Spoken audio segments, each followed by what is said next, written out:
Wait, Will Smith punched Chris Rock in the face. Wait, am I being lied to? Is this just like one of those things like Joe Rogan just died?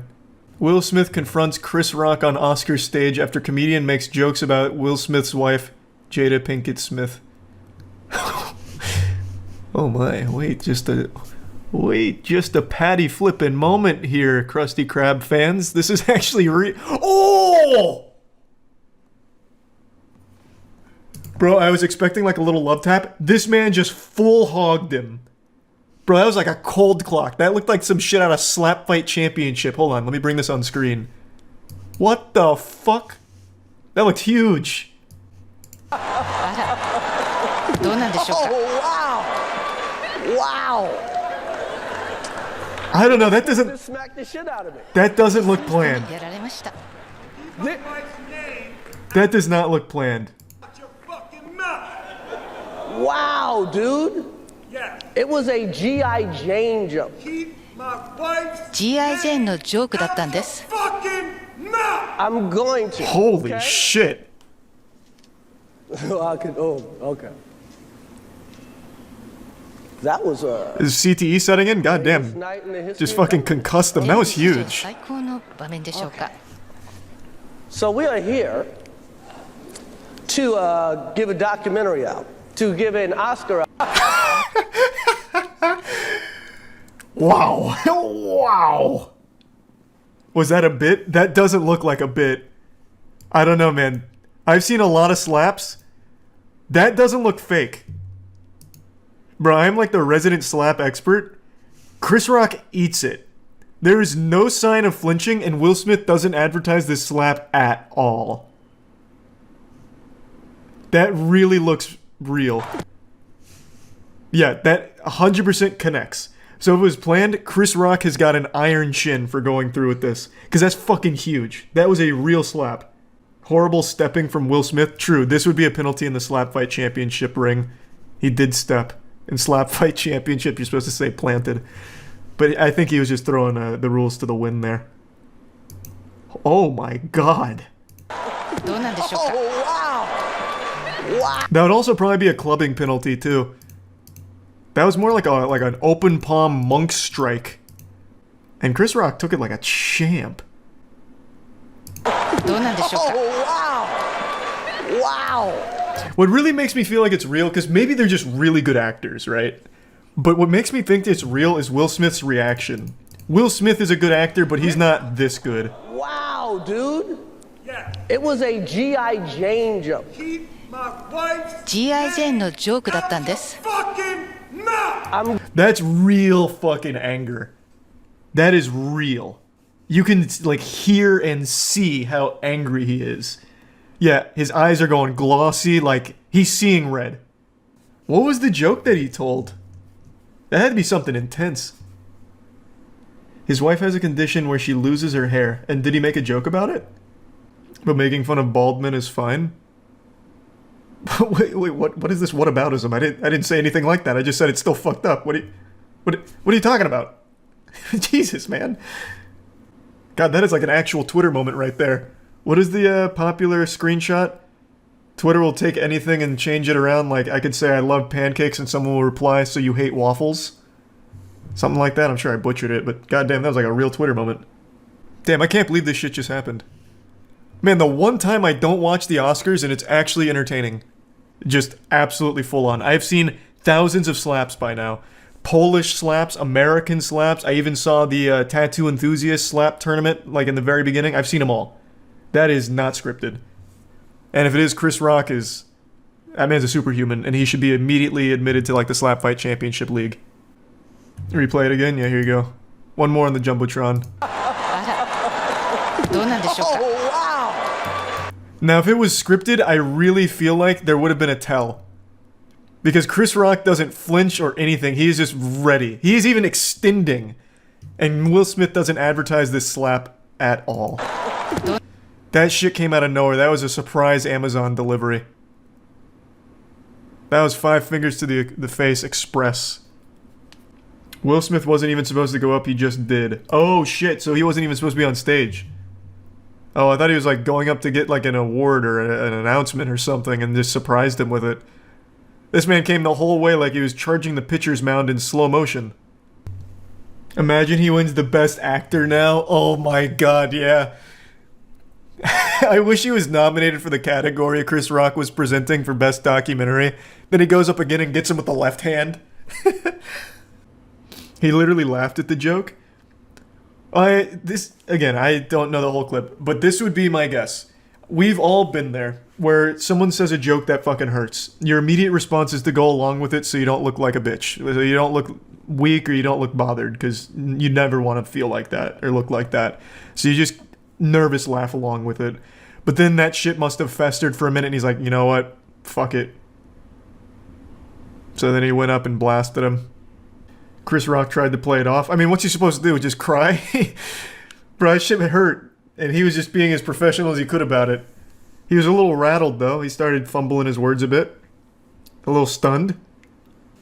Isn't that assault? It is, but only if the person assaulted presses charges. It's not like the police are going to storm the building and take Will Smith away in handcuffs unless Chris Rock himself presses those charges. How many of you have never been in a fight? I mean, I haven't been, like, the main participant in a fight, but I've helped break them up before. It's not like once a punch is thrown, all of a sudden you hear sirens in the distance. Like, that is something that you have to pursue. Oh my god, that picture. Hungrybox just posted this. Damn. Look at this shot here. I'll go full cam. I'm not going to pull it up on here again because of the Council of Cock. It's like a boogeyman of Twitter. Look at that fucking slap, though. Man, I told you that shit was not fake. Look at that technique. Will's even got, like, his other hand up, ready to, like, block a counterattack. And you can see the mark on his face where his fingers connected. Damn, that is textbook. Bro, did Vasily Kamatsky train Will? Like, good lord. In the full clip, Will had to walk so far. That stage is huge. He came in there like he was like a WWE wrestler entering the Royal Rumble. I was expecting like pyrotechnics like halfway through this walk. God damn. That's a huge stage. How sensitive can you be? My man got pissed. Like, he just got real mad. Yeah, I don't know. It is kind of a weird joke to make right to someone's face about an autoimmune disorder that causes them to lose hair. I mean, that's kind of bold. I don't even know if they're friends. Bro, I bet the Oscars right now is looking like a One Direction concert back in the day. Everyone's got their phones out recording, trying to get every angle of what happened next. Let me see. What I mean is it's going to divide them on whether or not Will was in the right or wrong. It's not like it's... Chris Rock made a joke. So it's going to be one of the things of, it's just a joke, maybe tasteless, but does it deserve the slapping?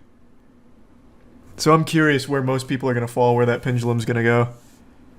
I imagine people are going to be like, you have to defend your wife, and by defending your wife, you're defending yourself. It was an insult on both him and his wife's honor, and Will did the right thing, an old-fashioned slapping. And then other people saying, Will's a pussy, and he's insecure, and this was too far. I think those are going to be the two sides. Chris Rock is probably like, damn. I wish Chris Rock had fought back. I would have loved to see like an actual scuffle, like, he just takes the slap and he's like, alright, bet. And then they just go at it. God, that would have been fucking cool. Like some actual schoolyard shit. I know everyone likes to call into question the authenticity of everything. This is one of those things that I do not think was fake under any circumstances. I've watched so many slaps. I am literally on the forefront of slapping tournaments, man. I've seen millions of fucking slaps. That was a true textbook slap. And if that was planned, then Chris Rock is an absolute menace. Man is a fiend. If he wanted to get physical, why on national television? Bro, if I was to ever throw a punch at someone, I would want that shit televised. Like, if I was ever to go just hog wild, I would want it on the biggest stage possible. For sure. Yeah, that part, I would, yeah. So I'd want my slap to be televised, but I'd really like if they turned the cameras off when I was crying. True, good point. Yeah, it's kind of unlucky that someone filmed him crying too. So maybe we just cut it off right before the tears. Will Smith literally got his start as a comedian and a rapper. He made fun of people's appearances and never had limits. Yeah. He just really didn't like that one. He thought that one was a super stinker. And to be fair, Will Smith has been having a real weird go of things recently with his wife talking about like how she cheated on him to his face on her show. Like, I will say, Chris Rock comes out of this looking like an actual Terminator, though. The way he ate that slap makes me think that his chin could stop a bullet.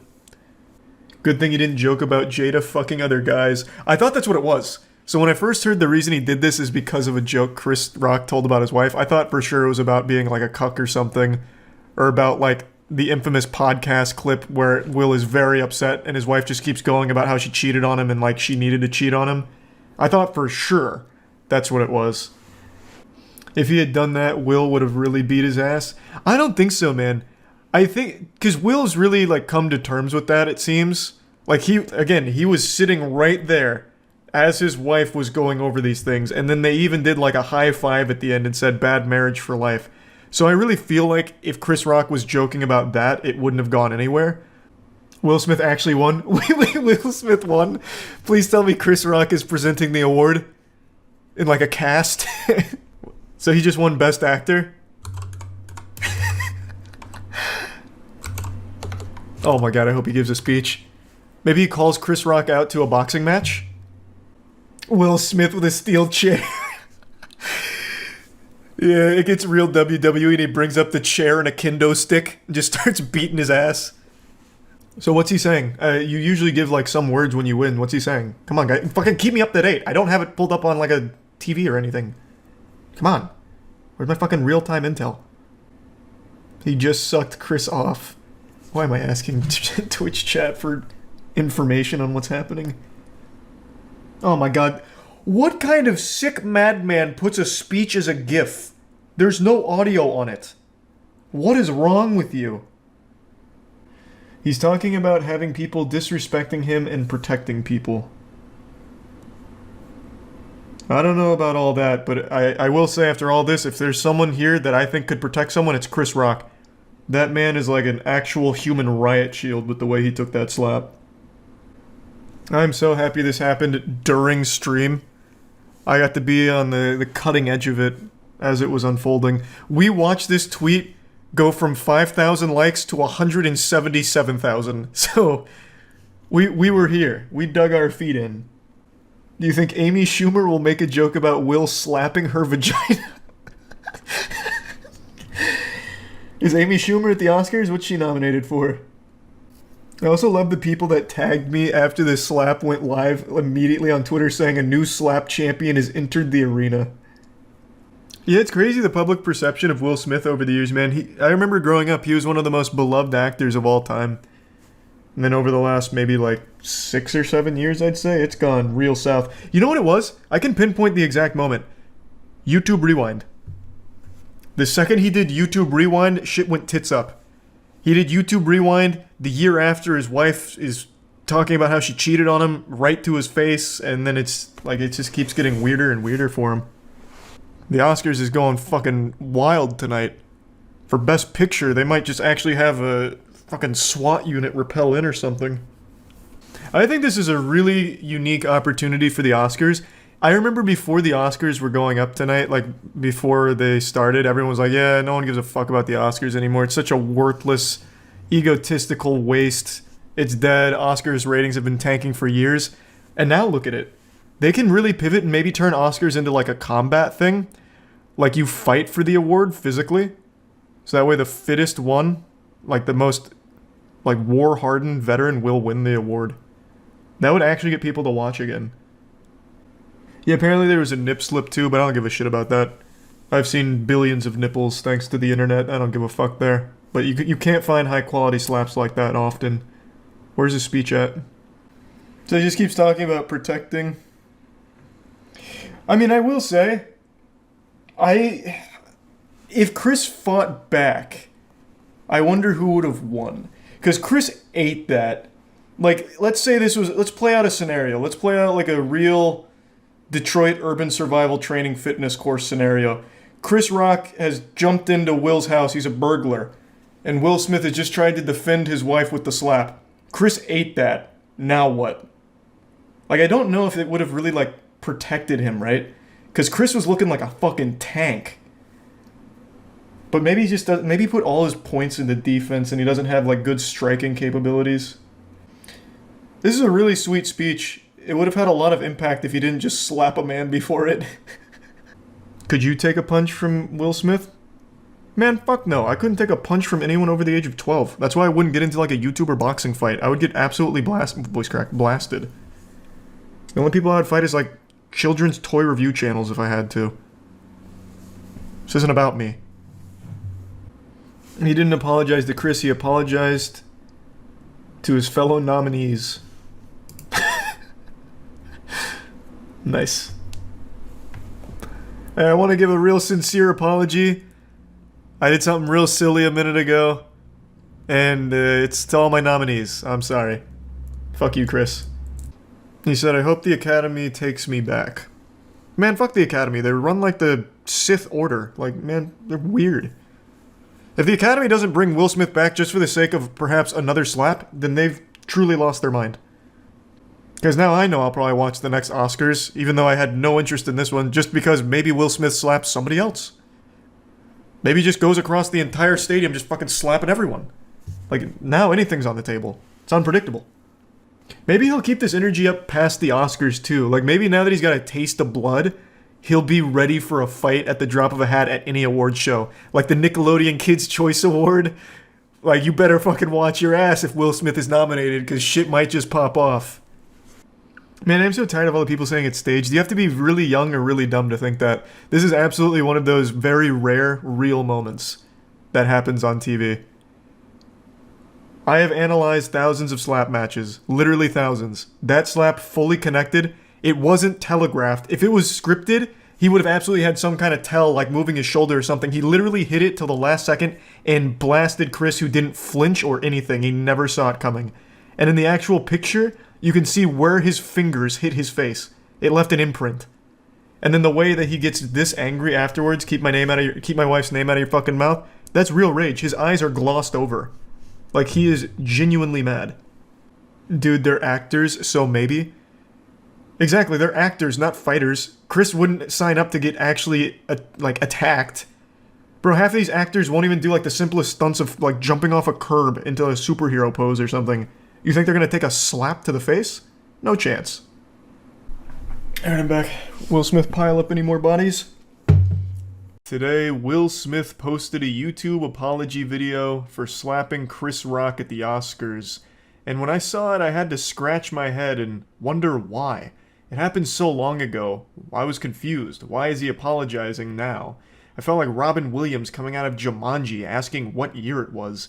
And then I remembered that happened this year. It was 4 months ago that Will Smith slapped Chris Rock's head clean off his shoulders at the Oscars. He turned an award ceremony into a public execution when he blasted Chris Rock to Valhalla, just banishing him to the Shadow Realm with a slap.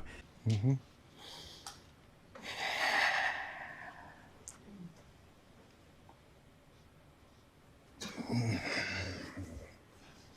Oh baby, that's right. He starts this with the most generic YouTuber apology intro imaginable. A slow walk into a big sigh right before getting into the actual apology. Textbook. He's clearly been trained by some of the YouTuber apology greats like Logan Paul, Laura Lee, Tati. I mean, this is perfection here. Every box of YouTuber apology cliche gets ticked immediately except for one. He didn't bring his dog into it. A lot of YouTubers like to bring in an animal in order to, deflect some of the criticism with cuteness with the animal. Will Smith, unfortunately, must have forgot that prop this time around, but everything else he nails. Why didn't you apologize to Chris in your acceptance speech? I was fogged out by that point. It's all fuzzy. So the main thing he's doing in the apology video here is answering questions that people have asked over the last 4 months. And again, I have to wonder why even bother. It's been 4 months on internet time. That's basically ancient history. Like, that's back there with like Y2K now. Most people have moved on and forgotten about it. So it's a little weird to be this tardy to the party with addressing these things. Now, of course, I understand this was like a career-ruining moment for him, so he wants to do his best to be perceived positively again, both by movie execs as well as the general public. So if he really did feel strongly enough that he wants to apologize, then all power to him. But anyway, the first question that he addresses here is one that I don't think anyone with half a brain ever asked in the first place. Why didn't you apologize to Chris during your acceptance speech? The answer should be pretty obvious if you have eyes. It's because he was still mad. He was still fuming. Of course he wasn't going to apologize for it. Literally 15 minutes before he accepted that award, he had just charged the stage like The Undertaker during WrestleMania going into the ring and clobbered Chris. So of course he's not going to immediately like fold and be like, man, sorry Chris, that was out of line. He was still upset. That's why he didn't apologize. I don't really understand his excuse of I was still, in a fog. It was all still fuzzy. Like in the moment that makes sense, but over the last 4 months, what, you've just been in a perpetual fog? You've been in like the upside down or something? Like what do you mean? You've had 4 months if you wanted to publicly apologize to Chris and you didn't. And even to be fair here, you still don't. He says I'm sorry to a lot of people, but the one person he doesn't say the words I'm sorry to is Chris. I've reached out to Chris, and the message that came back is that he's not ready to talk, and when he is, he will reach out. So I will say to you, Chris, I apologize to you. My behavior was unacceptable, and I'm here whenever you're ready to talk. That almost sounds like a trap, like, hey, I'm here whenever you're ready to talk. And it turns out Will's been training for the last 4 months with slap boxing, so he's been like slapping brick walls until they collapse, so he's ready to really get him with like a double whammy, get him with that encore performance. There's a big difference between saying, I apologize to you, and I'm sorry. I don't think people really understand the value of just saying, I'm sorry. I think it's the most important thing to say during an apology, which he does say later on to other people, but never Chris. To Chris, he just says, I apologize, and the action was unacceptable. Which is, that's good, that's definitely a start, but I really think you needed that cherry on top here of an I'm sorry. This is also just one of those things that should have been handled privately. I'm sure there were plenty of ways in the pipeline to let Chris know that you were genuinely remorseful for what happened, but I understand why he thought this was a good idea. I'm going to make a video coming forward, publicly apologizing and owning up to my mistakes, letting people see how horrible I feel and what I'm doing to change and be better. The thought process makes sense. Let people see a vulnerable side of you and let them know that you made a mistake and you know that. And that, it again, does make sense to anyone who's never been on the internet. I think one thing most people online are starting to understand and wake up to is that when you make an apology video, you lose. It's like what war games taught us. The only winning move is not to play. When you make an apology video, it is a lose-lose situation for you. You're either going to have people that don't believe that you're actually sorry, or they're going to have people that think that you didn't need to apologize in the first place, so now you look stupid. You look like a pussy. Which I'm already seeing with Will Smith's apology, like, why is he apologizing? He stood up for his wife. Does he not support his wife anymore? Oh my god, I've lost all respect for Will with this apology now. And then on the other side of that coin is, man, Will really needed to apologize, but this apology video was so dog shit, he missed the mark entirely. This is the worst apology video I've ever seen in my life. You just don't win with an apology, so again, this should have just been private. 3 months replaying and understanding the nuances and the complexities of what happened in that moment. You slapped the shit out of a man. It's not that deep. Talking about it like it's the most complex situation of all time. Like this slap was somehow, like a Cold War or something here. It was a simple act that affected a decent chunk of people. Chris, most notably, I would say, was physically affected by the slap, but Will's career was also hurt by it. Chris's family was probably pretty upset by it. Like, yes, of course, people were affected by it, but it's not like there needs to be like 4 months spent of just digesting this giant web that all spawned from a slap. Because, again, at the end of the day, it's really not that deep. After Jada rolled her eyes, did she tell you to do something? No. It's like, I made a choice on my own, from my own experiences, from my history with Chris. Jada had nothing to do with it. Jada was behind the camera with a teleprompter and a gun, making sure this question was addressed properly. Of course, I'm kidding. Jada just has very odd moments publicly with Will that I think are very tasteless in the things she says to and about Will. And it's the reason why a lot of people felt like she may have contributed to this overreaction from Will. You know, her rolling her eyes and then just having all of that context with the things she has said publicly about and to Will just made people wonder whether or not she was somehow involved in that decision from Will. But he's clearing the air here, saying that it was just him doing it. And you know what? I'll take his word for it. I think this was just an impulsive decision here. I don't think Jada has some kind of device that she can control Will's brain like something out of Dexter's lab. I really think he just completely overreacted and went fucking berserk here for some reason. And I don't think Jada is necessarily guilty of that, but I do think she is guilty of being a very toxic partner. I know that sounds parasocial to say, but the amount of clips and videos of Jada just shitting on Will to his face is baffling.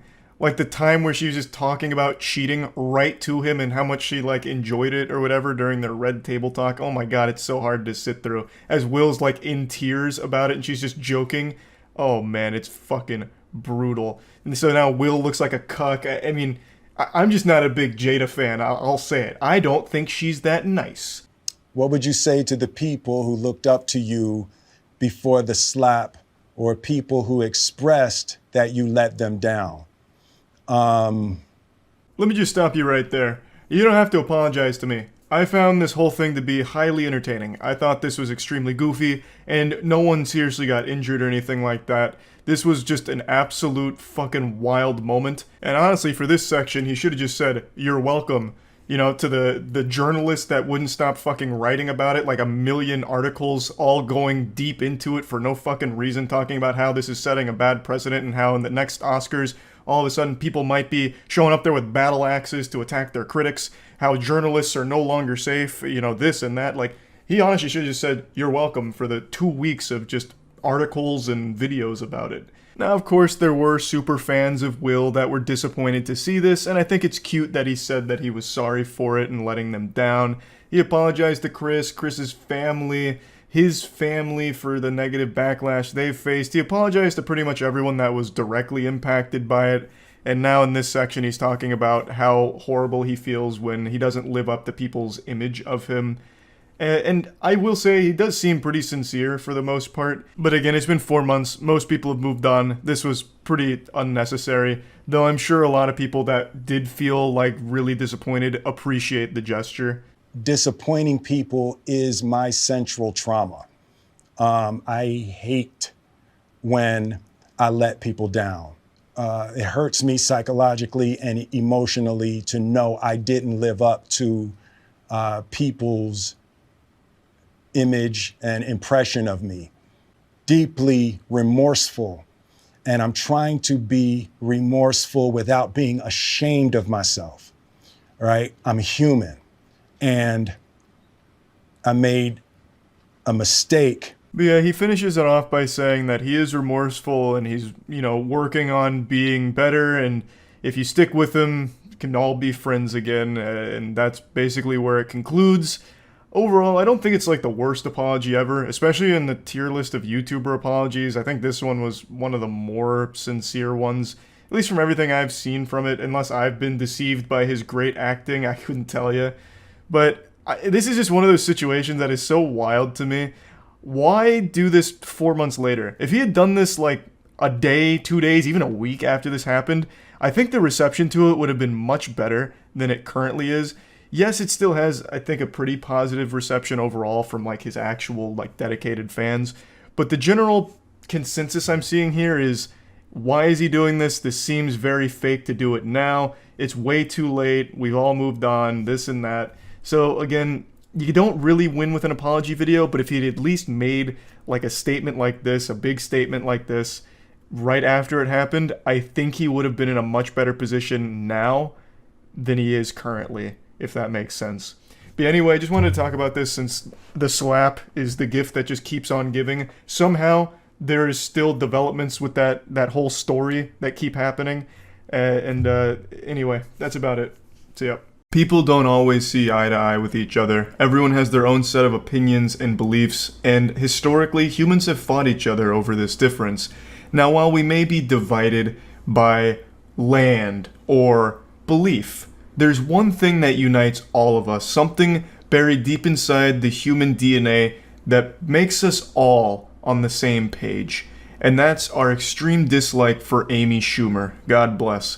Amy Schumer is like the common evil that unites the world. It's like in that anime Code Geass where Lelouch becomes the ultimate evil that the entire world rallies against, and then by the end of it, it brings everyone closer together. That's Amy Schumer, but in reality. Whenever she's present at like an award show or something, the entire internet, nay, the entire human race gets together and says, we just don't like her. She reminds us that we're not so different from each other after all. So why am I talking about Amy Schumer today? Well, it's because she was at the Oscars recently and decided to make the entire thing about her, about how she's now traumatized because of the Will Smith slap on Chris Rock. And I'm sure a lot of you are tired of hearing about this, but she just keeps fucking going. And it's making me sick to my stomach. It makes me want to puke and shit. This is, of course, a very stupid statement and just performative to put her name back in the news about how now she's a victim somehow. I don't think there's any world where Amy Schumer is right now sleeping with one eye open, just fearful that Will Smith, the boogeyman, is going to rappel through her window and slap her while she's asleep. But I'm going to set aside this stupid statement for a minute to talk about what really got my ass all grinded up, which is what she came forward with today. She bravely stepped foot in the Thunderdome today to reveal the jokes that were too edgy for TV. Her side-splitting comedy that was just too intense, and she had to cut them from her monologue. Just like Voldemort's name, she wasn't allowed to speak of these things, but she decided to tell one of these super stinkers anyway, which is horrible news for anyone with ears. Don't Look Up is the name of a movie? More like Don't Look Down the Barrel of Alec Baldwin's Shotgun. It's incredible how she can't even accidentally almost say something entertaining. And this probably isn't even her own joke. She has a history of stealing jokes. She probably just saw this shit on Twitter and it had like 100 likes, so she said it's mine now. And it's still fucking stupid. None of it makes sense. Alec Baldwin wasn't even in Don't Look Up.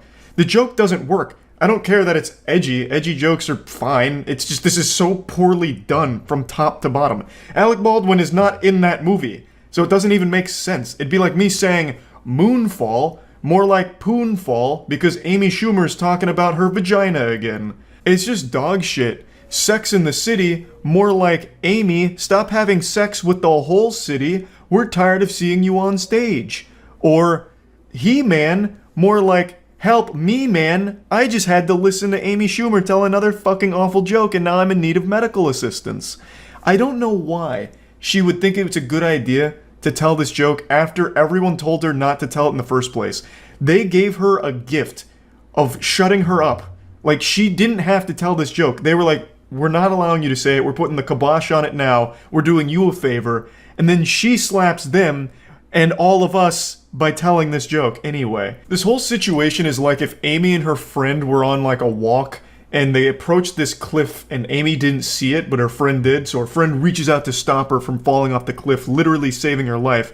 But then Amy Schumer just blasts her hand away saying, don't tell me what to do, I'll walk where I want to walk, and then throws herself off the cliff. She then gave us a sneak peek at some other gut busters we missed from her here, some more of her comedic stylings. She said that she was also going to take aim at Joe Rogan and James Franco, but wasn't allowed to say any of that. But you can just come up and slap someone. That statement doesn't even make sense either, Amy. No one invited Will Smith to go up there and slap the shit out of Chris Rock. The man went up there and slapped the taste out of his mouth off script. The man had a full-blown Winter Soldier episode. It wasn't planned. You had a script that you were getting approved and everyone said these jokes just fucking suck. Don't tell them. It's not the same. She's always so incredibly desperate to put herself at the center of everything that ever happens, even when it doesn't make sense or even involve her in the slightest. She had a golden opportunity just to say nothing and everyone would have forgotten her miserable presence at the Oscars, but she just had to tell this awful joke and remind everyone why she was universally disliked as one of the worst comedians of our time. The only reason she ever even made it into the industry in the first place is because of getting a lucky spawn in life. She was born into a really rich and powerful family, and through leveraging those connections, she was able to make it to the big time. And it's one of the saddest stories in all of entertainment. But anyway, back to how traumatized Amy Schumer was from the slap. She said she's gonna need some time off to process it, and I think I speak for everyone in the world when I say, Amy, you take as much time as you need. If it's years, if it's forever even, God damn it, you take that time until you feel better about what happened. We will all understand. No matter how long it takes. No, it should take a very long time to recover from something like that. So, wishing you the best in that road to overcoming that experience at the Oscars, having to watch that, and yeah, that's about it. So yeah. If there was a YouTube rewind this year, I imagine the bulk of the content would be apology videos.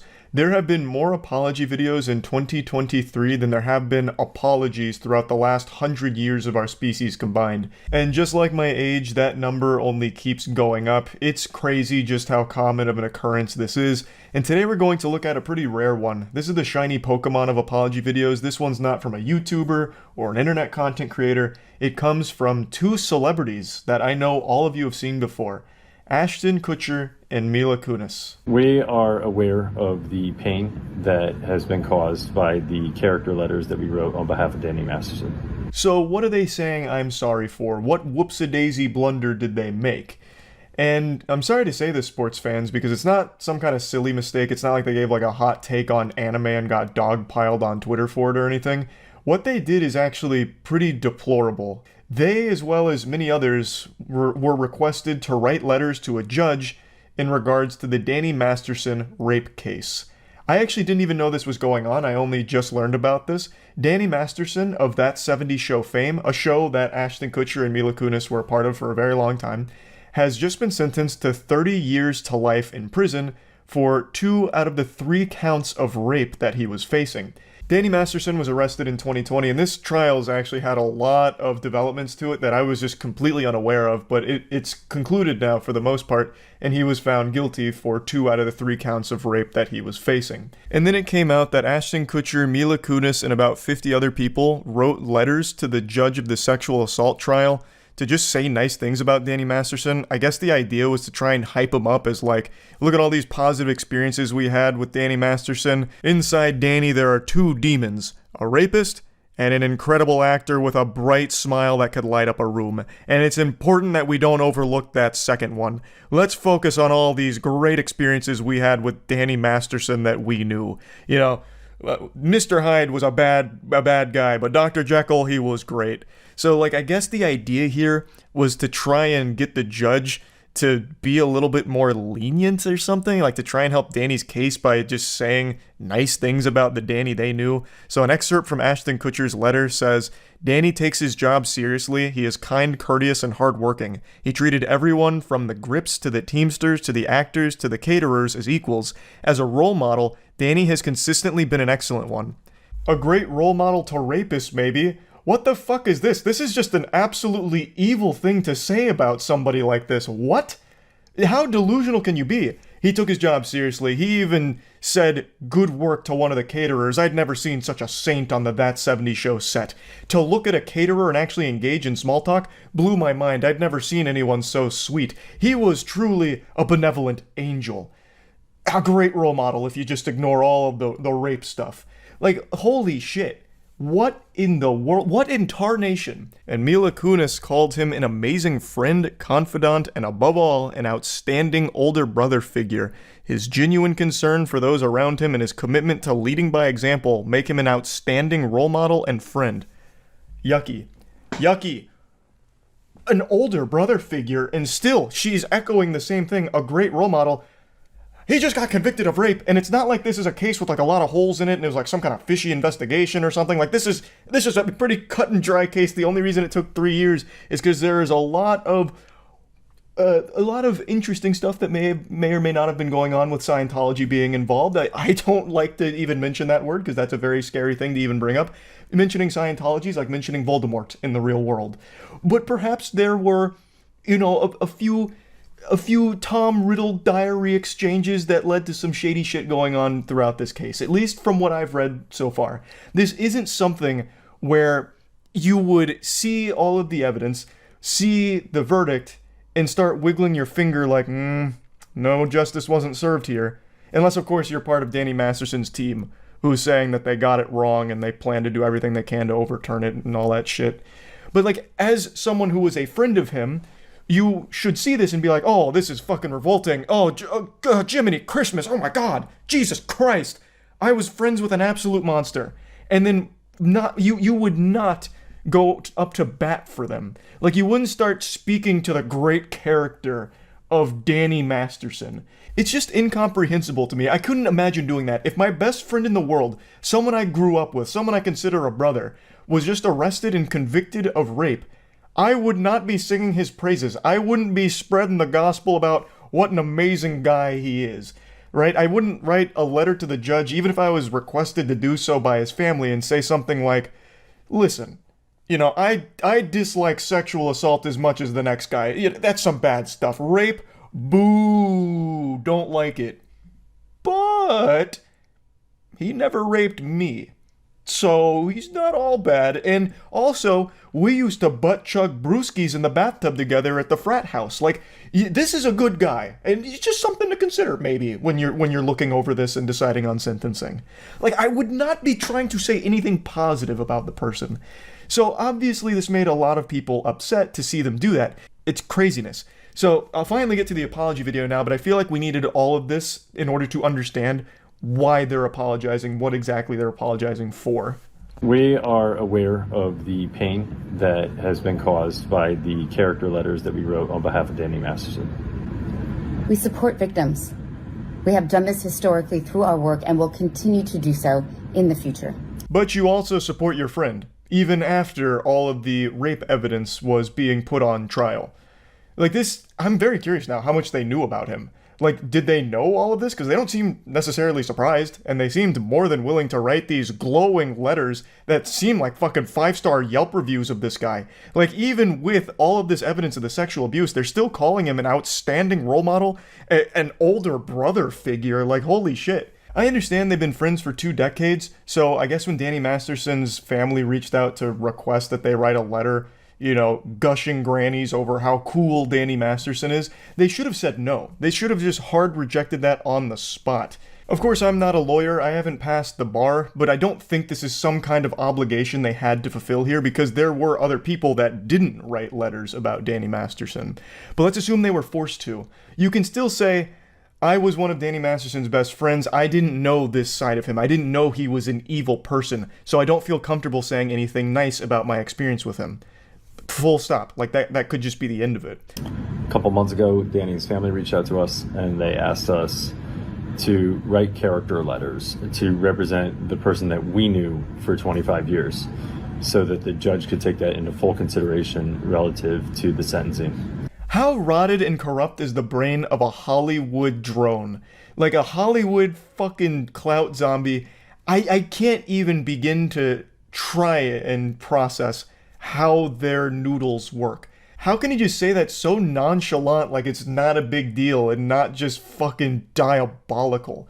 They knowingly wrote these character letters to give the judge a full understanding of the situation to consider when giving his sentencing to Danny Masterson. So they knew that this was going to be used to try and get lighter sentencing for a man who committed heinous crimes. How do you sleep at night like that? Like after doing that? I don't get it.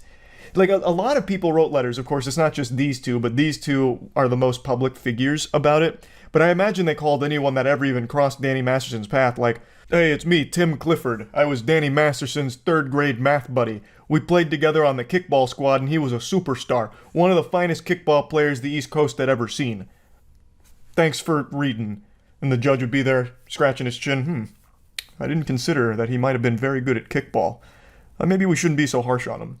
Like, I understand it's not just these two. Like, everyone wrote these letters, and I guess they all understood that it was supposed to help Danny Masterson maybe get a lighter sentence. I just don't know how you can do that. Like, in good conscience, it makes no sense to me. You shouldn't want a convicted rapist to get a lighter sentence for the crimes. The letters were not written to question the legitimacy of the judicial system or the validity of the jury's ruling. They were intended for the judge to read, and not to undermine the testimony of the victims or re-traumatize them in any way. We would never want to do that. Hey guys, we were just being super evil behind closed doors, and it's a real shame you guys had to see this side of us. We were hoping you weren't going to notice. This was really meant for the judge's eyes only. We don't want to re-traumatize victims. We just want to make sure the person that victimized them gets the lightest sentence possible for the crimes. And I like how they immediately go into an argument no one's making, like, our letters weren't meant to undermine the legitimacy of the claims. I don't think anyone's claiming they were. Your letters are there to serve as a way of trying to help your friend get a less long, less severe sentence for some absolutely evil shit they did. Which is very bad. It's still horrible. And we're sorry if that has taken place. Our heart goes out to every single person who's ever been a victim of sexual assault, sexual abuse, or rape. Man, unfortunately, they didn't even do the apology video classic cliche of saying thank you before signing off. You didn't even thank us for watching the apology video? Are you serious? Do you have no manners at all? But yeah, you care so much about the victims of these horrible things, and yet for some reason, a person who was actively engaging in these crimes, you decided to write really nice things about to try and help them. That's really weird. It's hard to believe you now, after all of this. It's just a fucked up situation. Danny Masterson is getting justice, which is the most important thing. But how the fuck could so many people around him willingly just write nice letters about him to try and actively help him in this case? It just doesn't make any sense to me. So yeah, that's really about it. So yeah.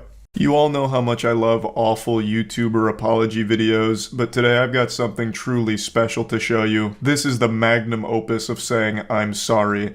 It doesn't come from a YouTuber either. This comes from a basketball player, and he completely redefined the apology video meta. He made an entire apology documentary. I'm talking about Draymond Green. Now, I don't know how many of you are some red-blooded American, brewski boofing, patriotic sports fans, but I'm going to break down the situation for those of you that aren't and don't know what I'm referring to. Draymond Green is a professional basketball player, plays for the Warriors, and recently he was filmed in practice punching his teammate after an argument. I can't show the video because YouTube will probably age restrict it for shocking and disturbing content, which it's not, so I'll just paint the picture with words here. So Draymond Green and Jordan Poole are at practice, and then some words get exchanged between the two. I can't read their lips, and the quality looks like it's straight out of 2001 off of a goddamn Motorola Razr, so the quality's fucking abysmal. Don't know what they said to each other, but they were some not nice words being exchanged. Perhaps Jordan Poole hit him with a SpongeBob reference that he didn't appreciate, something like, "Hey pal, you just blow in from Stupid Town." Then Draymond Green gets up in his face. Jordan Poole pushes him off, and in response to that, Draymond Green fucking cranks a mean one and lets a go-go gadget extendo knuckle sandwich fly, absolutely blasting Jordan Poole. I don't think it was a full-blown knockout, but Jordan Poole did hit the ground hard. Like, he went down harder than the UPS delivery driver throwing my packages at the door. But this is where this fight started and stopped. The team separated the two of them, and the video was leaked to TMZ, and this became a huge deal in the entire sports world. Afterwards, Draymond Green did issue an apology publicly, saying he was sorry for the whole situation and how embarrassed he was by it. But clearly he wasn't embarrassed enough because he decided to shamelessly make a documentary about this whole situation as well. The man made a full-blown, goddamn Michael Moore-style documentary on his punch of his teammate. It's so weird and goofy. I'm going to show that to you now, at least bits and pieces of it, but I also want to let you all know, if you're not familiar with Draymond Green, the guy has a reputation for being a bit of a douchebag. If you just type in Draymond Green hitting players in the nuts, you can watch full compilations of how many times he's kicked other basketball players in their ball sack. He's made a habit out of it. There's one player in particular, Steven Adams. I believe he's kicked him in his fucking jewels 3 times. 2 times in one game, if I remember correctly. So he's got a reputation for being a bit of a dirty player and a bit of an asshole. So this was just a nice cherry on top of that already pretty bad reputation. On October 5th, Draymond Green and teammate Jordan Poole got into a verbal altercation during practice. The incident ended with Draymond punching Poole in the face. Yeah, they pulled out all the stops for this one, all the bells and whistles. They got a professional voiceover here, making it sound very official, professional. And you would think most people in general would want to move on from a controversy like this. Just, apologize, put your head down and ignore it, so that way it will hopefully go away faster. But for some reason, Draymond and the whole team that put this piece together really like to roll around in the drama of this, making it a spectacle. I don't know what they thought was a good idea about this, making a documentary to explain the punch. It's totally unnecessary. I think everyone understands what happened here. Draymond got upset and punched his teammate. It's very simple. It's like the simplest story ever told. Yet they're making it seem like a very complex issue with very many moving parts to it that we don't fully grasp, thus need a documentary to explain it to our little idiot brains here.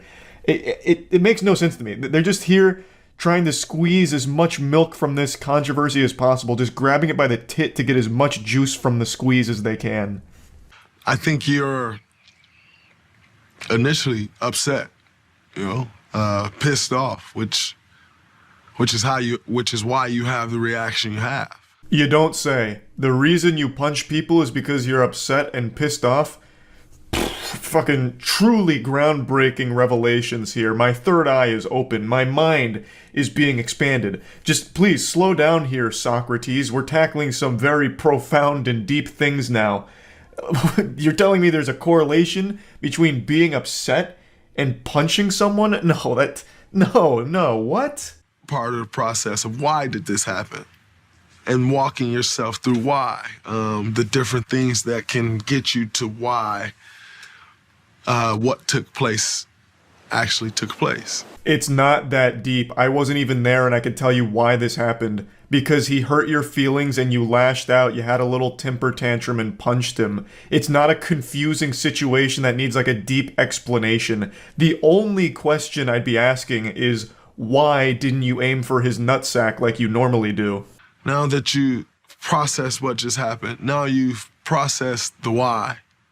Now how do you feel, and what do you feel about it? What in the fuck are you even saying? Jesus Christ, you punched your teammate. That's it. I don't think after the punch you immediately went into a sensory deprivation tank to meditate on it and really dig deep into the weeds and figure out, well, why did this happen and how am I feeling about it? Like, did you go immediately and see a psychiatrist or something? Like, what are you going on about here? Jesus. Imagine Jordan Poole. You get punched and the guy who punched you makes a documentary about it. You already know Jordan Poole and the rest of the team are laughing at Draymond Green for this one. And rightfully so. The man is the protagonist of premium cringe right now. So you get at a time, you give it some time to allow people to throw their opinion out, which quite frankly, I don't care about people's opinion. Yeah, this really seems like someone who doesn't care about people's opinion. He cares so little about your opinion that he made an entire documentary whining about the situation. That's how little of a fuck he gives about what you think about him. Now, please, shed some tears for this forgiveness documentary he's made. I don't spend much time, I don't really read many tweets at all. And so I was just at home chilling with my children. If you want me to be honest with you, I still don't know how much the world may think it blew up. Sparked by the leak of the video, the incident did blow up. The classic, oh, I wasn't even paying attention. I didn't think it was a big deal. I was at home with my family being a loving father, and in fact, I'm one of the best fathers on the planet. I'm not a bad guy. In fact, I was just so preoccupied being the best dad of all time that I didn't even stop to notice that people were upset at me for a video that was taken or something. I don't even know if it was a big deal at all. I apologize to his family. For me, that is the task at hand, to rebuild trust in our locker room. I felt as a man, I felt as a leader, that I would do everything that I can to make this right. That's a clip from his public apology when this first started blowing up, and I actually thought it was fine. He said, I'm sorry to Jordan, his family, his team, and then explained how he's going to try and make things right and make things better and get trust back in the locker room. And then a week later, he makes this absolutely insane documentary about the punch. So clearly something went awry there. The first response he had, I think, was okay. He's just like, you know what, I fucked up. It is what it is, and I'm sorry. And now he goes full Hollywood here, sniffing his own farts, and makes a documentary surrounding this punch. It's on me to make sure we're headed that way. Time clarity, you know what it is, I know what it is. Continue to move forward, put it behind us. It helps. Allows you to start the process. And get back to business. That's where I go from here. That's where we go from here. Gotta love how this video is supposed to be like an explanation for why it happened and a little documentary surrounding it, but it doesn't even do that. It doesn't do the bare minimum. He just says like, well, why did it happen? And it's the process of understanding why it happened, but never even says why it happened. He never even explains why he did it. I mean, everyone knows why he punched him, like we all get it, but this whole documentary was built around the idea of, well, here's his chance to defend himself and give his side of, what happened here and how regretful he is. But it doesn't even do that. But you want to know the best part of this documentary? It says nothing. It doesn't even make a point. It's just like, hey, here's Draymond Green, he punched this guy, and here's him moderately reflecting on it.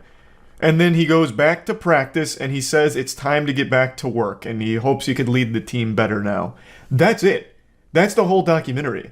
Like, it has no purpose whatsoever. It's mind-blowing that this got made, but regardless, that's pretty much where the documentary ends. It's very silly, and I just wanted to talk about it because I think it's a wild set of circumstances here. Making a documentary about your outburst punching your teammate is such a bold move, and yeah, that's about it. So yeah, P. Diddy. I'm sure most of you know that name, and I'm sure in recent times you've at least heard a little bit about the awful things he is accused of. P. Diddy has been a huge individual in the music industry for decades now, and with a lot of new information coming to light about his past as well as what he's been doing behind the scenes, a lot of people are comparing him to the Harvey Weinstein or the Epstein of the music industry. It's abhorrent stuff that's come to light. And in recent times he's become known as the Diddler. And you don't want to fiddle with the diddle. P. Diddy's got a laundry list of extremely serious accusations, and he's embroiled in a ton of controversy as well as lawsuits, and there's just been a lot to keep track of with everything he's accused of. From car bombings to assault to abuse to sex trafficking. It's like he's trying to get the platinum trophy for crime. He's committed like every crime imaginable, allegedly. It's scary stuff. And like I said, there's been so much that I imagine a lot of you aren't even aware of all of it. But luckily, Jackson, Windigoon, and myself did all the heavy lifting and compiled all of the information about everything he's accused of into our Red Thread episode covering P. Diddy. I'll drop a link to the full episode in the description, but for this one, I'm just going to give you all of the most pertinent information concerning the P. Diddy case. We're going to start with Cassandra Ventura's case against P. Diddy. She was in a relationship with him for quite some time and suffered greatly as a result. It initially started with P. Diddy signing her to his record label, Bad Boy Records. He signed her for a 10-album record deal, which is a ton. 10 albums is more than probably most artists have ever put out. Unless you're someone that's just using AI-generated music, it's hard to just shit out 10 albums. That's a lot. Like, that's not small potatoes at all. You're fucking in there for like 30 years to make 10 albums, most likely. And it seems like from the very start, this was all just a ploy, a nefarious scheme from P. Diddy to get Cassandra to be with him. So immediately he started driving a divide between her and her boyfriend. He would leverage his power in the industry to just have control over her. And it's just a horrible, horrible situation. So on the 16th of November of 2023, P. Diddy's ex-girlfriend, Cassandra Ventura, filed a lawsuit detailing a years-long series of abuse perpetuated on her by Diddy. Ventura claims that she was trapped in a cycle of sexual abuse, violence, and sex trafficking, listing that Diddy, A, raped Mrs. Ventura in her home after she tried to leave him, B, often punched, beat, kicked, and stomped on Miss Ventura, resulting in bruises, burst lips, black eyes, and bleeding. C, blew up a man's car after he learned that he was romantically interested in Mrs. Ventura. D, forced Mrs. Ventura to engage in sexual acts with male sex workers while masturbating and filming the encounters.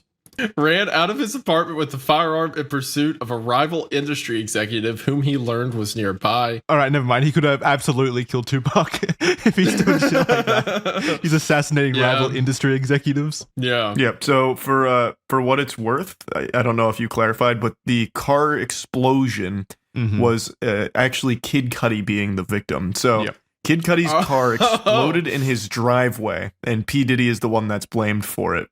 Cassie was in a relationship with producer Ryan Leslie from 2004 to 2007.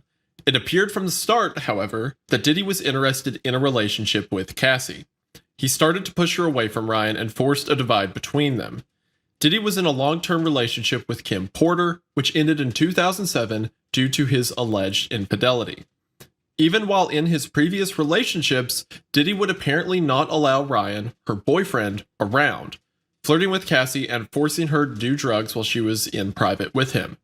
Cassie was young and impressionable. Diddy flaunted his wealth, showing his ability to look after her or control her. Diddy had the ability to skyrocket Casey's career, but in return, he seemed to have wanted her obedience and loyalty. She feared that rejecting him would harm her future career and album deal, so she eventually went along with his request. So just the like age-old manipulation tactic that all of these like Hollywood producers and all these executives have used time and time again. It's like you want to be famous, don't you? Yeah, you want to be famous. Just holding it over their head. Just some awful stuff. The stuff that started the Me Too movement, obviously. Harvey Weinstein. Stuff like that, obviously. Just massive amounts of pervasive corruption that's kind of systemic in all those entertainment industries. And yeah, I'm not shocked at all that Diddy is one of them, the biggest proponents of it. Yeah, people using their power to get sex, yeah. Casey decided to leave, prompting Diddy to repeatedly message her throughout the night, accusing her of leaving him high and alone. Imagine getting those kinds of messages and these actions from what is ostensibly your boss. Because he is. He's a boss. Come back, frowny face. I'm all alone. You're just gonna leave me like this? I'm scared. Yeah. I'm high and I don't want to be alone. Why have you never messaged me like that, Charlie? The phrase of that did seem kind of juvenile, accusing her of leaving him high and alone. I'll start sending you those text messages, Jackson, when I'm out, like at a bar. It's like, Jackson, I'm so lonely. Where are you? Why didn't you come? Why aren't you here? Where's my hug? Yeah, where's my hug?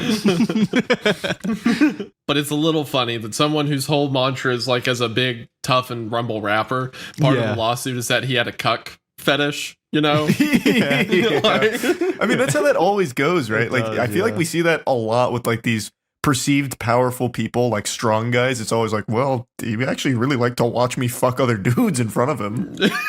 All the time. Oh, yeah? Yeah, you think you're tough? You think you can take my girl? I bet you'd like to. Why don't you do it right now? Go. There she is. You think you're so tough, huh? Why don't you fuck my girl? Oh, you think you're such a fucking tough guy, huh? In 2007, there was another instance where Diddy paid a promoter to create a fake flyer for a party supposedly hosted by Casey. This provided her with an excuse to travel to Miami and away from her boyfriend. Casey was unnerved by Diddy's ability to manipulate others into lying for him, and she felt extremely uncomfortable with the entire situation. This guy had a fake flyer to have her fly down. This is the most like high school, elaborate shit, just so he wouldn't feel lonely. Yeah. Casey alleges that Diddy or his management controlled every aspect of her life. He introduced her to a lifestyle permeated by drug use, which contributed to her compliance.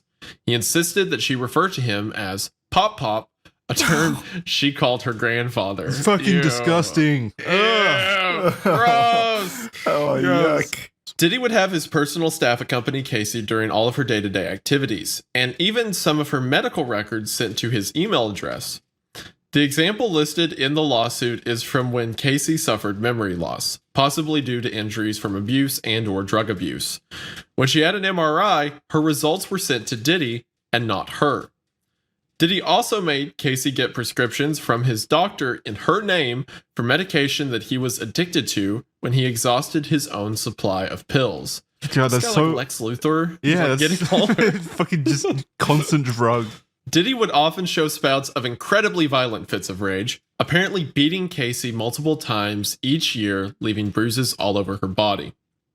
He would go to extensive lengths to hide evidence of this, like having Casey hide away in hotels for days while she healed. She recalls after one particular party, in which Jay-Z was named as being in attendance, that Diddy kicked and hit her and forced her out of a vehicle on 5th Avenue in New York City. She got a cab to take her to her apartment, but was so traumatized and afraid of Diddy that she had the realization that she could never tell anyone due to how influential he was in the music industry, where Diddy discovered that Casey had a conversation with another music producer at a party in Los Angeles in 2009. Casey wanted to discuss her career with the producer. In response, Diddy abruptly removed Casey from the party and departed in a car. Allegedly, Diddy forcibly pushed her into a corner of the car and proceeds to, quote, stomp on her face. Despite the presence of Diddy's security team, the situation escalated beyond their control, which showed her just how loyal his network was. I doubt the security team even like tried to stop it, right? No, they definitely didn't. Casey was expected to find locations and hire male sex workers when Diddy wanted. The situations being frequent, sometimes weekly. He would become so intoxicated and belligerent during these situations and would allegedly also beat Casey in front of the sex workers. The lawsuit lists multiple locations where this, what Diddy referred to as our secret to Casey, would happen, including Trump International Hotel, the London Hotel, the Intercontinental Hotels, and more. Man. Hotel suites would be decked out with baby oil and Astroglide, and Diddy would provide Casey and the sex worker with seemingly endless supply of drugs, including ecstasy, cocaine, GHB, ketamine, weed, and alcohol. What's GHB? I have no idea. I don't know what that stands for. Diddy would film these encounters, and even when Casey deleted the videos, Diddy would claim that he had backups. So using it for blackmail, probably, like hoarding these videos. Oh, yeah, absolutely. Casey tried to escape Diddy multiple times, but he utilized his staff and networks to lure her back in. During a brief breakup, Casey actually dated musician Kid Cudi. Diddy was irate as he had found her phone and saw emails between her and Kid Cudi. He apparently had a manual corkscrew in his hand and charged towards Casey in an attack. In a panic, Casey escaped to Kid Cudi's home. She returned to Diddy, however, as she felt as though she had no choice when Diddy would ask to just talk to her. Diddy was still enraged and hit her multiple times. Casey says that he threatened to blow up Kid Cudi's car. Around this time, Kid Cudi's car did explode in his driveway, and Cudi has since come out and confirmed her version of these events. It's probably just a coincidence, right? Yeah, just faulty wiring somewhere. Casey says she was stuck in a cycle of abuse, trying to run away, being trapped, apologizing, and coming back. It was a rotation of bruises, black eyes, busted lips, and heavy amounts of makeup. She believes that Diddy paid Intercontinental Century City $50,000 for hallway security footage that showed him beating and throwing glass at her. Man, if that's fucking true, if that is true and they have proof to back that up, that Intercontinental Century City is complicit in hiding evidence of domestic abuse, fuck whoever accepted that offer. It had to be a manager or something, right? Because it's not like 50,000 is a bribe to the whole organization or anything. Yeah, it'd be nothing. It'd go to an individual, so they need to find the individual. They arranged a dinner in 2018 where she thought they would be discussing their official separation. However, instead they returned to her apartment after the dinner and he forced his way in and onto her. She repeatedly asked him to stop and attempted to push him away. She was sexually assaulted and this left her traumatized, and says she continues to suffer emotional distress. Just one day after the lawsuit was brought against Diddy, they settled outside of court.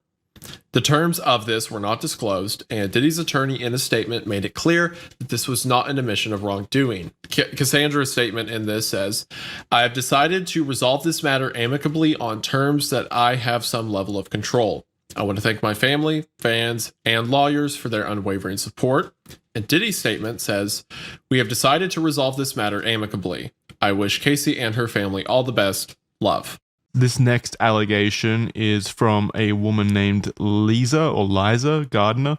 On November 24th of 2023, another lawsuit was filed against Diddy and singer Aaron Hall. So it was a suit against two people by Liza Gardner for battery, sexual assault, and negligent infliction of emotional distress. The lawsuit was filed within the time frame of the Adult Survivors Act and details an event that happened in 1990.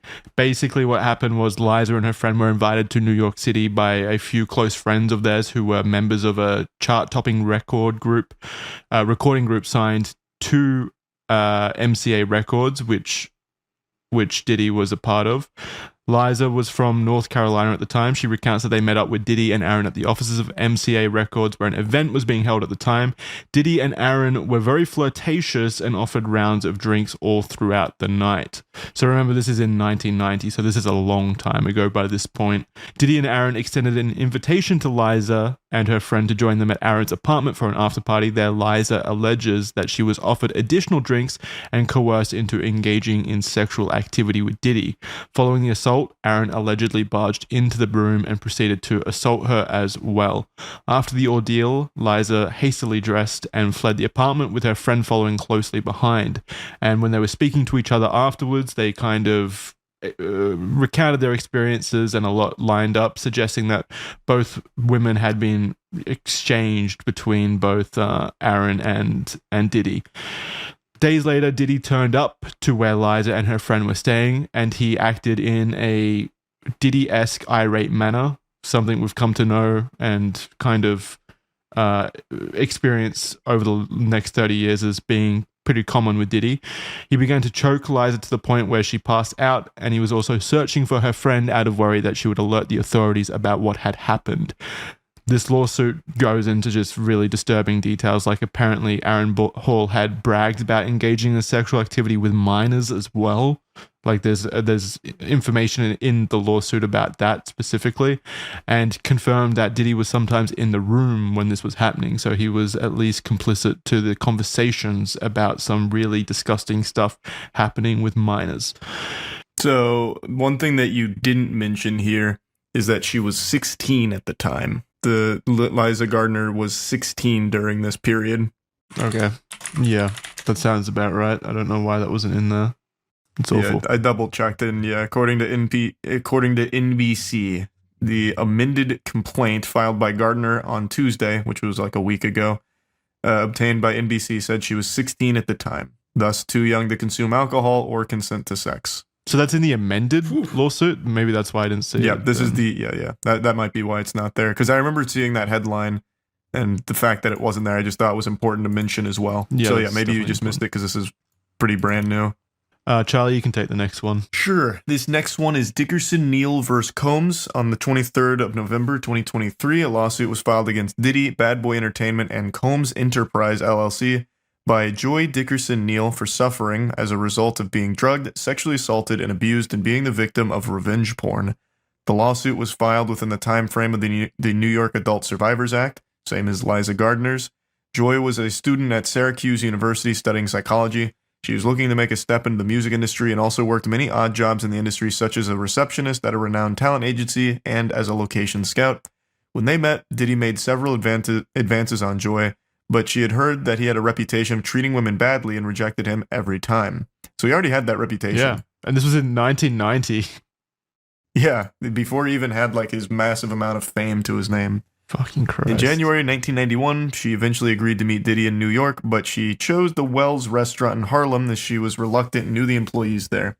During the evening, she started to feel more comfortable. They were sharing drinks and food, and she made a point to say that there was a period of time that she went to the bathroom and she left her drink unattended. Diddy did not want the date to end and invited her to run errands with him. And once they were in the car, he brought out a blunt. Originally declining, Joy felt pressured to take a hit, and Diddy told her he would have her home with enough time to study. After this, Joy says her memory is incomplete. She remembers feeling rubbery in the legs and being unable to stand, and he brought her to a music studio. Then she recalls being outside of where Diddy was staying, possibly thinking that it was his house, but an acquaintance of both of theirs answered the door. Once inside, she was sexually assaulted, and due to being drugged, was unable to fight Diddy off. She says that the day after, she was in so much pain in a way she had never felt before, and held a lot of embarrassment and shame. This resulted in her not going to the hospital or reporting the incident, instead seeking safety in her apartment.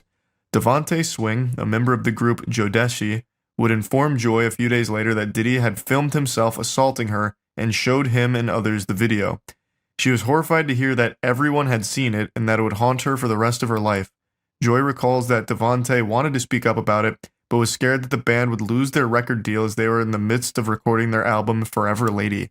Holy shit. So they saw this video, still didn't do anything about it, and he is bragging about assaulting her and filming it. Well, not just bragging about it. They showed the video. Yeah, they was just willingly showing these to people in the industry. Again, it's just, and the dude's like, sorry, we've got like this whole deal worked out, you know? Yeah, so like I saw you get sexually assaulted and shit. That video was brutal, but we're recording Forever Lady right now, so if you could just like tough it up till that's done. Every single time these situations happen where someone gets away with like decades of like assault and abuse and rape and stuff like that, it's always because there were 100 people who were like, yeah, but that didn't want to make things weird. Yeah. Yeah, we just had so much going on that was in jeopardy if I was to report this. It's like, I mean, you know, is it that urgent? Do I need to report it? We're doing great on iTunes. Record. You know, I don't want to kill that momentum or anything. Yeah. What's that fucking saying that's always overused about how like the only the one thing that like lets bad people do bad things is evil prevails when good men do nothing. Yeah, something like that. That's the Call of Duty quote that comes up when you get killed in COD 4. I'm pretty sure it's a Churchill quote originally, but yeah, it gets used everywhere. It's true though. Like so many situations here could have been prevented if the people witnessing these events had put aside their ambitions, their goals, their fear of them being like targeted by Diddy, and instead done the correct thing and alerted the authorities about just the troubling stuff. This is 1991. You could have stopped Diddy before he ever even spiraled even more out of control. He wasn't even that. He was successul, of course. I'm not gonna claim that he wasn't and that he didn't hold some level of power, but he wasn't Diddy, the multi-billionaire, the billionaire media mogul, like empire creator that he is now. Like it would have been way more possible back then. I also just don't understand because like I feel like you gain so much more by being the one to blow the lid off it, right? Like this band or this group, I'm not even familiar with, and they were so excited for this album that I don't know. But I probably would know them if this was the group that led to him going to jail for these kind of things and stopping him. Like they would have had so much more success. I don't think back then, but now, yeah. Like in current year where everyone's so connected and like the allegations and stuff like that gets a lot more screen time and people taking it seriously. But back then, all it would have taken was like P. Diddy saying like, no, you or something. And then like now they're shunned and no one believes them. Yeah, I guess that's true. Maybe back then it would have been different. Joy had tried to file reports against Diddy and had even allegedly spoken to several prosecutors with the intention of pressing charges. But members of the law enforcement told her that she needed witnesses or people who had experienced similar assaults. People around her were terrified to speak up against Diddy, as he was powerful and could ruin future opportunities. He was also known to be violent, and they seemingly did not want to be at the other end of his anger. God damn it. This is Lil Rod. On 26th of February 2024, a lawsuit was filed against Diddy, his son Justin, multiple members of his staff, and Chalice Recording Studio, Love Records, Motown Records, Universal Music Group, Combs Global Enterprises, and more by Rodney Jones. Rodney Jones, or Lil Rod, was a former producer and videographer for Diddy. He worked on 9 songs on Diddy's album Love from September 2022. Oh, he worked on... Sorry, I put all that together. He worked on 9 songs on Diddy's album Love from September 2022 to November 2022. I thought that was the name of the album, Love from September 2022. I was like, what the fuck is that name? The album name is Love from September 2022 to November 2023. A very specific period of time of love for Diddy. Great year of loving, I suppose. But yeah, so he worked on that album, 9 songs for Love, and he lived with Diddy for months at a time. Lil Rod is said to have many witness statements, video, audio records, and images which corroborate his complaint. Apparently, Diddy required Lil Rod to film him all the time, and on which is a great idea. Which is a great idea if you're committing crimes constantly, like fucking Christ. Yeah. Hi, I'm Diddy. Welcome to Jackass. Make sure you film this. What a fucking idiot. Of course, it's not idiocracy though, it's confidence. That's what's annoying about this to me is he's not an idiot. Well, he is, but he's not an idiot in this way. He's just extremely confident that he's not going to be caught and no one will care. That's what's so annoying. It's his ego. Yeah. So on several occasions took his phone and recorded himself. So he started vlogging his own shit too. Yeah, great.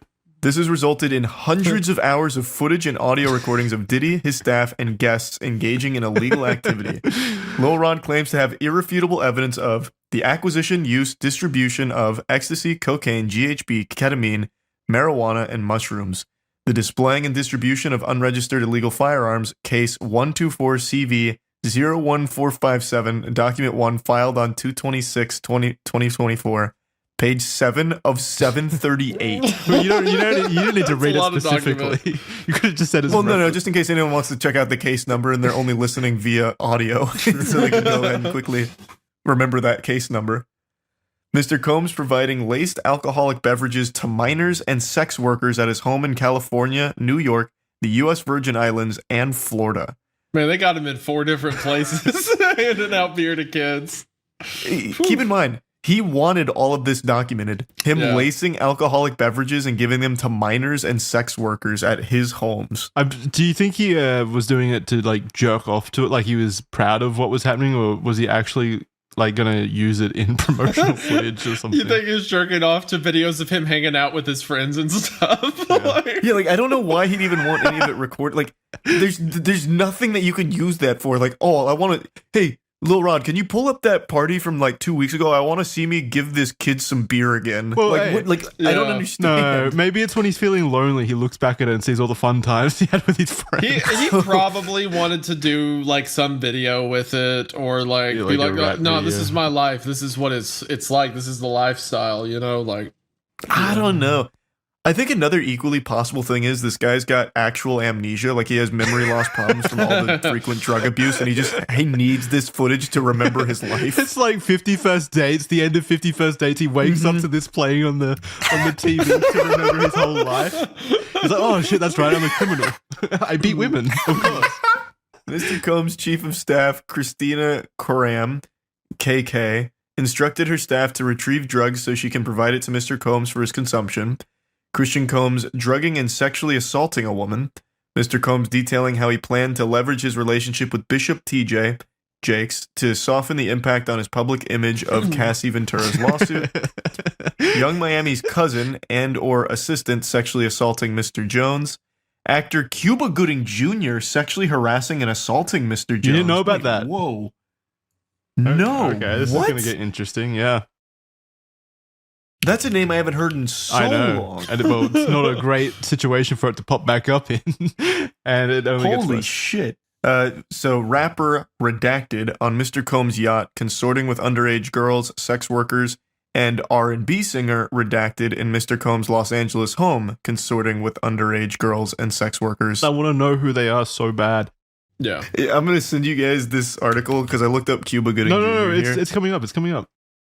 Well, this is 9 hours ago. There's no way it's here. Oh. It's just this headline and this picture associated with it is fucking extraordinary. So it says, Cuba Gooding Jr. surfaces in Miami amid Diddy's drama, and it's him on the back of a golf cart looking like really shocked at what he's reading. Like he's reading it in real time. He's on his phone. Yeah. Oh my God. I'm going to throw this up on screen as well. He's got like a vacation shirt. He's got like a vacation shirt on. He's going to a yacht. He's like, shit, I did what? Like he's like, damn, I don't who did I sexually assault? He's in the next picture. He's shaking his fist. Damn you, Little Rod. However, this turned from promises to threats. Allegedly, Diddy even threatened to harm Lil Rod physically, saying he would eat his face off. Diddy even said he would kill his own mother, Janice, to achieve his goals. Jesus Christ. Unprompted? Just go. Yeah, I can imagine how that conversation went. Listen, I will kill my mother right now. Like, I will do in it. an instant. You think Janice is reading these fucking allegations and be like, what the fuck? My son said what? That's fucked up. My son's gonna kill me. Why? Also, eat his face off? Was he on fucking bath salts at the time? Like, what a probably, yeah. Weird threat. According to the lawsuit, Diddy was relentless, intimidating, flaunting his firearms, and boasting about his ability to evade consequences for violent acts to sow fear in individuals like Lil Rod. In September of 2022, Diddy was holding a writers and producers camp at Chalice Recording Studio. Diddy, his son Justin, and a man named G were in a heated conversation that moved from studio into a restroom near where Lil Rod was shitting.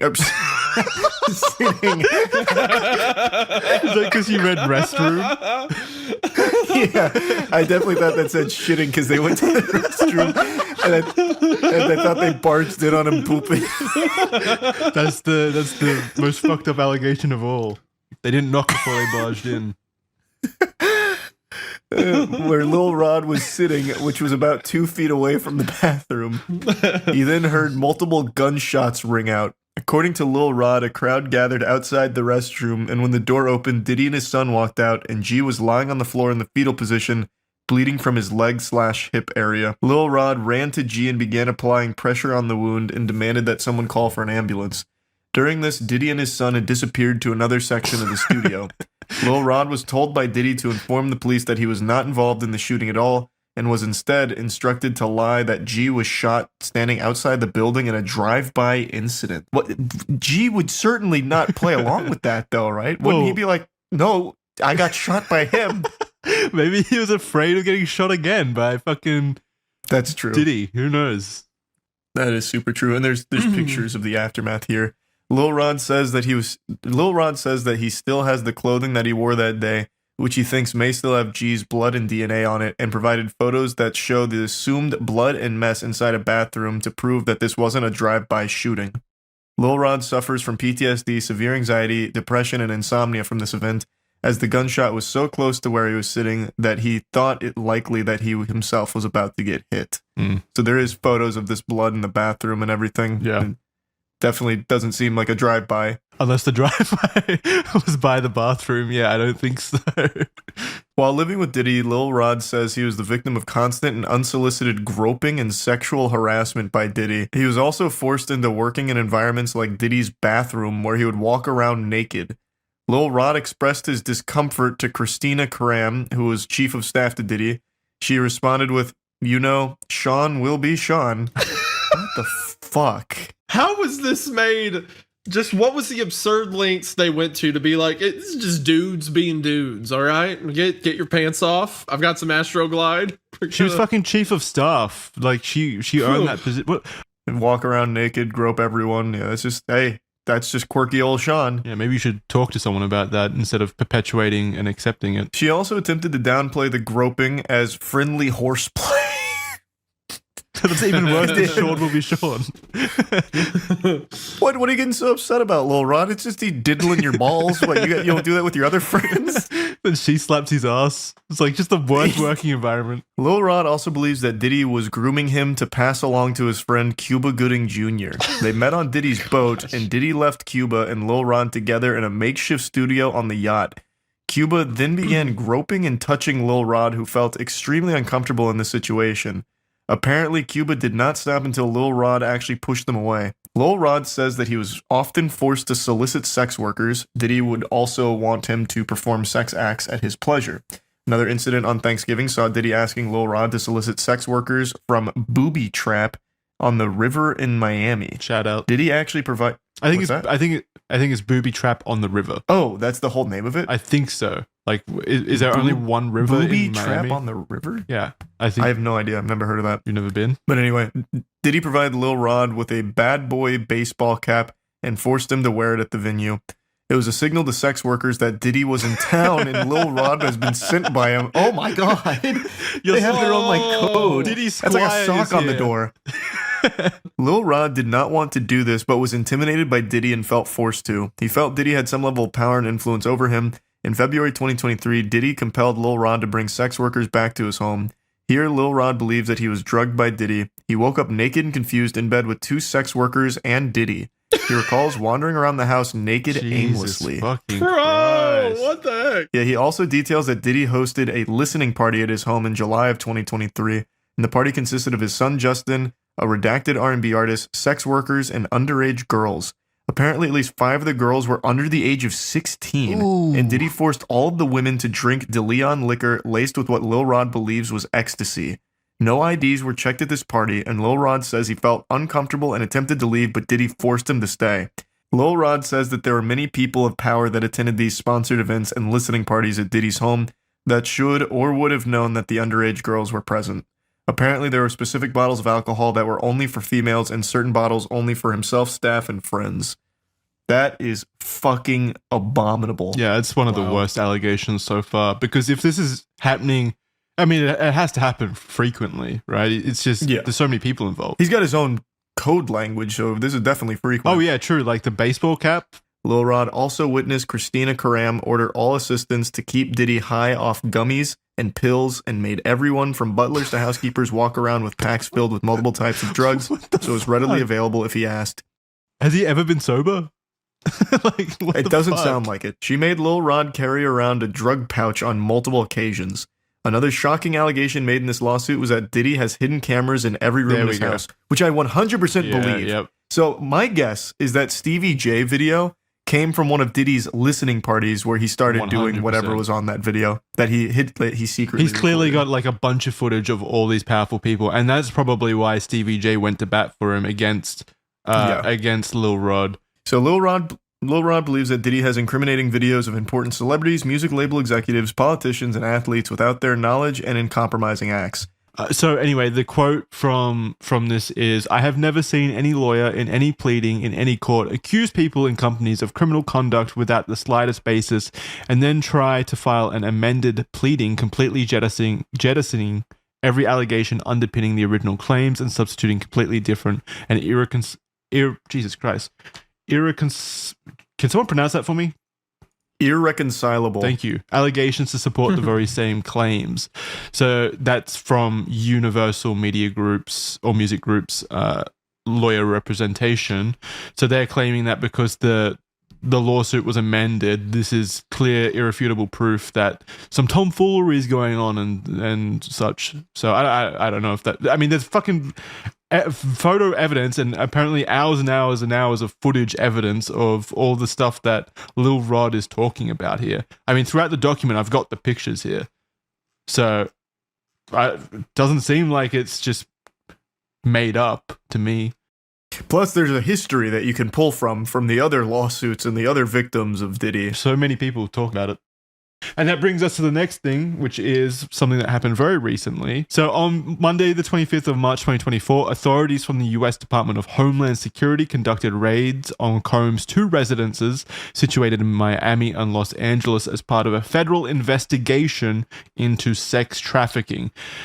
So they clearly had information. If the lawsuits corroborate an unrelated Homeland Security investigation of sex trafficking, that they think the federal government thinks it's worth it to raid two of his houses at the same time. Yeah, shit's not looking good for PD. Like, not looking good. Yeah. We didn't even really touch on sex trafficking in the allegations. Like, I don't think that this investigation by Homeland Security has even been spurred on by the allegations themselves. No, it hasn't, because sure, it can be implied, like maybe sex trafficking was happening with some of the underage prostitutes and stuff like that, but like it's not like a few celebrities filing lawsuits made Homeland Security decide to do this. They've been doing their own investigation for a while. Yeah, that now everything's coming to light at once. So if their determination is that they need to execute a search warrant for an investigation into sex trafficking on two residences owned by this guy, they've found something that led them to a search warrant being justified, which is pretty concerning. And also speaks to something much larger here. Validates the lawsuits as well. Also, he was not at either of these residents because allegedly he had received some kind of tip that this was going to happen. So this is when like the fleeing allegations came out where he had run away. So he had abandoned both of these properties. He was well aware this was on its way. So he took preemptive measures to get out and potentially hide damning things. Yeah, that's definitely a possibility. He definitely wasn't at the residences when this occurred, so it's likely that he was tipped off. That's good. If there's something there, which I assume there is, they would have found it. Well, I don't think there would be, since he clearly knew this was coming. I imagine he got everything out that would be a problem. Yeah, maybe. Man, I hope not, man. Fuck. Additionally, it has been reported that Homeland Security confiscated hard drives during the operation. But it doesn't stop there. I wanted to end this one on another little anecdote, which is Diddy's relationship with minor artists, so artists who are minors at the time. Due to the allegations of professional malpractice, a new wave of scrutiny was washed over all of the previous relationships Diddy had with minors. As such, a creepy video of Diddy interacting with 15-year-old Justin Bieber resurfaced, where Bieber was said to be spending the next 48 hours with Diddy. Quote, he's having 48 hours with Diddy. This is Diddy talking, by the way. Just I should specify. Oh, Diddy says he's having 48 hours with Diddy. Yeah, he referred to himself in the third person. Gosh. Were we hanging out and what we're doing, we really can't disclose. Oh no, but it's definitely a 15-year-old's dream. Diddy, then 40-year-old, says in the video. He would continue by saying, quote, "He signed to Usher, and I had legal guardianship of Usher when he did his first album," after implying that he's been given custody of Bieber for 48 hours. Oh, in another video taken months after, Diddy confronts Bieber about not returning his calls. Have you guys seen that video of like the awkward confrontation between Diddy and Bieber? Where Bieber looks super uncomfortable. Yeah. He's like, I don't know, man, or whatever. He's just kind of like dismissing it, but like Diddy genuinely seems upset that he can't get in contact with Bieber. Oh gosh, this is so sick.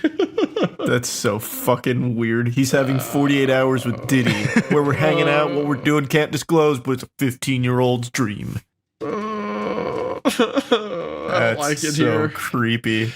Was a resurfaced Howard Stern interview with Usher from 2016, where Usher, who was closely tied to Diddy when he was a minor, admitted that he saw some, quote, very curious things that occurred at Diddy's New York mansion. Usher was sent to live with Diddy for an entire year, hence the legal guardianship referred earlier, when Usher was just 14 years old.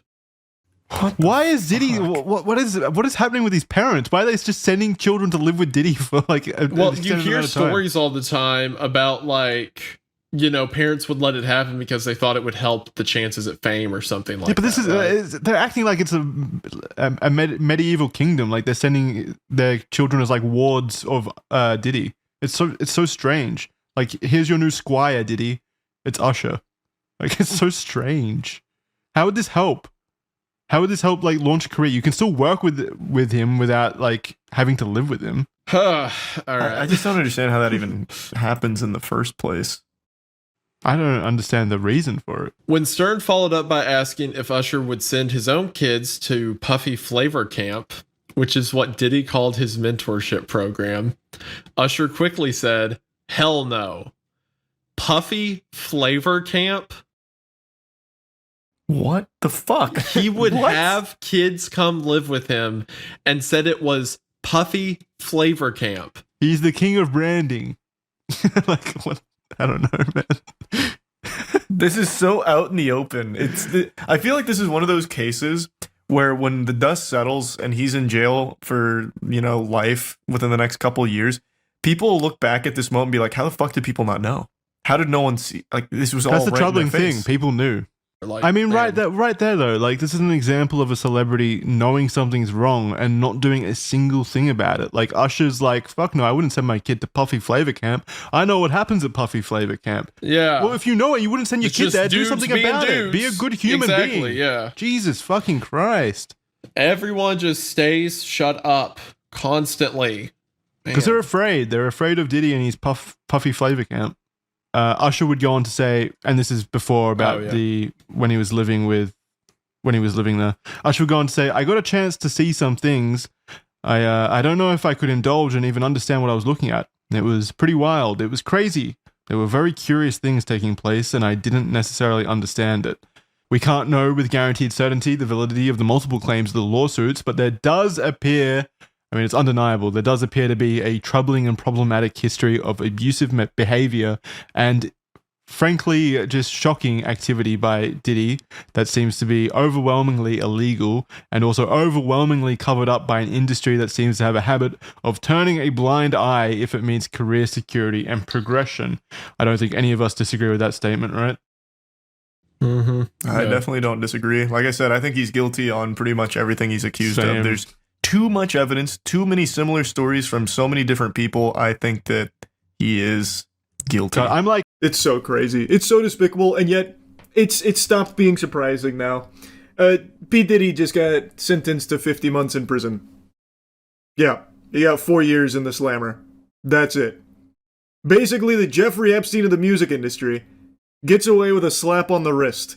I mean, they're probably going to be supplying him with baby oil in the cell at this point. He just got 50 months in prison. That's it. And truthfully, I'm not even confident they're going to keep him incarcerated for the full 50 months. I don't even think he'll be in there that long. He'll be in and out of the slammer lickety split. I feel like it'll be like that scene in SpongeBob where SpongeBob and Patrick steal a balloon on free balloon day, so the cops like close the cell for a split second and tell him to, scram. That's what I think's going to happen with P. Diddy here. This is just abhorrent. 50 months for the diddler. We gotta start, looking into the judge here for a second to see if he got invited to the next freak-off when he's, let loose. Because, how is this even possible? I had been keeping up with the case. I had already given you the update about the things that they found him not guilty on, which was absolutely stunning in the first place. But it's just insanity. It's absolute insanity. Everybody knows he's guilty. There are decades of evidence, mountains of evidence about all of his crimes. A vile, evil worm. And he gets 50 months. This is just clear, irrefutable proof unfolding in front of your eyes that some people genuinely are above the law. Actually. It's not, conspiratorial. It is just the facts of it. It's crazy. Your Honor, did you stop to consider for a moment that my client has an unbelievable amount of money? Okay, just take that into consideration. I'm not gonna bother going into, the particulars here about where apparently P. Diddy was so broken about, the 4 years he has to spend in prison, or the strong face the judge put on there for a second while shaking his finger, waggling his little digit here about, justice and all the sick shit that Diddy did. Because it's all just fucking performative. It's not real. Because at the end of the day, justice wasn't really served.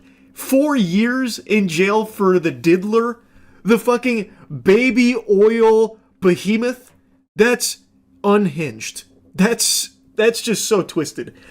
But that's the times we're living in. It is crazy the times we're living in. I also just saw today fucking Benjamin Netanyahu just openly stating in front of the whole world his plans on brainwashing because so many people are turning on Israel. So he was asked what he plans to do about it. And you know what? Since I'm just yapping, I'm just gonna go ahead and go on this topic now too. I guess I'm curious about what's another game plan if we lose evangelical support for the state of Israel. What's our backup plan to be strong, outside the diaspora? Christian influencers. Okay. You said we talked about the woke right, and you said I call it the woke Reich. That's a brilliant. The woke right, because these people, they're not any different from the woke left. I mean, they're insane. They're movies. Yeah, that's his strategy. A galaxy brain chess maneuver here. Call everyone that doesn't support Israel Nazis. Whoa! Holy shit! This he's alting right now. Wow! So basically, if you're not, eating out of this guy's gooch and supporting Israel on everything, you're a Nazi. To secure that part of the base of our support in the United States, that is being challenged systematically. A lot of this is done with money. Money of NGOs, vast. Money of governments, vaster. Okay? We have to fight back. How do we fight back? Our influencers. Just in case you forgot, Israel literally pays influencers to suck their wiener and just be these loyal little lapdogs to always just lap up whatever Netanyahu's gooch is sweating out. It's unbelievable. And he's just being super open about it. He is just saying that in front of people's faces and nobody seems to care. And secondly, we're going to have to use the tools of battle. And the most important ones are the social media. And the most important purchase that is going on right now is TikTok. TikTok, number one. And I hope it goes through because it can be consequential. And the other one, what's the other one that's most important? X. X. That's very good. And, so we have to talk to Elon. He's not an enemy. He's a friend. We should talk to him. Now, if we can get those two things, we get a lot, and I could go on other things, but that's not the point right now. Spoiler warning for those without thinking caps on. Censorship. He's talking about censorship. Damn to free speech, Benjamin Netanyahu's got other ideas. It's something he's talked about plenty in the past, He's not exactly shy with it. He's very loosey-goosey with the censorship topic, and he's talking about it again. He recognizes how everyone sharing videos and information about the atrocities and all the slaughter of the Palestinians at the hands of the IDF is making people turn on Israel. So now genocidal freak is going up to Elon Musk. Oh, Mr. Musk, can we do something about, like, all these pesky voices sharing all of this? It's censorship. Super weird, by the way, how a foreign nation seems to have so much pull over things happening in our homeland. Why can Netanyahu come out with his full ass on display, talking about, like, how algorithms on the platforms here need to cater to him, and also he should be talking to Elon about Twitter so they can do something together in regards to, like, the people not liking Israel anymore and what they're having access to. Why is that? Like, that shouldn't be allowed, right? Like, what the fuck? This guy gets to come in and, like, completely wash our fucking freedom of speech in order to fit his censorship agenda? Cool. How about no, goober? Like, come on. This should be an outrage to everybody. But it's not. It's just not. And that's just the signs of the times that we're in. Like, I made a video the other day about Ted Cruz with his slip-up where he said to stop attacking pedophiles. Senator Booker also said we should have bipartisan agreement. I think that's a great idea. We should have bipartisan agreement. How about we all come together and say, let's stop murders? How about we all come together and say, let's stop rape? How about we all come together and say, let's stop attacking pedophiles? I want you to look at what happened when the National Guard went to D.C. Quite the Freudian slip. And as I said, there's no way he meant to say that. But he never corrects it or anything. No one points it out. And what he's talking about didn't pertain to pedophiles at all. His crime statistics were robbery, homicide, and rape. 2 out of 3 of those he covered previously. The last one, robbery, that doesn't relate to stopping attacking pedophiles. Like, those two don't connect. You can't put the square piece into the circle hole on that one. And I saw people saying that it was intellectually dishonest to paint it as anything other than just like an embarrassing flub. Which is fair enough, I suppose, because I'm not trying to make the claim that this is him fully admitting to things and he's going full mask off. Ted Cruz did, notably, reject the release of the Epstein files. Like, from all available information, it seems he has been against the release of the Epstein files, judging from his votes in regards to it. So I did pose that, here's a little food for thought. There may be a little something there, possibly, but overall, the video, I was just taking the piss out of it. That's really it. But that was somehow incendiary and made people mad about, like, oh, to portray him clearly having a flub there with his words is absurd. And I just don't understand how we've reached this point where you can't even, like, point out the absurdity of something so fucking preposterous like a politician saying, stop attacking pedophiles. It's crazy to me. But I saw people putting words in his mouth saying what he meant to say, stop defending pedophiles. But again, that doesn't fit with what he's actually talking about here in the full context of what's going on. So why is he even bringing up pedophiles in the first place? It's super fucking weird. That's all I was saying, and making fun of him for it. The same way I've made fun of other flubs and weird stuff from politicians, like Biden, when he talk about, like, kids rubbing his leg hairs and shit like that. But things have just changed so fucking drastically. It's a totally different ballgame. But I'm gonna harp on Ted Cruz for a moment, because I just don't understand the glaze. I don't know how he has fucking hog riders. I do not get the pedophiles that will defend him tooth and nail, when he himself has said that the reason he got into Congress 13 years ago is to defend the interests of Israel. I came into Congress 13 years ago with the stated intention of being the leading defender of Israel in the United States Senate. Right. And I've worked every day to do that. So you are an American politician whose sole purpose for being here is to defend the interests of a foreign nation here, domestically. I just don't know how that's not treasonous. I'm just going to say it. I don't get how that is not just like full-blown treason. I saw quite a few takes when it came out about Israel paying influencers for like positive PR and stuff, and people were tossing the word treason around in regards to that. This is that times 50. I don't know how this one gets a pass. I don't get how that gets a pass. He is supposed to represent the state of Texas. You would think as an American politician, you would be prioritizing the interests of the nation that you're representing. But instead, he is openly saying that he got into this for the sole reason of supporting a foreign nation here. Now, again, I'm not the most politically savvy guy on the planet. I'm a fucking Neanderthal. I get that. I am a Cro-Magnon man when it comes to this. But I just don't understand. I cannot wrap my head around how people will support that. I don't get it. It doesn't make sense to me. He's also never there anytime Texas needs him, like in the event of like tragedies and shit, like with the flood, the freeze from quite a few years back. He always seems to be on vacation. Like, it's just, it's... I'll stop harping on Ted Cruz in particular. I'm just fucking blabbering here. It's 4 a.m. Obviously, it's another insomnia-fueled evening, so I can't help but just blabber. But my God, it's just crazy the times we're living in. Anyway, that's really about it. So, when you think of an apology video, you probably picture some stinky, goofy YouTuber petting their dog and fake crying, just trying to appear remorseful, and it's always just embarrassing, looking like some shit out of South Park where they're like tweaking on their nipples and saying, "I'm sorry." Because for a long time, YouTubers have had a monopoly on shitty apology videos.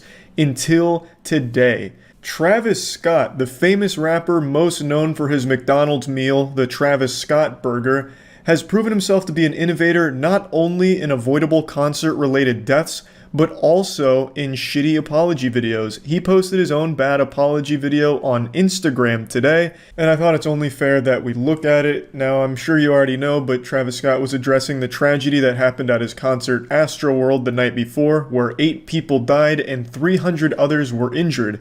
This was due to a lot of factors, but the main one being crowd crush. Crowd crush is when a huge crowd of people occupies a small space and everyone gets too close together and inadvertently starts pushing on each other, which suffocates people in the middle. They die from asphyxiation. Crowd crush is an agonizing and horrible death, which unfortunately 8 people suffered yesterday at his concert. I made a video going over this, and since then there's been a few people that went to my Twitch streams just to say Travis Scott did nothing wrong and bears no responsibility and called me a cuck. And I swear to God, if I have to read one of those brainlet takes one more time, I'm gonna go sicko mode. I will say again, while Travis Scott wasn't responsible for the conditions that caused the horrible crowd management and the crowd crushing, he had ample opportunity to pause the concert or stop the show altogether. People were saying Travis Scott didn't know what was going on, so had no reason to stop the concert. So I guess they just think Travis Scott is the dumbest man on the planet who performs with his eyes closed. I don't know. Because if you just look at the pictures taken from the stage or some of the video from the stage, you can literally just see an ambulance going across the crowd because there's ambulances at all times throughout the concert because people were dropping over unconscious, literally dropping like flies. You were statistically more likely to die at the Travis Scott concert than you were shark attack, lightning strike, fucking driving in a destruction derby. Like, it was a lot of people falling unconscious and an ambulance pretty much at all times in the crowd. And the crowd, of course, dancing on top of the ambulance, all of which was visible from the stage.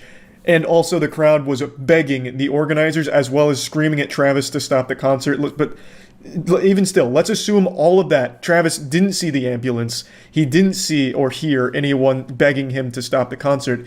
There is a clip that I mentioned in my video where Travis Scott literally tells security to get one of the unconscious bodies out of there. He noticed that one of the guys was fallen unconscious or something. He asked security to get him out. Security is crowd surfing the guy's body out of the venue as Travis Scott is watching and singing at the body, literally giving it a walk-off song. Travis Scott knew people were falling unconscious, as evident from that one clip alone, and he still chose not to pause, take a break, or stop the concert. He bears a lot of responsibility, and Travis Scott has stopped concerts before for much less. There's a very popular clip that's now floating around where Travis Scott crowd-surfed and got his shoes taken, and he stopped the concert on the spot to spit on the guy that took his shoes and tell the crowd to beat his ass. So Travis Scott has stopped concerts for his shoes, but doesn't stop it for the loss of life. So he values shoes more than people's lives, I guess, more than his fans' lives. That's the impression I get. Travis Scott bears responsibility, accept it, stop defending him, stop huffing that copium. Now with that being said, let's check out his apology video. I just want to send out prayers to to the ones that was lost last night. We're actually working right now to identify the families so we can help assist them through this tough time. You know, my fans really mean the world to me, and I always just really want to leave them with a positive experience. Man, you can tell this clip is serious because he put the black and white filter on it. Fuck. You can tell it's really getting to him. This whole apology video looks like he was just woken up out of a deep slumber and forced to make this by like his lawyer or something. Like, hey, get the fuck out of bed, we need you to make an apology video. And he's like still sleepy. He's like, oh fuck, okay. Hey guys, sorry. And then he's like rubbing his face really hard, hoping to get 1 or 2 tears to come out, but they just won't fall. He can't get the tears flowing. It seems more like he's annoyed than sad. Like, this is how I react when my dog takes a shit on the carpet. It's like, ugh, fuck, it's on the carpet, which means I'm gonna need to use like nature's miracle or something to get it off, and it's gonna be a big mess. Oh, Jesus. Anytime I can make out, you know, anything that's going on, I stop the show and, help them get the help they need, Yeah, but you didn't. You did identify someone who was unconscious. You identified someone's lifeless body and told security to get out of there. And then you started singing to the body and then continued on the show. Like, you immediately just went into a song. So, I mean, you did identify it. And, I mean, I guess you got them the help they needed, getting them crowd surfed out of there. But you didn't stop the show. Even after finding that, you still continued. I could just never imagine the severity of the situation. We've been working closely with everyone to just try to get to the bottom of this. The City of Houston, HPD, Fire Department, everyone to, help us figure this out. So if you have any information, please just contact your local authorities. Yeah, every single person involved in Astro World here needs to be held accountable. The second people started breaking through security checkpoints and climbing fences to flood the venue, they should have taken precautions to pause the concert, delay it, or something, because they were not equipped to handle that capacity, and this is the natural result of that. It's a true fucking tragedy, and everybody, Travis Scott included, needs to be held accountable for what happened here. Now, I did read reports that there was someone who injected a security guard with a needle, which caused the security guard to pass out. I don't know if there was some kind of, like, fucking supervillain there injecting people with something, but even if that was the case and not everything was related to crowd crush, there was still plenty of people recognizing all of these unconscious bodies and should have stopped the concert. If anything, that would be more reason to stop the concert, and they still chose not to, which is an even higher level of negligence. Everybody continue to just keep your prayers. I mean, I'm honestly just devastated, and I could never imagine anything like this just happening. And I'm gonna do everything I can to keep you guys updated and just keep you guys informed on what's going on. Love you all. As is standard practice for apology videos, there isn't an apology. There's no I'm sorry. It's crazy. Every single fucking apology video ever, for some reason, lacks the most basic apology. A simple I'm sorry. Nothing. None of that present here. And I just wanted to go over it. It's not like a very informative video or anything like interesting, but it just shows how disconnected celebrities are, that this seemed like a good idea to him. At no point do I get the impression he truly cares about what happened. It seems more like he's worried about potential lawsuits that he's going to face. And not potential, the inevitable lawsuits that he and his team will face. It seems like something that he was forced to make, as is pretty clear by how uninterested he looks in the video. And it's so baffling. Why even bother at this point? He made a Twitter statement. Why did he even bother making this when he clearly doesn't seem to care that much? He doesn't even take responsibility at all. So, I mean, I just wanted to at least show this since he did post this apology video on Instagram. And yeah, that's about it. So, yeah. Hey, we're playing the Guess That Tweeter game, where we're gonna figure out who tweeted some gobbledygook. Was it Aaron? Was it me? Or anybody or else. anybody else on this board. Still don't get why I'm not on the board. I came up with a fun name for this game. Do you want to hear it? Do my Aaron impression? Sure. Let me hear it. Oh God. Well, damn, man. Thanks for coming to play X marks the damn spot. It's not even a name of the game. X marks the spot because Twitter's now X. Oh, I didn't even connect that. I will never register that it's called X. God. I still get emails from it for like the skill check Twitter and stuff, and it says X, formerly Twitter, still, and I'm like, it's been like 2 years. They can't even make the transition, and they own the damn company. Also, Twitter, I barely even know her. Let's start the fucking game. All right, Aaron's gonna give the rules. Alrighty, so what's gonna happen here? What's gonna happen is what? Watching you be confined to a mic is amazing. Well, I can pick it up and I can walk around. You can if you want. Yeah, I think I might. We'll start like this. Alright, so what we're gonna do is I'm gonna read off a tweet. You guys are gonna say, you got the list right there. There are multiple, like there could be any amount of me and Charlie's tweets in here. Okay. So I'm gonna read off the tweets. You guys are gonna pick who you think it is, pull it off the board, and then show it to me. I'll tell you guys if you're right or wrong. If you're right, you slap that bad boy down. If you're wrong, you put it back on the board so you can pick them again. And then by the end, you can sort through all your pictures, and how many pictures you have is how many points you have. And whoever has the most points wins.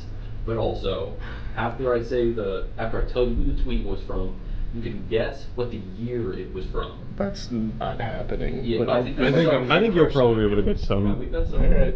I think the only people you can't keep the pictures of are Aaron and Charlie because there can be multiple.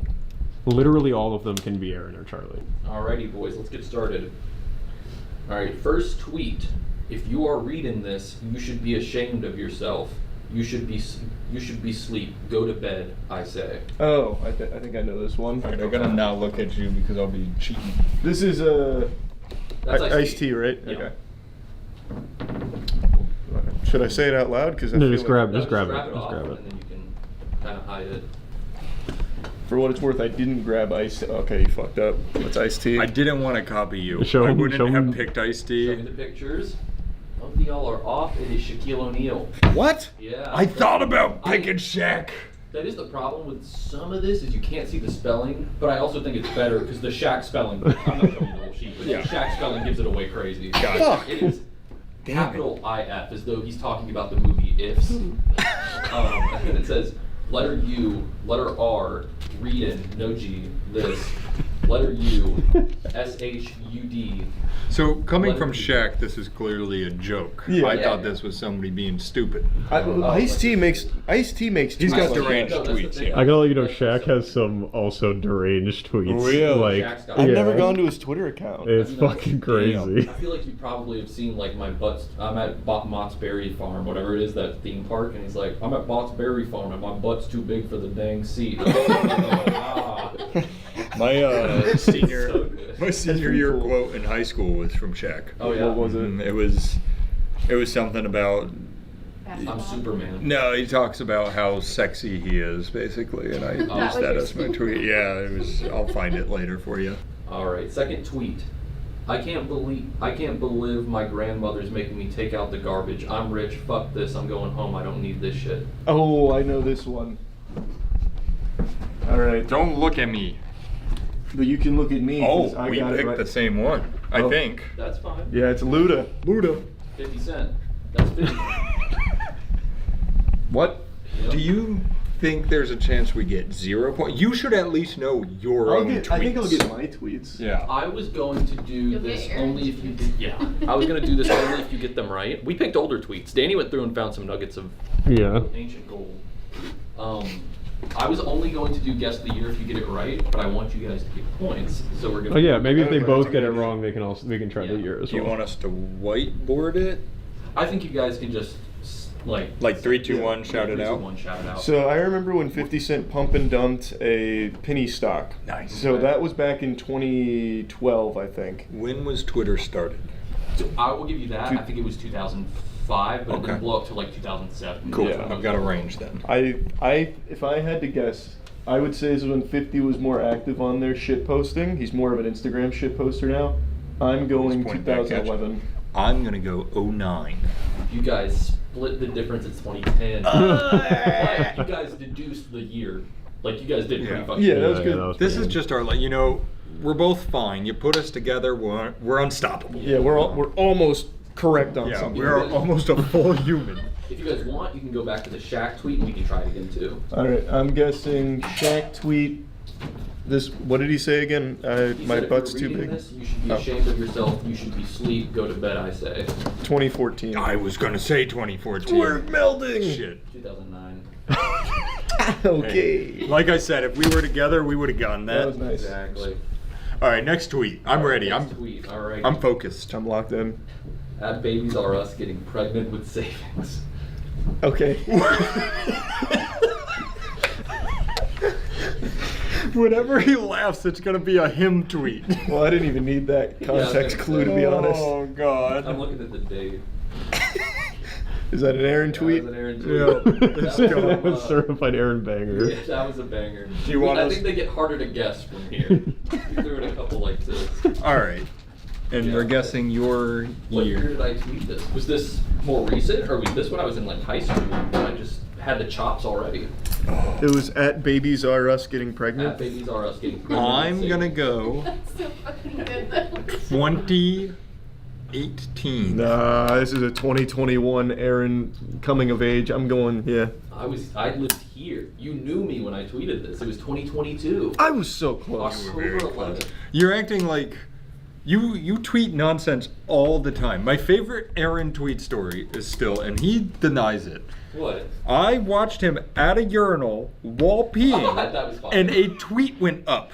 He's peeing, and his tweet pops up. I had the opposite hand doing it. Yeah. Well, I didn't think you I- were holding both Yeah, with I was one. controlling stream, and then I thought of a firework. I will say, I went through Aaron's Twitter, and there was like clearly a date where he crossed the event horizon of current Aaron, because it was like normal, and then just immediately everything else is I like think exactly. I caught COVID or something like that. It was probably around there. It was probably like late 2019, 2020 or something like that. I once ripped an Aaron tweet, and after about 10 seconds, somebody commented on it, "What the fuck, Matt?" and I deleted it.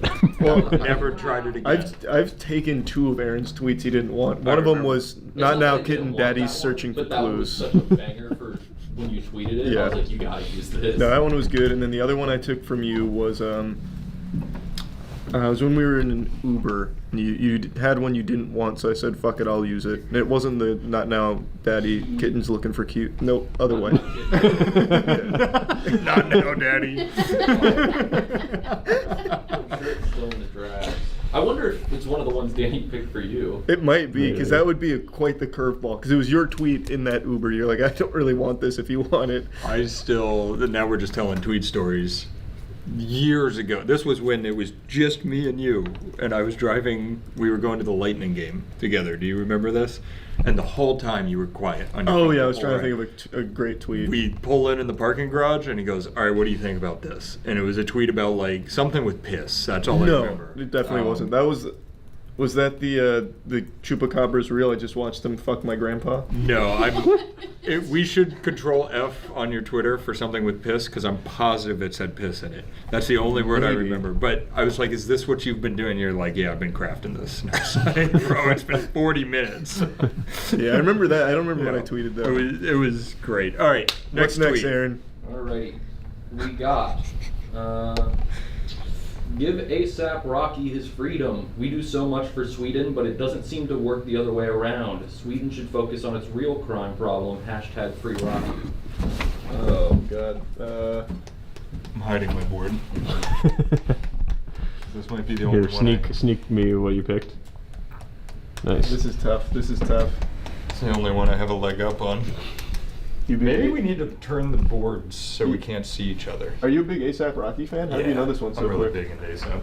Me too, he's so hot. You said he's so hot? Yeah. Yeah, he's really hot. I I think couldn't pick out a picture. The of only ASAP reason I Rocky. think you'd know this is because it's got to be him. Is it Trump? It is indeed Trump. It's Trump. Okay, that I had no idea. You said that like I'm a big Trump fan. Well, no, but, like there's no way you'd know what Young Thug, Hulk Hogan. That's Young Thug? Yeah. That's very helpful. Okay. That's like the classic Young Thug picture. I've seen the picture all the time. I just don't know who it is. So leave that down here because y'all got it right. Nice. Now, do you guys remember what year the A$AP Rocky thing happened when he got arrested? This had to be before Trump was president, I would think, right? Well, think about the context because he is trying to get him home. Oh, that's a good What are point. the clues was back just here? Don't help no him. help. Aaron's always too helpful. Yeah. Well, there's still a 4-year range. Yeah. There he does. He's helping again. Helping again. I'll lock in. I'm just gonna go kind of late. I'm gonna go 18. I'm going 19. 2019. Fuck! Oh, Aaron. Full guess. Okay, you got one right there. Okay, that's all right. Well, hey, wait, I got a point too. Yeah. For Yeah, I think she's just doing Extra the. Oh, extra point because we get the picture. Yeah. Can somebody? What is the popsicle stick? It's because you can't take Aaron or Charlie off the board, so. Oh. Okay, I get it now. Game's all making sense. Yeah, it's a thinking man's game. All right, what's next? Just heard Smash Mouth broke up. Don't talk to me today. I need some time. I know who tweeted this one, but you can't look at the board.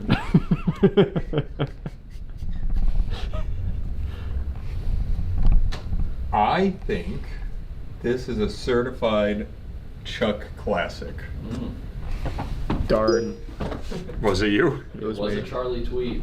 It was. Now- Because I remember reading this one, and I don't know why I would have read any of these tweets if it wasn't one of you two. When did you tweet that though? When did they break up? I think it was. I'm gonna say Okay. You guys both got it right. Yeah. 2023. Are you think Last, Smash okay, I'll give you a second chance. Do you think they No, have- don't help, actually, don't you're help.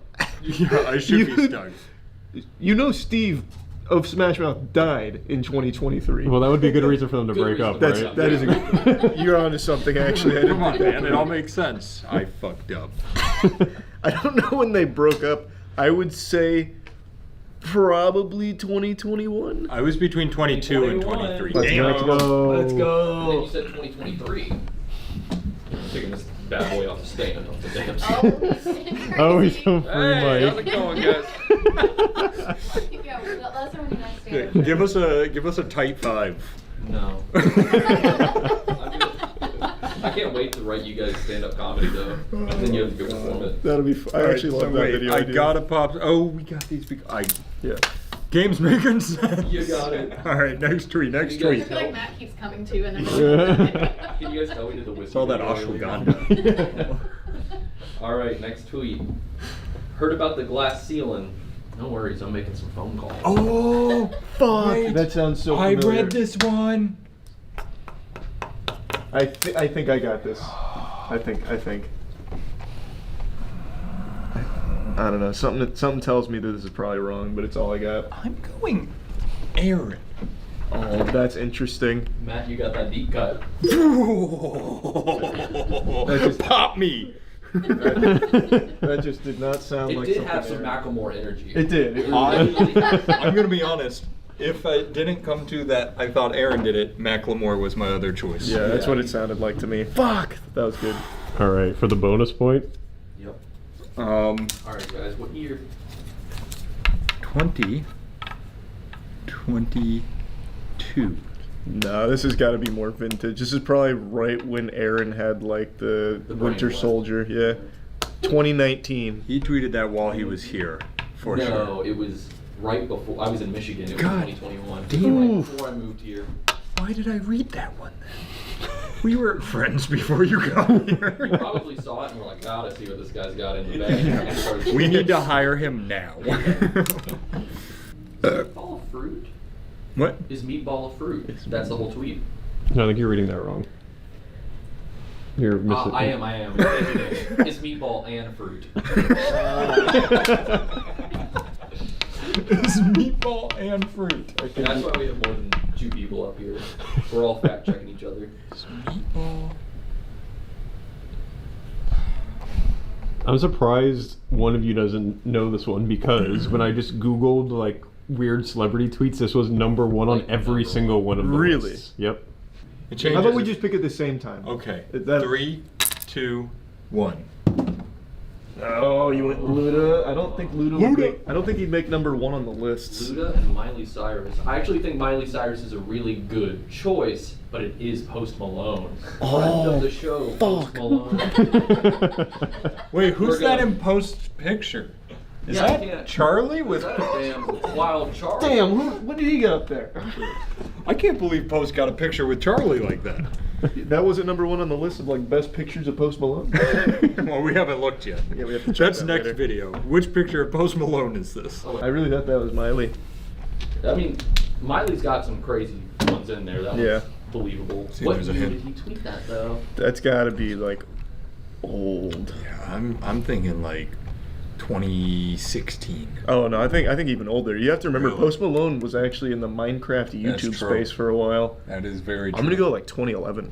2018. Let me double check Whoa. that. Oh. 2018. It's on my old sheet of paper. Yeah, 2018. Wow. Well, All right. Mm-hmm. He was just feeling himself that night. yeah. Do you have the time he tweeted it? Probably like 3 a.m. That was my guess.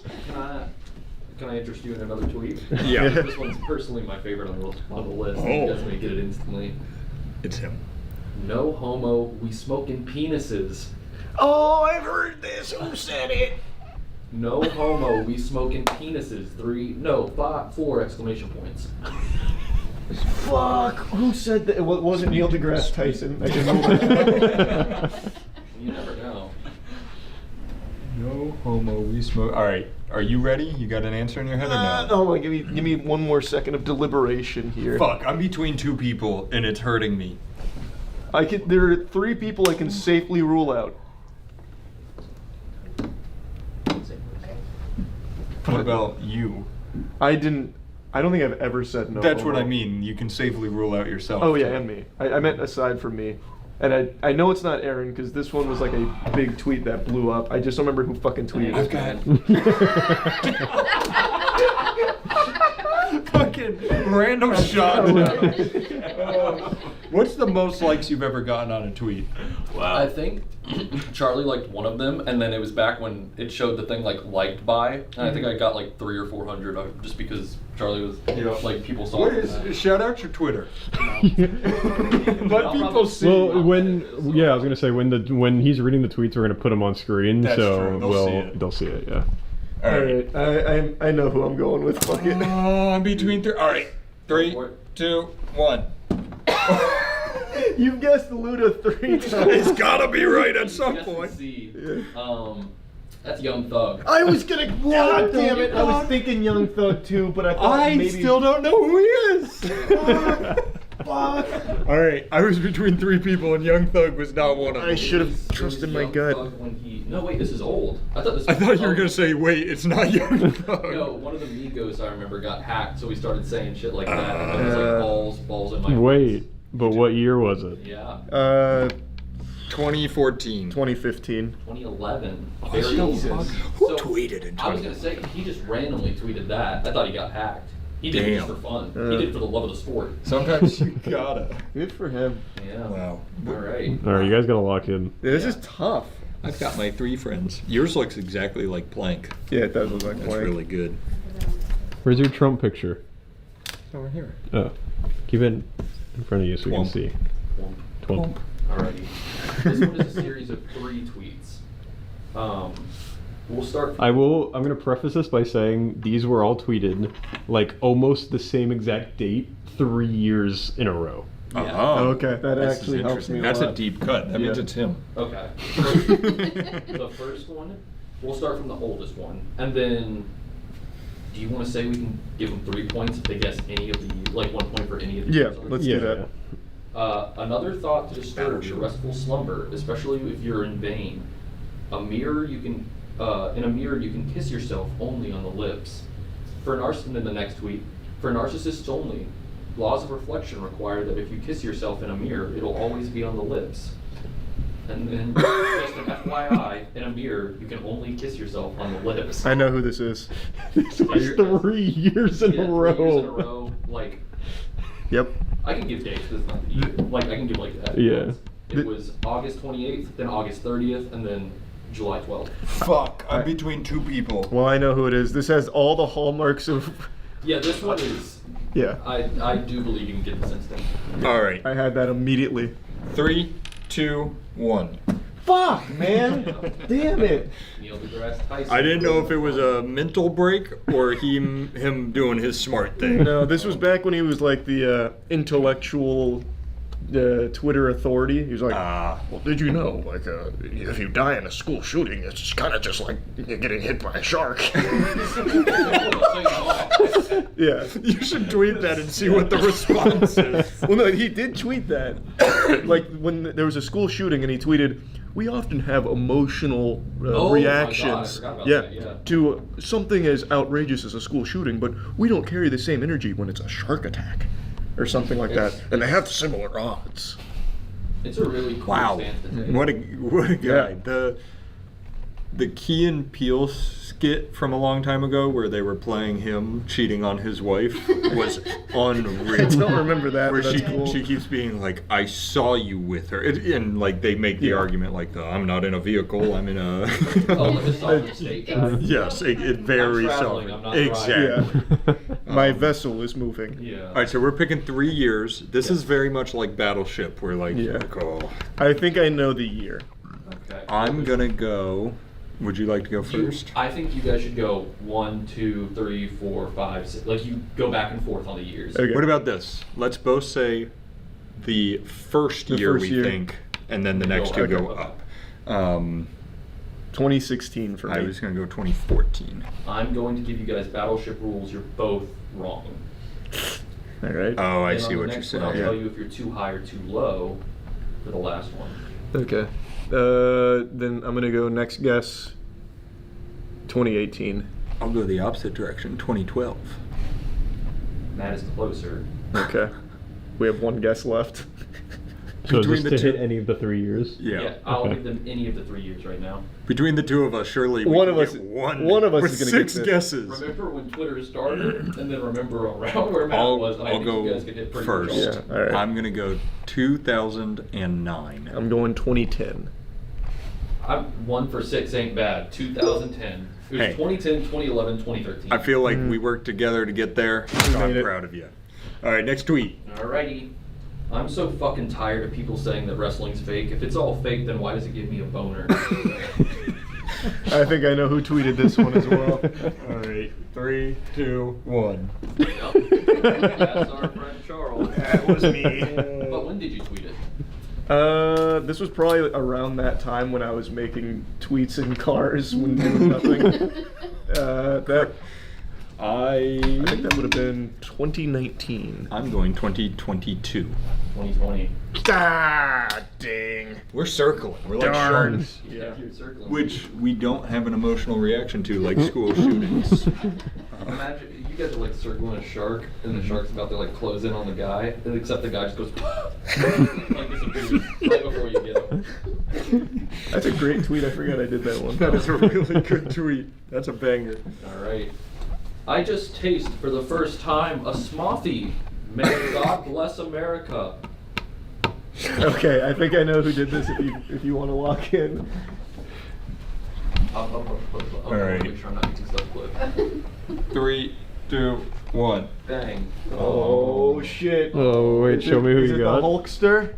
Or is it iced tea? Guys, Or it was anybody? Giannis. He's not from America.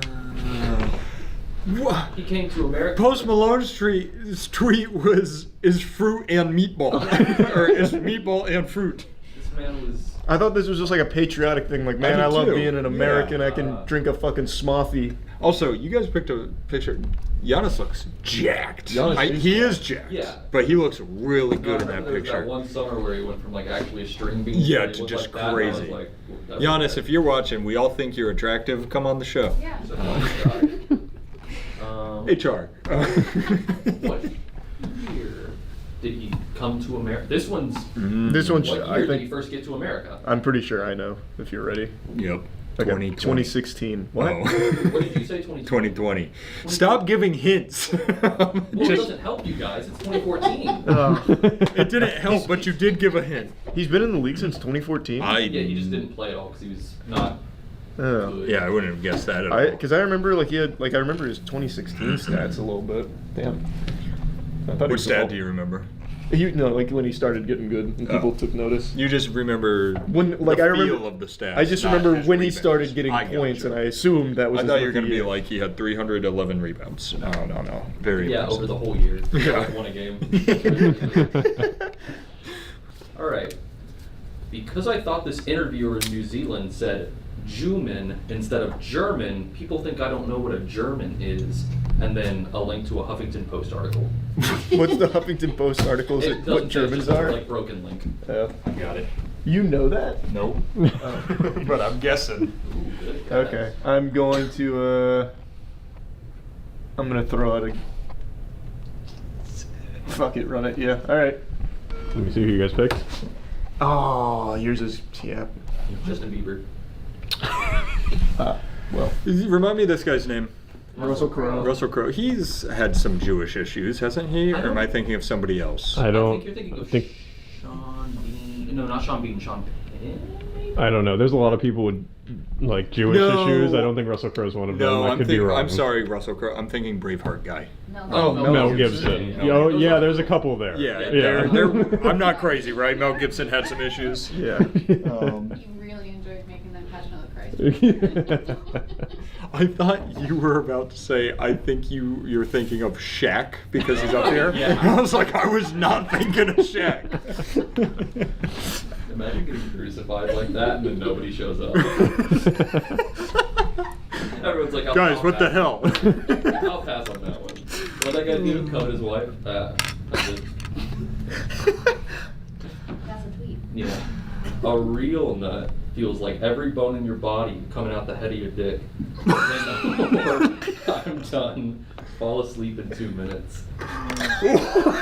Who tweeted that? I think I got it. I know this one if you're ready. All right, 3, 2, 1. Yeah, that's definitely Ice-T. That's gotta be Ice-T. But when did he tweet it? So probably Big Nut. That was definitely like COVID era, 2020. I was gonna go 2021. 2011. Fuck, damn, he's been nutting. He's for a ahead of minute. his time. Holy He's shit. just ahead of tweet culture. That's crazy. Yeah. He goes way back. Bro's a real comrade. That's Ice-T, if you're watching this, let us know. Comment That's below. it. Just let us know just- you're watching. If you are Ice-T, put Have you had 2011 in like 13 years since? Has it happened twice? Or are you still chasing it? if you're Ice-T, put nut in the comments. Oh, that's how we'll find That's him. over. Only he can do it. Next one. Cowabunga dudettes. I'm so pumped to be on the surfing kick. Who else surfs out there? Gnarly day in the H2O, riding the waves. Wow, a cowabunga. Cowabunga. Cowabunga. I think I know. Oh. Wait, say the first part again. Cowabunga what? Dudettes. All right. Like cowabunga dudettes is a huge clue, actually. Yeah. Dudettes. All right, 3, 2, 1. Yeah. We're just. That is a Kim K tweet. I had a sneaking suspicion, but too late now. Could you guys both pick Miley? Miley. I was thinking you guys may get it just because she's so disconnected from That's real true. life that she's just throwing out like Ninja Turtle buzzwords. That's true. What do the children like? Cowabunga. Cowabunga is a great word. That though. is. We should bring it. I know for the next month we're all gonna say cowabunga. When was she slapping that out? Yeah, the bus ride. This was probably super recent. Let's do 2022. 2021. You guys gotta think older, I think, on a lot of these. It was 2010. Yeah. You think Kim K's fucking surfing right now? Yeah, I was gonna say, I feel like now she's just like, get your ass up and work. And then in 2010, she was like, Yeah, she was living the high life. Yeah, in she was 2010, she you was know? a surfer dudette back then. That's Yeah, connected to that's the on us. salt of the earth. That's on me. That's yeah, our I fault. thought it was just like she's so disconnected. She tweeted it. Yeah, recently. I kind of was in the same So boat. that could be it too. All right, next one. You guys have not gotten very many. No, This is hard. This is a hard People game. always call me hot, sexy, funny, and smart, but no one calls me what I really am. Dumbass.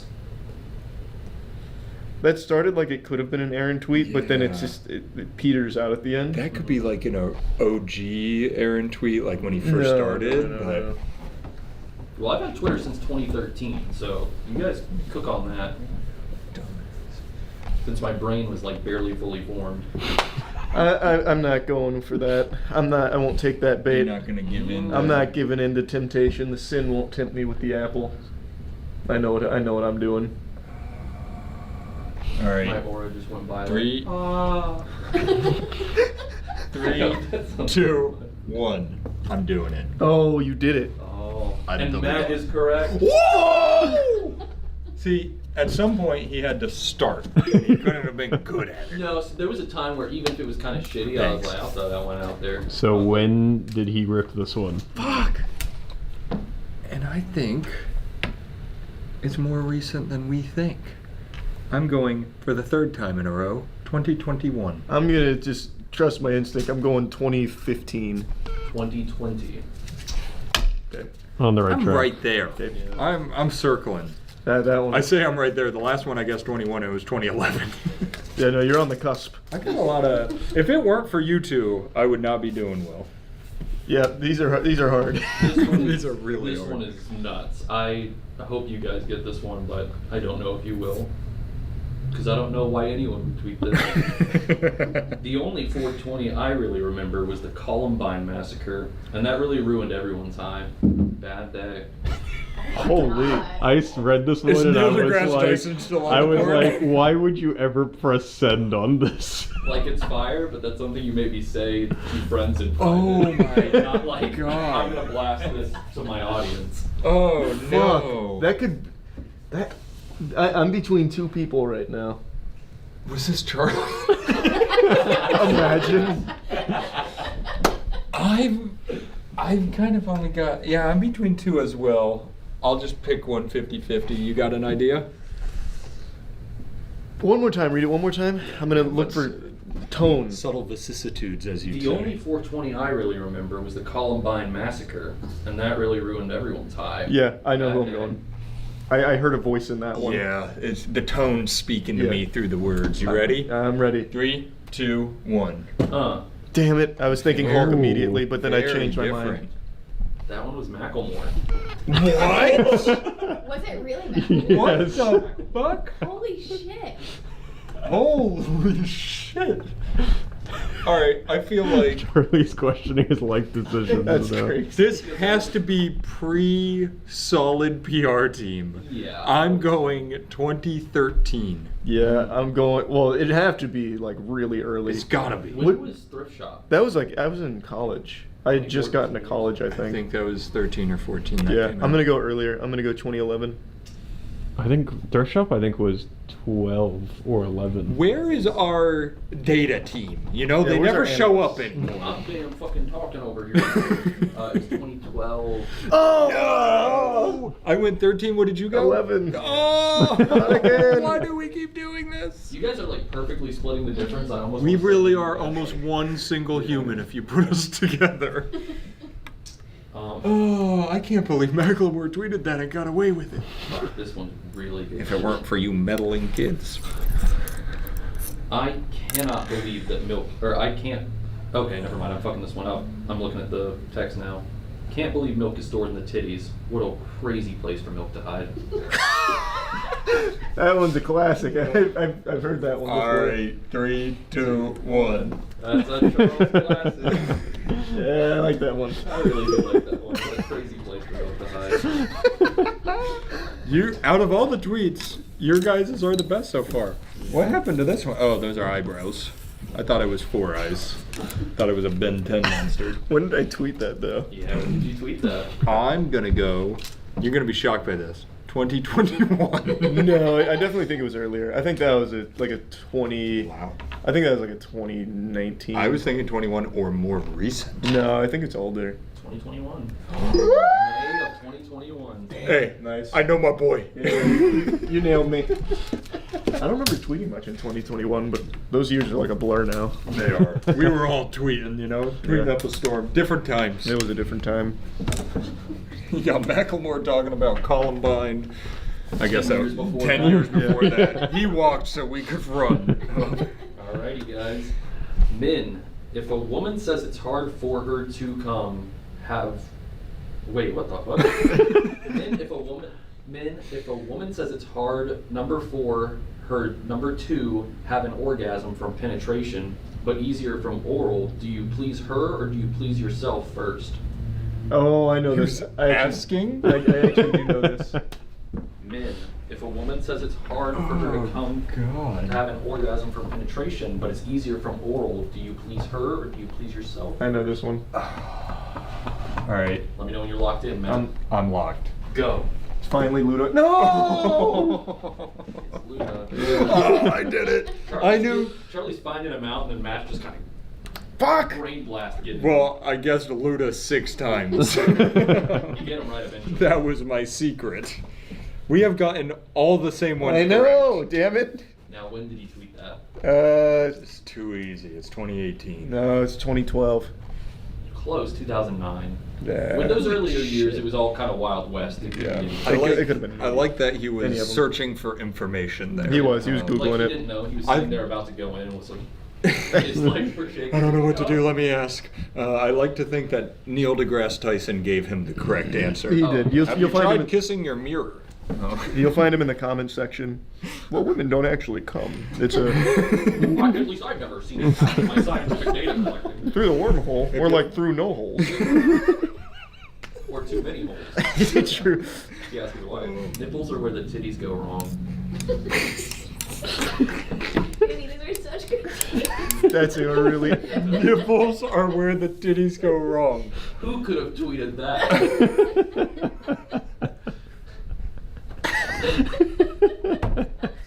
I'm between 2 people. I am too. And both are in this room.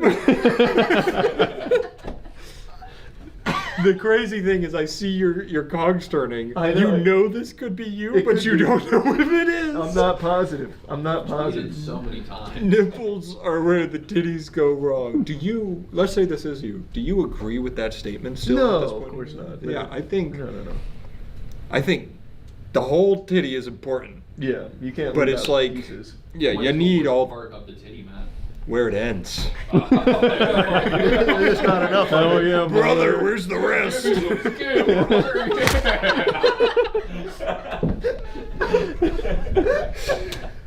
I think I know. Bernie, if you're watching this, I'm sorry, I love you. I think I know where I'm gonna lock in. All right. I think it's gonna be a curveball, but 3, whatever. 2, 1. Show me. I. You both look. You don't even have to take it off. That's Miley Cyrus. No! Damn you! Wait, Miley, go for that. I thought it was you because the word titties. I was Yeah, gonna say, I've made quite a it few. sounded exactly like it came Yeah, from your I don't mouth. think Aaron's. He doesn't type titties out very much. I'd also just never say a titty went wrong. Yeah, which is why there's no So negative true, there. so true. Yeah, you're more of like a milkers or bazongas, bazookas, that kind of thing. Yep. I'm going 2017. I'm going like peak meltdown Miley. I think was 2015. What did you say? 17. 2014. Fuck! I am You are tickling always- it. I'm yeah, you are. tickling it. Yeah. Yeah, that seems to be the case. All right, well, we got that wrong. Next one. This is another one that may be kind of hard. I just sharted myself. That's where you fart and shit yourself on accident. Wait, that's not even correct because like you don't fart on accident. Like the fart You is shit on calculated. accident. The shit yeah. is the You accident. try to fart. That's what you said. You fart and shit yourself on accident. Yeah, but that implies both the fart and the shit Yeah, are they're- accidental. yeah. Whereas Did he only just one. accidentally give us I a think hint? she's just, I think she's just using her You like. keep saying yeah, she. stop using pronouns. saying Aaron. she. Oh, I went woke. All right. You want to guess? Yeah, I want to guess. 3, 2, 1. Yeah, but I feel like maybe he just tried to throw us off. No. That's on me. Yeah, Aaron gave that one away. I would not have got that otherwise. But they need to get more. They have I would not 5 have now. guessed Chris Jenner at all. Yeah. But Alright. the other two have already been tweeted. I know I said the Young Thug homo smoking penis is one. Wait, Might be my we got to favorite. guess the year. Oh, right. Come Go on, for it. man. What time? When was sharding at its most popular? I feel like it really hit its peak in 2013? I'm going to go 2014. 2013? Yeah. Watch so close. 2012. Oh, because that's when it was supposed to end that year. Oh. So people didn't care anymore. They were sharting themselves all over the place. Fuck, man, what did you do? What was the day? It was December 12th? Was it 12th? December 12th, 2012? Yeah. What were you doing? Like, did you do anything special? No, I desperately tried to get laid because I was still a virgin and it didn't work out. Did you think the world was going to end? Yeah, I was okay. like, well, just in case. I was Just like, in case I you were failed. gonna, yep. I So I went remember- home and I played Halo 4. Oh. Did it help? No, it just made me feel even worse. I was like, damn, this didn't work. We had a big group of just guys in one of the rooms at my house, and we were playing ping pong and stuff, and we counted it down, and nothing happened. Also, did not get laid. Yeah, I wasn't there. No. Yeah, that's so weird. It's really weird. Hey, next one. I'm watching the History Channel in the club, and I'm wondering how do these people know what's going on in the sun? Ain't nobody ever been there. Is this Neil deGrasse Tyson? Do you sneak in a second one? No. We didn't use anybody twice except So for the sun. All right. Sun. How do we know what's going on in there? I know who I'm gonna guess. Alrighty. 3, 2, 1. Tarantula. Yup. Yep.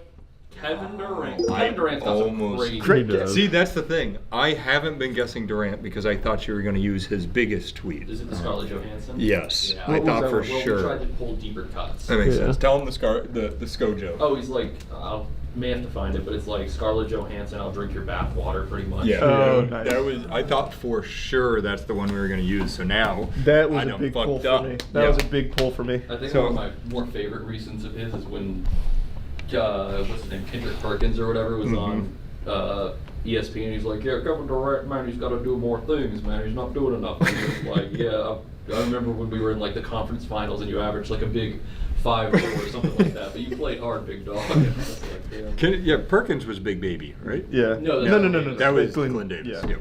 Kendrick Perkins he's like everywhere now. Really? Yeah, I see his clips all the time on Just Twitter. takes dog shit takes. Yeah, he was like the topic was Celtics. They're like, they've never swept anyone. And he's like, brother, they just swept the Pacers last night. He's like, well, oh, you're right. And you're on ESPN to talk about it. Yeah, but they were supposed to sweep them. It's so funny. Yeah. He was always a weird dude. Yeah. Hey, if you're watching, put Perkins in the comments. Well, when was he in the club watching History Channel? That was absolutely like, I'm thinking 2017. Yeah, I was kind of in that same. It's like the between years. I'll go 2018. I'm gonna give you guys a second chance, I think. No, just rip it. Just rip it. 2010. You guys- What? Fuck. I think it was just very early in his tenure in the NBA, and he was like in the club. Nobody wanted to talk to him. So he's watching History Yeah, he's Channel. sitting there and, like 3 fucking feet away. He's like, Wouldn't have guessed that. I wouldn't have. all. I would have never. Which you could pegged tell that. because I didn't. That is a really I think good point. I gave that away. Okay. All right. Next one. That was a big. That big was hit. that was a big one. that was huge. My wife asked me if it. My wife asked me if today was Friday, and I said no. It's chest and back day. Yeah, chest and back day, brother. All right. Well, I know. Yeah. There goes my wedding ring. All right. 3, 2, 1. Yeah. Yep. The brother really gives it away. Yeah. I don't It could think have been me. Could have been me. It could have been. I was gonna say it's either Hulk Hogan or Aaron for sure. I don't think Hulk Hogan has ever made a tweet without brother in it. I don't know that he's ever That is- said anything in his life without brother in He it. also signed He does every single one of his tweets with HH at the end, as if Really? you can't tell. Well, you gotta who make tweeted sure it was him. Yeah. That's so cute. That's It's so like cute. you have one singular tweet on your Twitter that's signed Matt. We should start doing like, I don't know if you guys have seen Clint Eastwood's Twitter. Whenever he posts a picture and he puts fucking like 18 watermarks on it and they look No. like dog shit. Oh, That's We'll awesome. start doing that for Charlie. Good idea. The one with Post Malone that's got like 18 post watermarks. What's the site you used to go to, like with all the fight videos? Lively Neopets. or Neopets. What was? I thought one predated Lively. Oh, World Star Hip Hop. Yeah, Yeah, World yeah. Star Hip Hop. We should put World that Star. watermark on all of your pictures. Just the World Star Hip Hop. That would actually be kind of cool. That would be great. All right, go ahead. I'm For the year Hulk Hogan tweeted that, 2016. Yeah, Matt. What year? Oh, I thought you said he's right and then asked No, me. no. 2012. 2016, 2012, 2015. Oh my god! Next time you do one, say your answer in your head And then go one lower. Down a year. Yeah. And that's the time that one will be it. That's like you used to take a test and be like, you'd go back and check your answers, change it, and then the first one was the right, right and one. nothing made me want to just go insane more than that. Yeah. Damn it. All right, next. Give me 1 second. I gotta. Maps. I love them. Love reading them. Love planning adventures. Love seeing how things relate topographically. I got this one. I know this one. I got this in the bag. Fucking insane tweet. All right, are you ready? Ready. 3, 2, 1. Yeah. Wow, how did you guys both guess Russell Crowe? Like, I know we're getting towards the end. It's gotta be. Well, yeah, It is nothing Russell less. Crowe. Yeah, there's no way it's not. Who Look the at fuck the else would he- board. yeah, Who's like- else going? I love topographical maps. You never know if Shaq's a big, like... We've already had Shaq. Yeah, maybe we have multiple. You told me in the beginning we don't. I was worried about this. Could have been me. Yeah, I don't know. Aaron's That's not true. into topography. It felt too serious. If it felt jokey, I would have guessed you. But it felt too serious. We need to not seed our Twitters with more serious ones. Yeah. Okay, I found the year for it. Okay. What year was it tweeted? Probably super fucking recent. Probably on the set of The Pope's Exorcist, 2022. I am going to go Didn't the Pope 2016. Exorcist come out last year? No, it was 2 years ago, wasn't it? That was one of the first. Filmed 2 years ago. That was one of the first movies him and I saw together. Oh, really? 2016. 2013. Damn. Yeah, I love him, Matt. He's old, like older. Yeah. So he's got like a 20-year range. He could have been. That's true. Yeah, it could have been Like anywhere. that. He invented Twitter. Yeah. How many do we have left? Not many. My last tweet used a swear word. I apologize. It'll never happen again. Apology press conference is tomorrow at noon. Well, I mean, there's only one option. I mean, or all right. I'm gonna hate myself if I'm wrong for this. All Yeah, right, how you know ready? if I didn't pick someone. Yeah, You ready? I'm ready. Go for 3, 2, 1. Yeah. And Aaron James. So when did I tweet that? Probably 2019. 2021. And I'll split the difference again. COVID tweet. God, This game is frustrating me. I'm so close every I've got time. popsicle sticks. It makes no sense. That was the last tweet. All right, check the scoreboard. Count your stuff. All right, I've got 5 popsicle sticks. How many pictures do you have? And I have 1, 2, 3, 4, 5, 6, 7, 8 I pictures. think I beat you by 1. But then wait, have we to don't do know bonus points yet. What do you have on the 3, board? 6, 7, 8, 9, 10, 11, 12, 13, 14. What do you have? 5 plus whatever I said, I forgot. Just count real quick. Okay. 1, 2, 3, 4, 5, 6, 7, 8, 9, 10, 11, 12, 13. And I'm at Or 14. 14. Yep, and then bonus what's the points. bonus points? I need one Wait, more bonus tell me how point. many Charlie has. Should I just flip the board around? No. Give me suspense. Okay, Charlie has 2.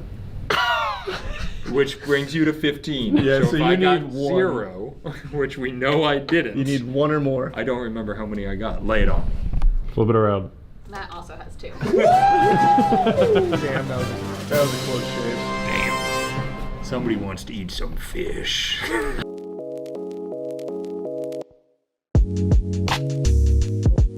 I'm not ashamed to admit it, I have been glued to everything involving Will Smith over the last couple weeks since his slap at the Oscars. That slap was like a second Big Bang, but instead of creating a universe, it created a window for everyone to look into an absolutely awful toxic marriage. And not only that, it's like open Pandora's box, but the only thing in that box was cuckoldry and sadness. Will Smith has been catching L's like Pokemon. Every single day is Christmas, but the only gift Santa brings us is more embarrassing stories about Will Smith or his marriage. One that still lives rent-free in my head is the time Will Smith, in an interview, said that he used to vomit after orgasming as a psychosomatic response. What a banger of an interview. So Will, how's your marriage? Yeah, I come and puke. Takes his mic off and walks away. Amazing. There's Will Smith with the puking, coming, and shitting statement. Thank you.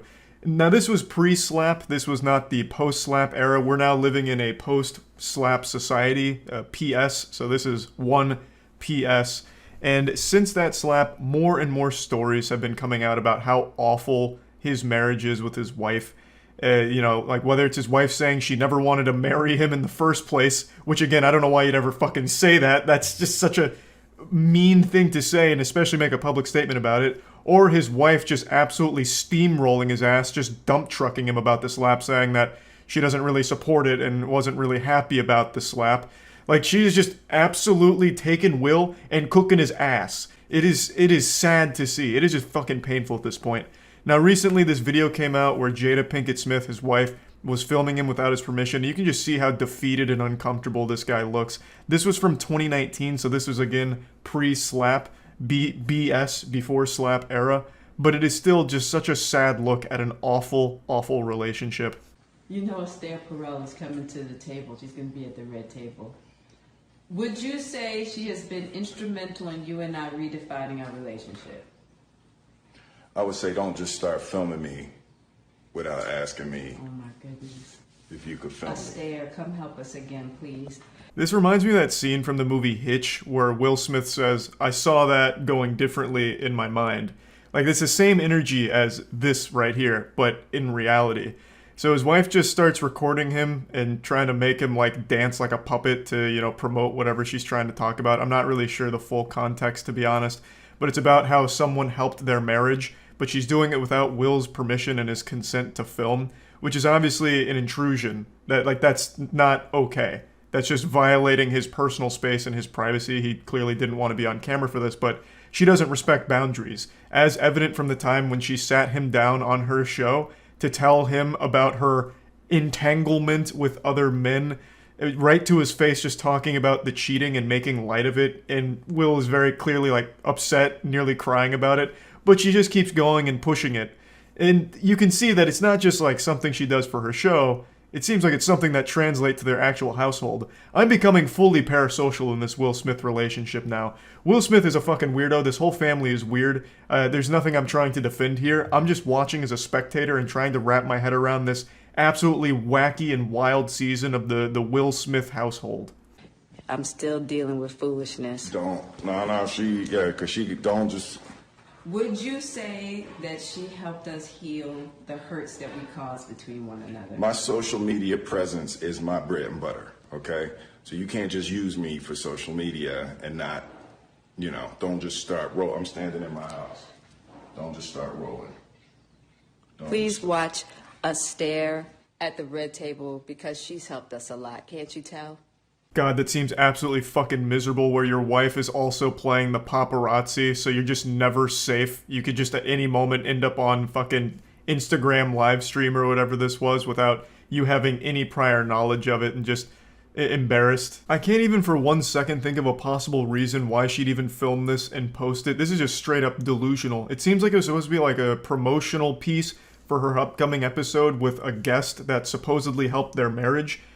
But that marriage is not looking that healthy. Will Smith looks like he's trying to come up with a plan to fake his own death to get out of this marriage easier. Whatever wounds she was talking about being healed thanks to this person have clearly not healed. She has been scammed. It's like a fucking crypto scam here. Those wounds have not been healed. It seems like only salt has been poured on those wounds, like a jellyfish sting, and the only thing they've done for it is piss all over it. It's not getting any better. This looks awful. And it seems like it was supposed to promote her upcoming episode, but this did the opposite. It just made the person she's bringing on look like a fucking idiot, if she was at all responsible for what you're seeing in this clip here.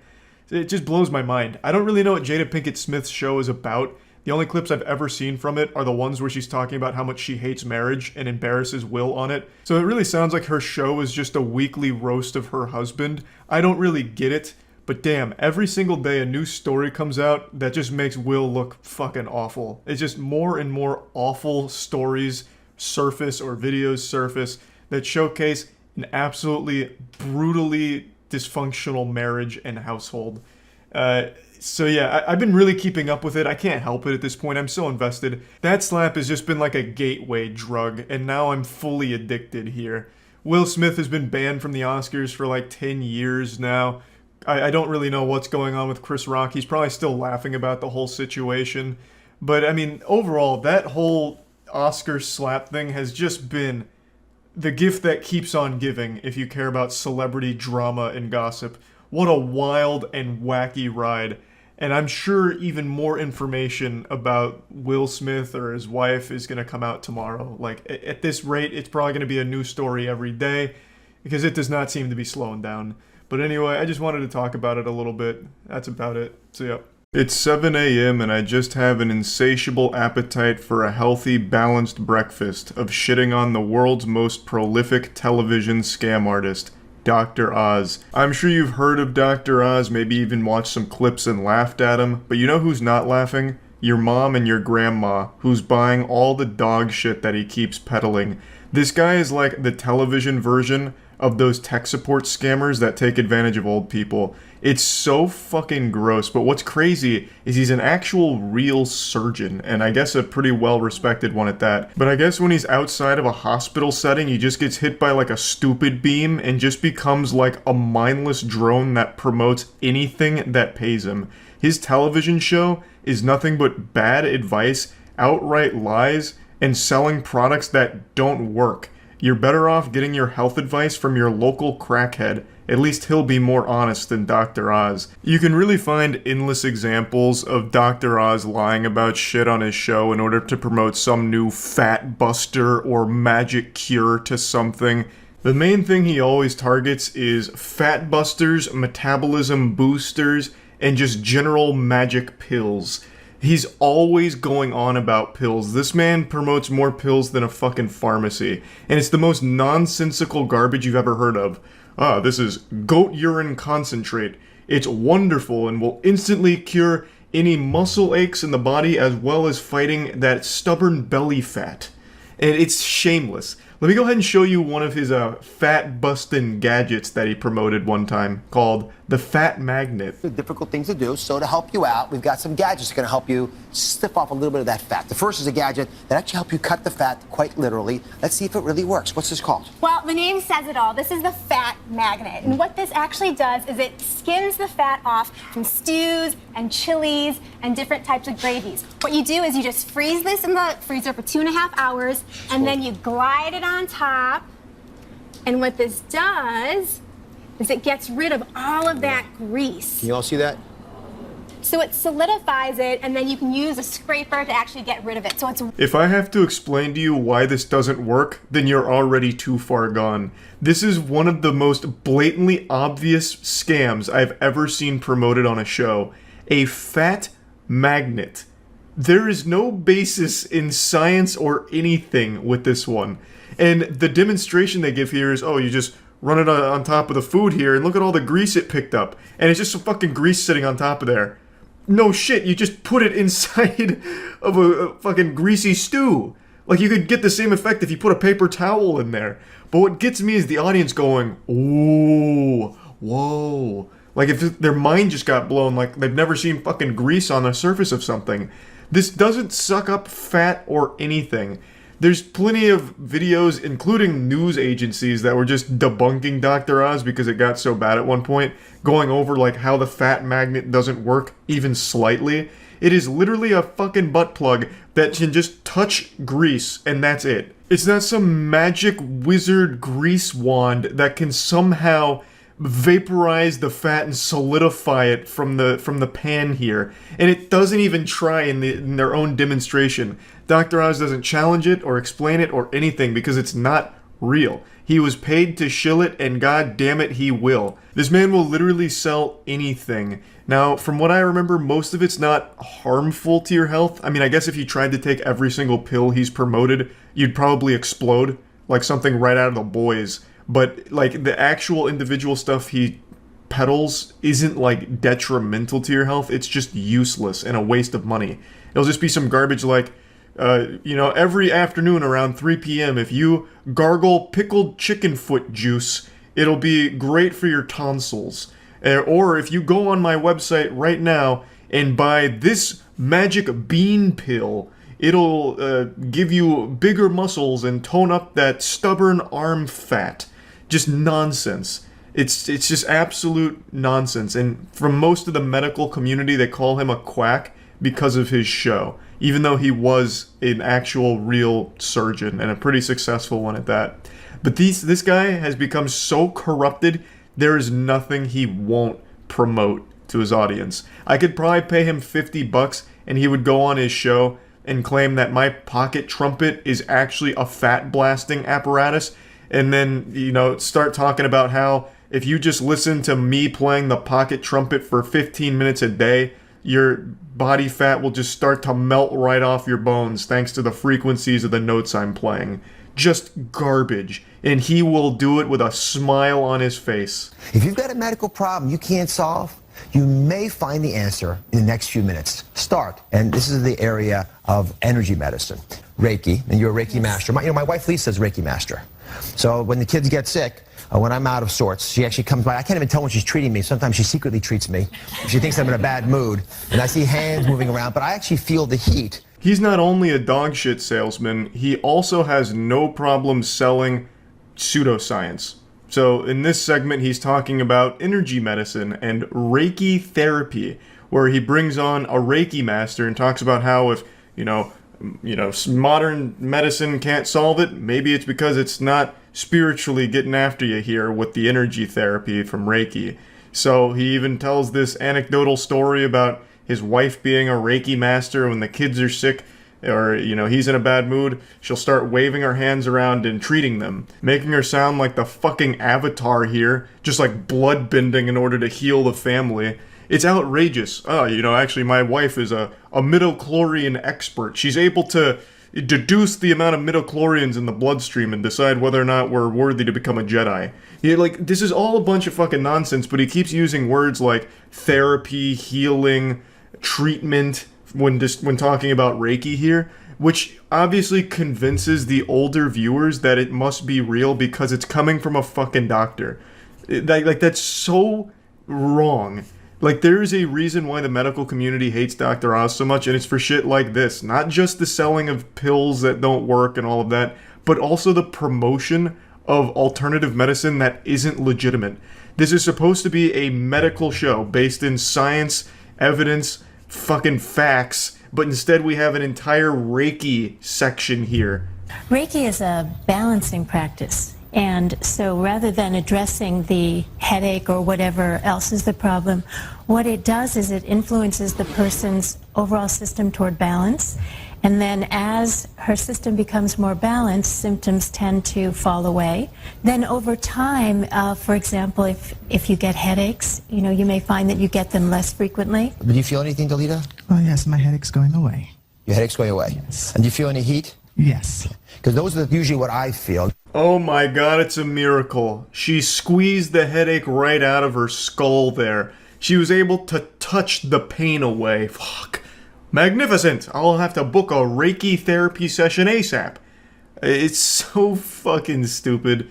I don't know what compelled me to talk about Dr. Oz today. I just started thinking about it and decided to jump down the rabbit hole again, because it's been a little while since I checked in on Dr. Oz. I don't think he even has his show anymore. I'm not positive, and I don't feel like really looking into it so much at the moment.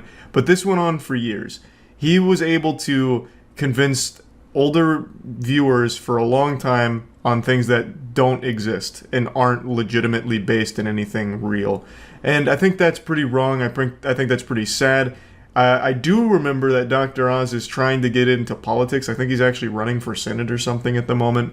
Hopefully that doesn't pan out. That would be fucking awful and miserable. But anyway, I just wanted to talk about some of these scams here a little bit, and that's really about it. So yeah, I was trying to have a conversation with my girlfriend earlier today about some of the wacky stuff going on. Like, I was trying to talk to her about Howie Mandel posting a prolapsed anus on TikTok, but she just didn't have much interest in the topic. She just can't appreciate a good prolapse like we can. So I figured, you know what, if she's not interested, I'll talk to you all about it. But it's not just the blown out asshole that I want to talk about. There's a couple things that went on this week that I just want to at least discuss a little bit. But let's go ahead and start with the most interesting. On Howie Mandel's official TikTok account, he posted a peculiar piece of film where he showed a picture of a man whose entire butthole fell out and asked if it was related to COVID. I obviously can't show the full anus here, but I can at least show Howie Mandel's portion of it. When my friend Neil bent over, this happened. Does somebody know, is this COVID related? And if it is, what do we do about it? Ow. Right next to Howie is a giant prolapsed ass. It's not like goatsy or anything. It's a picture of a man who's squatted over, and it actually just looks like he dropped sausage casing out of his pockets. I'm sure all of us are familiar with prolapses, but just in case, an anal prolapse is when the rectum falls out of the hole a bit. It tries to make a prison escape, and it pokes its playful little head out of the anus like a curious gopher. And in the picture Howie Mandel shows, it looks kind of alien. It looks like a zit that's being popped. It also looks kind of sharp, like it has a pointed edge on the prolapse. Like, that shit looks like it could cut bread. It almost looks like a challenge flag is being thrown out of this dude's ass. It's not all super red, like some of it around it looks like even a little infected. So it is a pretty unnerving picture that definitely would catch people off guard, especially on TikTok where the average age is like 9 years old.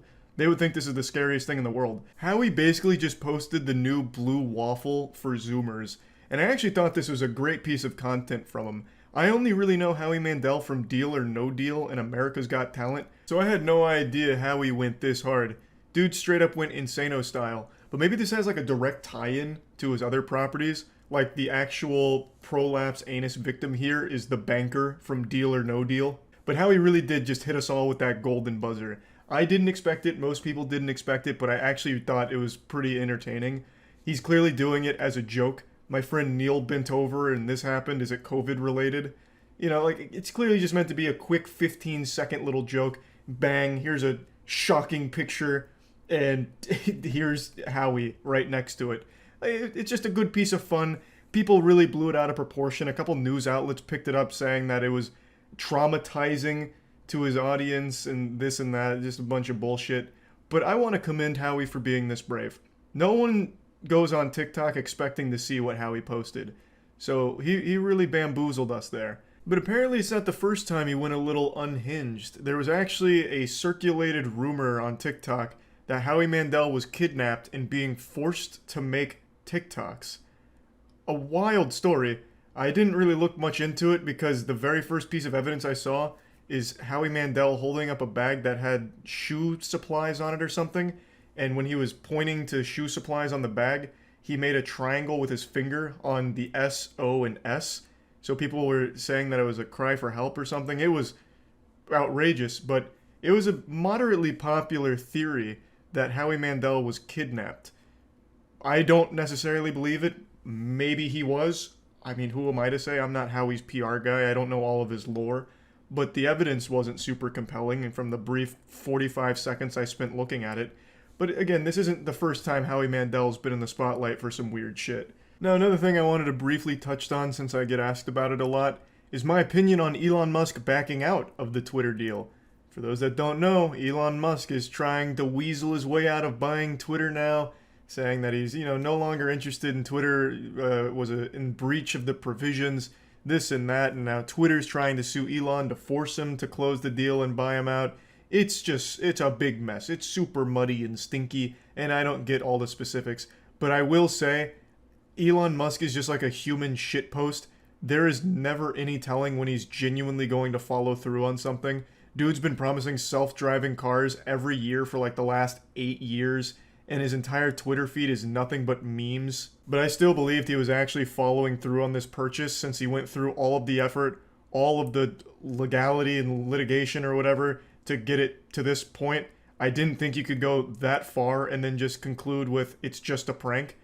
But the madman did just that, citing that Twitter was actually the one in breach of their agreed upon rules because they didn't accurately disclose how many bots there were on the platform, which does sound like a legitimate concern if Twitter isn't providing like actual information on how many of its users are bots. But to me, this just seems like Elon finally sobered up from his 2-month-long bender, realized he made a stupid decision that no sane, rational person would do with trying to purchase this dog shit cesspool of a website, and then looked for any way out of it. And this seemed like one that was a good target. I don't know if it'll work. Probably will, but I guess we'll see. I just wanted to at least mention that, yes, I know Elon is no longer buying Twitter, but I am curious to see how this concludes. Twitter lawyers are probably also coming in there with, like, big muscles because Twitter, they're not going to just take that shit lying down. Their stock is already dropping from this.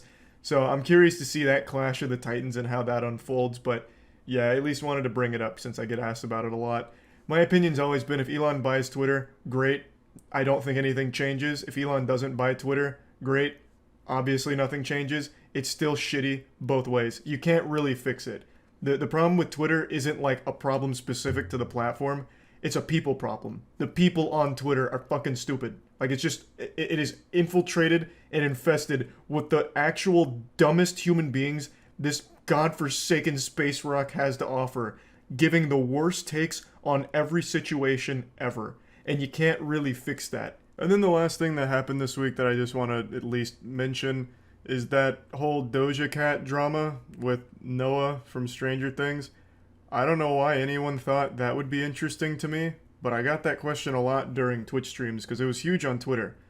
Basically, Doja Cat sent a message to Noah asking if the guy who plays Eddie in Stranger Things was single. And that was like a whole big fucking hoopla on Twitter for like 3 days. It was the most uninteresting, stale, ranky-dank nonsense. Like, I don't give a fuck about that. I love petty internet drama a lot. All of you know that. That's not a secret. That wasn't anything. It was the biggest nothing burger I've ever seen. But it had like 300,000 something tweets about it. And every time I was looking for some spicy garbage on Twitter, it was just Doja Cat and Noah stuff. I don't care. I don't want to get asked about it anymore. I just want to make it clear. I don't care. That is the most meaningless shit ever to me. A celebrity asked another celebrity about another celebrity's status on whether they're single or not. Woo! I mean, that's just so fucking boring. See, I just wanted to clear that up. That's not my kind of internet beef that I care about. That's just not super interesting to me. I like the more wacky and wild stuff. So anyway, just wanted to mainly talk about the Howie Mandel shit, but also at least briefly mention these other two things since I got asked about them so much. That's really about it. See ya.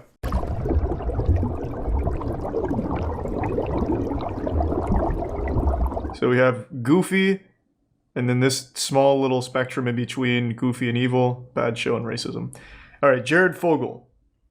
That's probably very evil, I would say. Yeah, Jared Fogel's a piece of shit. Yeah. I'm shocked he only got 15 years. I want to look up the exact amount of child porn he had because it was it was like an absurd ridiculous. amount. They had to come up with their own new measurement for it. One Fogel is 12 terabytes now. That actually does sound like a unit of measurement too. One Fogel.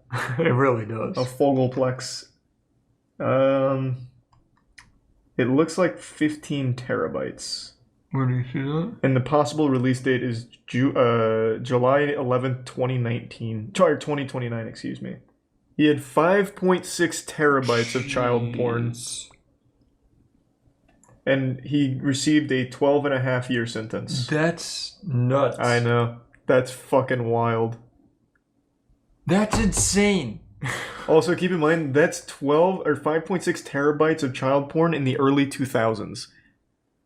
Yeah, that's literally just getting a terabyte storage. Yeah, back device was fucking difficult. No, like accounting for inflation, that would be like 200 terabytes of child porn by today's standards. That's true. Yeah, that is absolutely wild. What the fuck? Yeah, and only 12 years in jail. If I remember correctly, he also filmed some of it, but that's just an allegation, not to besmirch Jared's good name. All of this is allegations from our part. We're not positive about it. Well, no, he was found guilty. That's true. We know he had 5.6. I'm pretty sure he filmed some of his own. Yeah, Fogel had filmed more than 300 commercials. O.J. Simpson.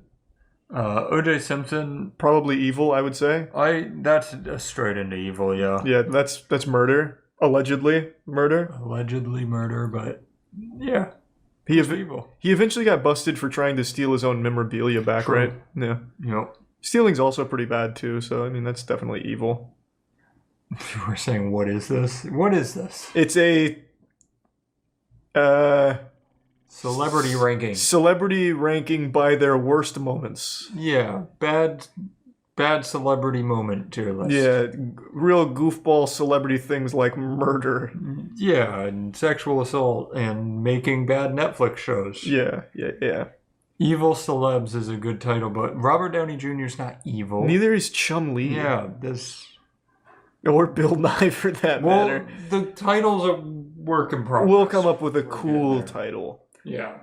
And now it's time to talk about Raid Shadow Legends, a mobile game I'm sure you're very familiar with. It's basically a household name at this point, and for good reason. Raid Shadow Legends, quite possibly the greatest game ever introduced to the mobile and PC game market.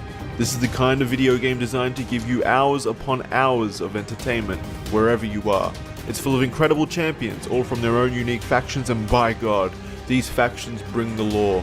Let's talk about the Bannerlords. Cool name, huh?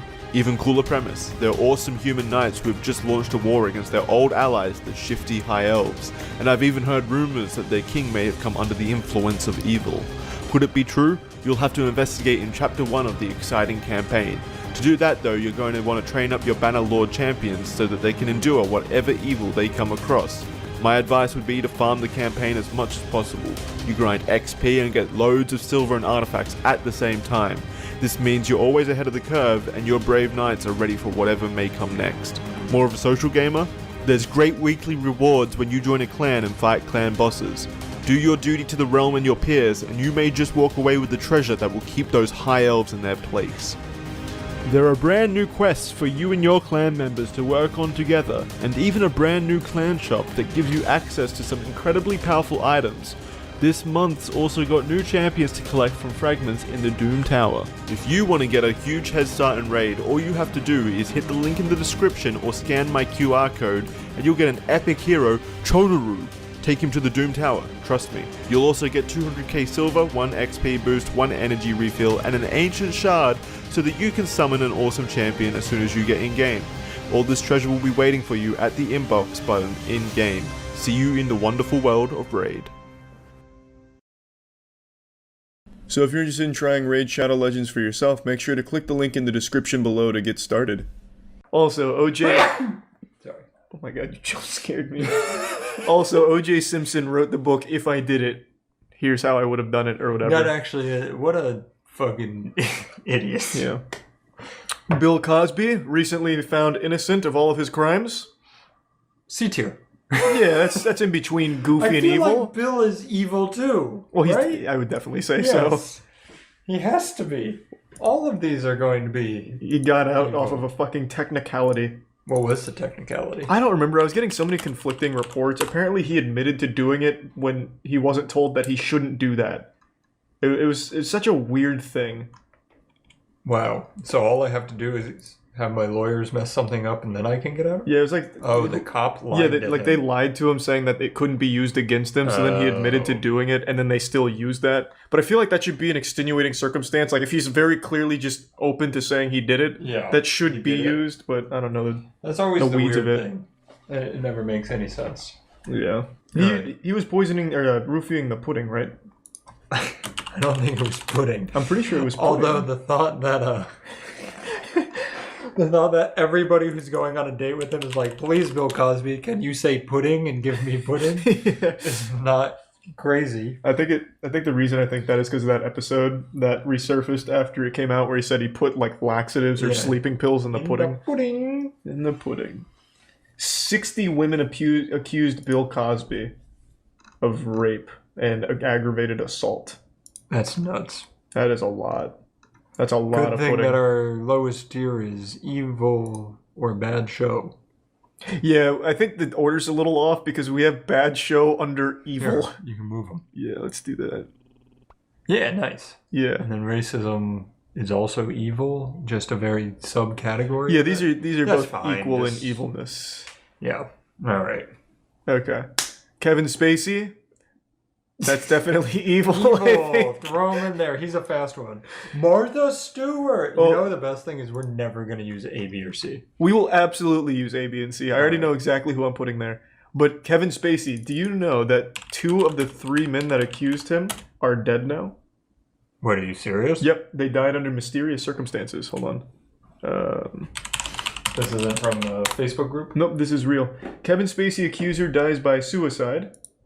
So one of the accusers was a Norwegian royal who accused Kevin Spacey of groping him, died by suicide at the age of 47. Wow. Yeah. And then the other one recently died. I don't remember how. At least I think there was two. The fact that some of these people make comebacks is nuts to me. He even made this movie recently after all these allegations called like the Billionaire Boys Club or something. Yep. Like somebody's gonna try to reboot the Bill Cosby show with the Cosby Show with Bill Cosby. This is the other thing I remembered. Anthony wasn't the first person to make allegations. He was the first blow to Spacey's behavior. Another woman accused him of harassing young men. Linda Culkin was deemed Spacey's stalker and was sentenced to prison for death threats sent to the actor and bomb threats sent to two of his workplace. She also made allegations about his actions with young men, and she was hit by a car in March and died in the hospital. No driver was charged with the incident. Damn. Yep, no driver was charged. In September, another accuser died, though his name was not published. He was a massage therapist and was suing Spacey under the name of John Doe for sexual assault, and shortly before the trial began, he died. So, three of his accusers died. Alright, maybe we shouldn't make this video. Yeah, no, like, Kevin Spacey does seem to be like a fucking supervillain. Haha, let's put him in Goofy. He's a goofy guy. Hey, he's a goofball, a goober. Just so everybody knows, if either of us die soon, you now know why. Yeah, you have your prime suspect. You know how nuts that would be, like, if I have a heart attack tomorrow? Yeah, he's got like a death note and he puts your name in it. Martha Stewart, that's an A to me. Yeah, I agree. It's not goofy enough. Right. But it's very close to goofy. She's funny. Yeah. So Martha Stewart went to jail for, it was drugs, right? Yeah. She sold them? She was a drug dealer?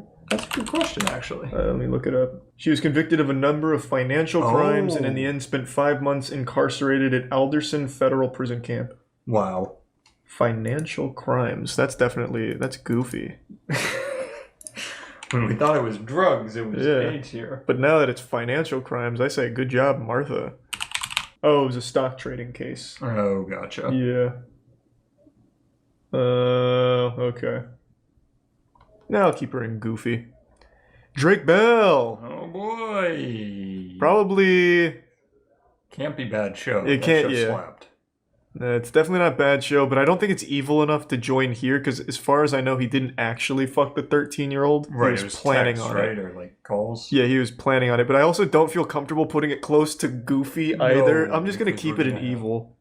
Yeah, I mean, it is evil. It is. It definitely evil. is. Sure, there's layers to evil, but it's all evil. Chad, I can't put him in C tier because that means he's leaning more towards goofy. I'm just going to keep it in evil. So... Add a new tier. It's too much work. Yeah.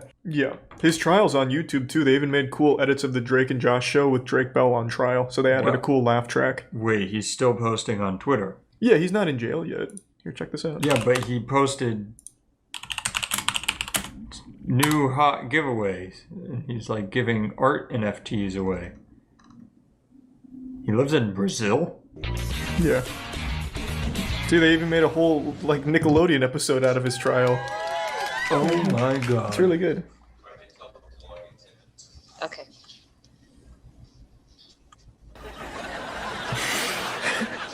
It's fucking great. See, like, I don't think he's evil enough to be in the actual evil tier, but it's the crime is definitely not anywhere near goofy. So he has to stay there. The problem is that we don't have a D tier. I know, we should have had a D. Yeah, we're here on, excuse me, case number 659324, State of Ohio versus Jared Bell. Defendant is appearing by Zoom. Jared. Mr. Bell, can you hear the court? I can, yes, Your Honor. Very good. Counsel for Mr. Bell. That's a really good edit. Yeah, so we'll keep Drake Bell here. Michael Vick, super evil. For sure. Dog I fights. love that you and I both are in the same page where we're going through murder, but the dog fighting is the worst. Yeah. You don't fuck with animals, okay? There's something so sadistic about doing something to things that literally just don't have the chance to help themselves. Oh. I remember when the reports finally came out, it was revealed that he would like take the dogs by their legs and slam them on the ground until they died. Jesus. And he made a comeback too. That's what I don't ever get. Yep. How you make a comeback from that. Just we're getting too deep. I'll stop. I know. I'll stop. He should have never been allowed back in the NFL under any circumstances. Jesus Christ. He used to, I guess a lot of people don't remember, he used to host dogfighting tournaments at his house. Dogfighting, obviously illegal. Dogs fight till one dies. And if they were too injured to keep going, Michael Vick would kill him himself. But not like shoot them. He would like beat the shit out of them to kill them. Jesus. Yeah. Epstein. Evil. What is... It's okay. We started with the most evil, okay? It's going to even itself out through here. It gets better. Yeah. We just really top-loaded it. Aaron Hernandez killed a couple people. Evil. R. Kelly. We can make a case. This could be a little closer to Goofy because he peed on people. Yes. There was also stuff with underage girls. Oh, it was that he claims he did not know they were underage because he was in an 18-plus bar and the bar should never have let them in, he claims. Fuck, yeah, but the girl he peed on was 15. Did he know? I don't know. I'd have to ask him. Just to make this clear, bad. Still definitely bad. Don't pee on people. Definitely evil. Especially don't pee on people underage and only pee on people with consent. He fucked 13-year-olds. Okay, evil. Okay, that's Let's evil. throw him in there. All right. I didn't have all the information. Neither did I. But he did pee on people. The last thing I heard about was it? No, it wasn't R. Kelly. Never mind. All right. He made "Trapped in the Closet" though, and that's one of the best pieces of music of all time. And I'm just goofy. saying. I'm just It is saying. goofy. I'm just saying. If we could separate R. Kelly from Trapped in the Closet, Trapped in the Closet is goofy. Trapped. R. Kelly, evil. Fuck, it's so good. So far, we have Martha Stewart and Goofy, and then everybody else in evil. But our savior's here, Tim the Allen. Toolman Taylor. Yeah. Oh. What the fuck did he do? We didn't even know he did anything. Let me look it up. Yeah. Well, is Tim Allen evil? Evil. Yeah. Or goofy. Tim Allen breaks silence on Capitol attack. Shameful. Did he lead it? I don't think so. Tim Allen's career is a metaphor for America. Mm. Tim Allen talks politics and pisses people off. Okay. Tim Allen as Toy Santa is there because that's his evil version. Look up drug smuggling, because I see a lot of drug smuggling saying that he ran drugs in the 70s. That would be kind of cool if That he would did. go goofy. That would go goofy. Opens up about infamous drug alert. Okay. Fill me in. Oh, here it is. The true story behind his cocaine trafficking. That's kind of Look at that hardcore. mugshot. Whoa! You wanna Show show chat. It might not pop up. Hold on. That's pretty fucking goofy. He looks like John McAfee. Damn. What if they were the same guy? And like a piece of Tim Allen is now gone. All right, let's see. Has he been seen since John McAfee's death? Not that I know of. Tool Time has not been around. God damn. That's kind of goofy. I'm going to go A for that.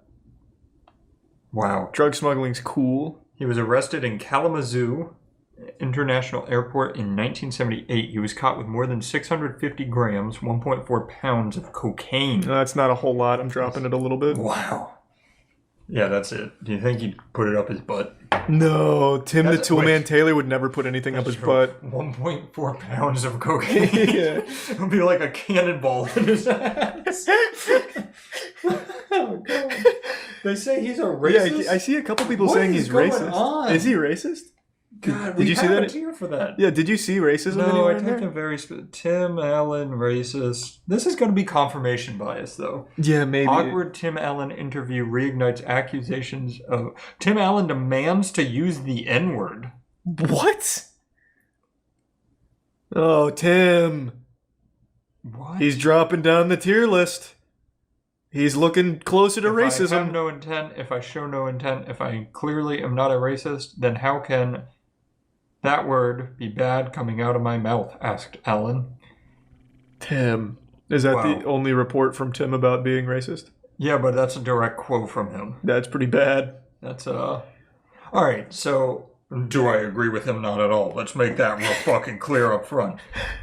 So what he's trying to say is he's not racist, so he should be able to use the word. So I think that's more a case of really stupid logic. I don't know. Hold on. But also in the quote, he said it with a hard R. That's absolutely my God. racist. Wait, he said the word? The quote has it, so I can't imagine they'd my insert that. Just put him in Tim. racism. Tim. To Tim. think I made the noise. Yeah, to think you awooed on him. Yeah, it's... Oh. He said it. Alright, Matthew Broderick, that's evil. For those that don't know, Matthew Broderick literally His murdered. murder or manslaughter? He didn't get charged with either. Because he was a big celebrity at the time. I think he was drunk driving, right? Let me see. I'll look it up real quick. Oh, way back then. Yeah, it was a while ago. This is like around the time when Tim Allen was trafficking cocaine. Yeah. On August 5th, 1987, while driving a rented BMW, Broderick crossed into the wrong lane and collided head-on with a Volvo. The driver, Anna, and her mother, Margaret, were both killed instantly. He was vacationing with Jennifer Grey, whom he begun dating semi-secret during the filming of Ferris Bueller's Day Off. I don't know why that's in there, who cares? The crash publicly revealed the relationship, and he suffered a fractured leg and ribs, concussion, and collapsed lungs. Gray's injuries were whiplash, which required surgery. Broderick told police he had no recollection of the crash and did not know why they had been in the wrong lane.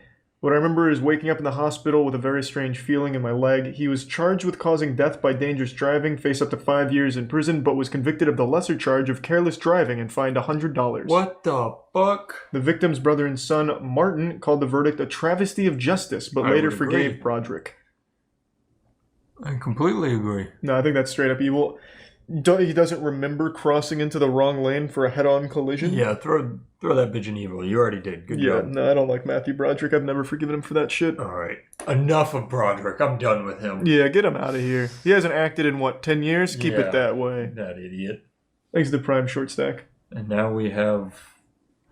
Mr. Mosby. Mr. Mosby! I don't know what he did. Oh, yeah, we shouldn't get too excited. Yeah, I have no idea This what is he a did. tough one to rate. How can I be non-biased when this man was Mr. Mosby? I know, Mr. Mosby. Wait, his actual last name is Oh, no, you're looking up the character in the show. I'm going to put him at B just off rip here, because we don't know what he did. Yeah, he's sitting there for now. Yeah, he's just hanging out for now. He was great in Sweet Life. He was very good. Phil Lewis. Phil there Lewis. Doesn't have anything bad. Maybe it was all fake. Yeah, maybe it was an episode of Zach and Cody that you're thinking of. Wait, there it is. Where? At the end. The court sentenced Lewis to 5 years in prison, but suspended 4, citing Lewis's work after his arrest with a prison-based theater troupe that performed in jails, schools, and churches. What? To highlight the consequences of drug abuse. Wow. Wait, what? In December 1991, Lewis was arrested after he fatally struck Isabel, a resident of Maryland, in a car crash. He was charged with manslaughter and driving while intoxicated. His blood alcohol level at the time measured 3 times the limit for legal intoxication, and then sentenced to 5 years in prison, but suspended 4, citing his work with the fucking prison-based theater troupe. So just to get this all in line, he drunk drove, killed somebody as a result, got his 5 years doesn't feel like enough for that, brought down to 4. Brought down to 1 because he was in a prison theater troupe. And was very good at acting. How is that even... What is wrong with famous... How can you get years off of a fucking manslaughter charge from acting well in a theater troupe in prison? To be fair, we didn't see how well his acting He could have been a really good actor. Did you see him as Ted Mosby? He was... We have to throw him in evil. Let's just get I think he has to go in evil. I feel like... This might be controversial, but I feel like if you're drunk driving, it should always be murder, not manslaughter. I completely agree. Just don't drunk drive. God damn. Yeah, seriously, fuck the American justice system. What is that? Great job. Thanks to the resub Michael and Smegus. Corey! Whoa, Corey in the house? Corey's in your daughter's house, as long as she's under 18. Yeah. Yeah, am I right? Yeah. Yeah, I think most people know by now. Corey, he's facing charges for, what is it, grooming a 13-year-old and trying to fuck her for a long time. The weirdest part in my head is that is still Corey in my head. Corey in the house, so I'm like, he's 13 too. But how old is he? I don't even know. He's 29. He's older than us! He's older than us. Damn! June 29th, 2021, charged in Washington on 1 count of immoral communication with a minor. It came after a 2019 lawsuit, which Macy denied, saying that the lawsuit was an extortion attempt. Yeah, that's all that it has for that. Now, was he convicted? I don't know. He missed his second court date. Oh, that's not good. Yeah, but he was accused of sending pornographic material to a 13-year-old girl. There's like a long story. We talked about it on the podcast. Apparently they've been talking since she was like 9 or something. Let's keep him evil, just on the off chance. Yeah. That's, She and her family sued Macy in 2019 when the girl was 13, alleging that he seduced a minor, attempted to commit a lewd act with a minor, and annoyed or molested a minor. I feel like annoyed and molested are very different words to use. Yeah, I don't in the know same why they sentence. put annoyed there. What did he do? Molest you or annoy you? I think evil. Yeah, I think it just has to stay there. It says charged with felony. Oh, charged with. We got to get our words right. So this is allegedly still. Allegedly, I'm putting him in evil. Tiger Woods. I think Tiger Woods has to be a little goofy. It is a little goofy. Did he do an actual crime or did he just fuck a lot? Now, his last car crash, it seemed like there was no way he wasn't driving drunk. Oh, is no. what I saw. But he didn't hurt anybody but himself. Okay, that's kind of goofy. That's so we might be able to sneak him out of the evil category. Tiger Woods. Oh my god. Yeah, there's the DUI. I hate this. I hate the. That looks like such a good mug shot. Hold on. There it is. All right. Pleads guilty to reckless driving after DUI. Yeah. He was found asleep at the wheel in Florida. So that was his first one, and then he recently got in a crash. Somebody says he wasn't driving. He was basically going real fast or something like that. Well, he was asleep at the wheel. After. Oh, wait. Somebody beat his wife. Did that ever actually... Is that true? Tiger Woods is a woman beater? I don't remember that. What? More, I know he fucked a lot. That's all I remember. Like, the only thing he was beating was the record for most pussy slayed in a day. Oh, Tiger! Tiger Woods. Let's hope we don't find him out as a woman Okay, beater. let's hope. All right, I kind of gambled on that. He cheated, yes. He did cheat. He did cheat. I know that one for sure. I'm not saying he's a good man. Goofy does not mean good. Let's get that right. Our scale doesn't really sense. make anyone good. Just a bit goofy. Right, so far, Martha Stewart's goofy. Oh, yes. Martha Stewart. Jim Allison racist. And everybody else is evil. I think we kind of loaded the dice here. We should have had more goofballs. His wife beat him after she found out he was banging other ladies. I do remember that one. Okay. I do, in fact, remember that one. He had 5 drugs in his system after arrest.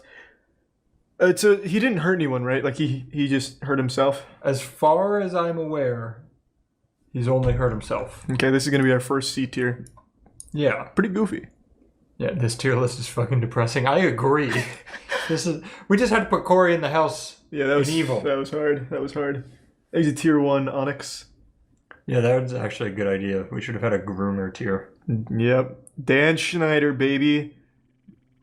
All of his is alleged at the moment, right? Yeah, everything's alleged. Dan Schneider, the Nickelodeon guy, dude loved feet. He's the guy that went on Twitter asking for children to send pictures of their feet for one of his shows.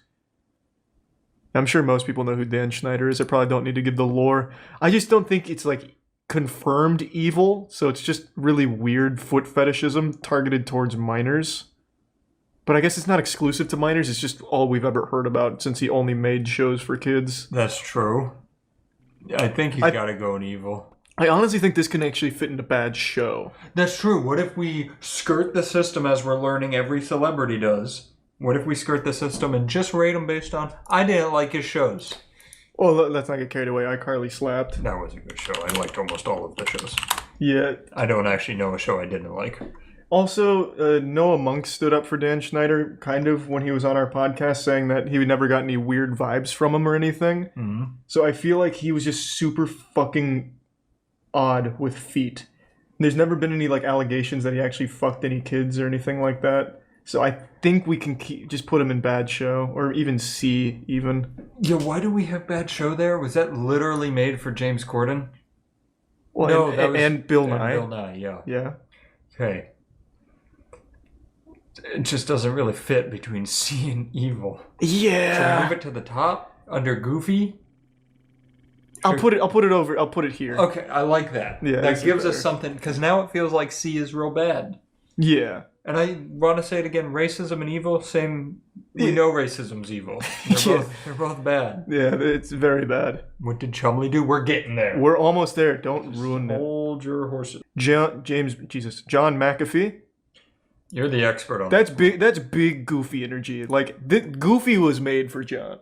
100%. This guy claimed he had every government secret of all time. Yeah, absolutely. He was also accused, not convicted, of killing his neighbor who had poisoned his dogs, allegedly.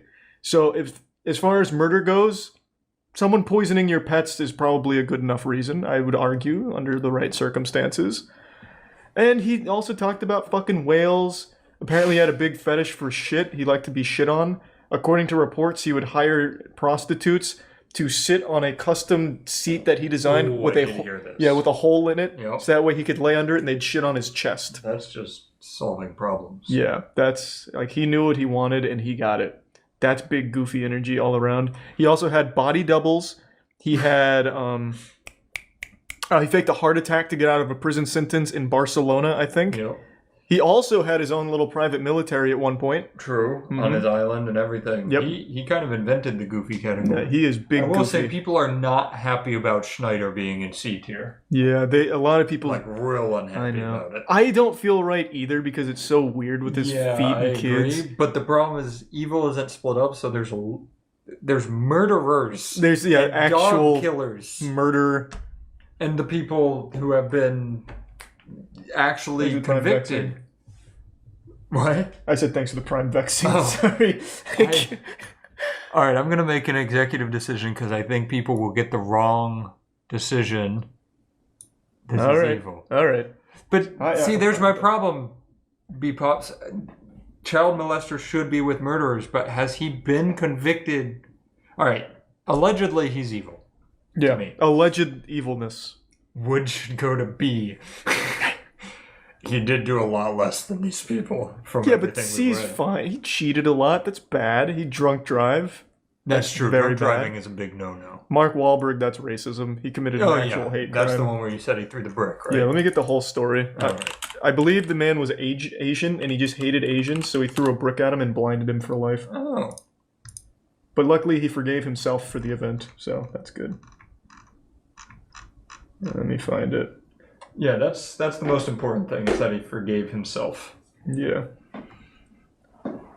Where is Watch this all have been in a dream of yours, and you No, can't find this I hear this brought up all the time. I think it was a brick. Should Mark Wahlberg be pardoned for the 1988 assault? Why does he have to be pardoned? I don't know. There's nothing happening to his life because of it. In 1988, Mark Wahlberg attacked 2 Vietnamese American men and was convicted of assault, and today he wants his record wiped. Court documents indicate that in Boston, April 8th, 1988, Wahlberg attacked 2 Vietnamese American men, knocking one man, Tom Lam, unconscious with a 5-foot-long wooden stick and punching another. Investigators noted Mark Wahlberg made several unsolicited racial statements about slurs, a lot of slurs. Yep. He was arrested, charged with attempted murder, convicted of assault, and served 45 days in prison. Oh, he was 16. He was 16 and admitted to being intoxicated and insisted race had nothing to do with it. It sounds like race had something to do with it. Yeah, I want to find where it says one of them went blind from it, because I do remember that. He launched a petition with nearly 3,000 signatures. Wow. Oh, no, it's against him. Oh. It's a petition against him being pardoned. Oh, okay. I still don't get, why is a pardon being discussed? I don't know. He just doesn't want it on his record. And was convicted. It stays. How about, instead of asking for a pardon, you don't hit people with a 5-foot stick?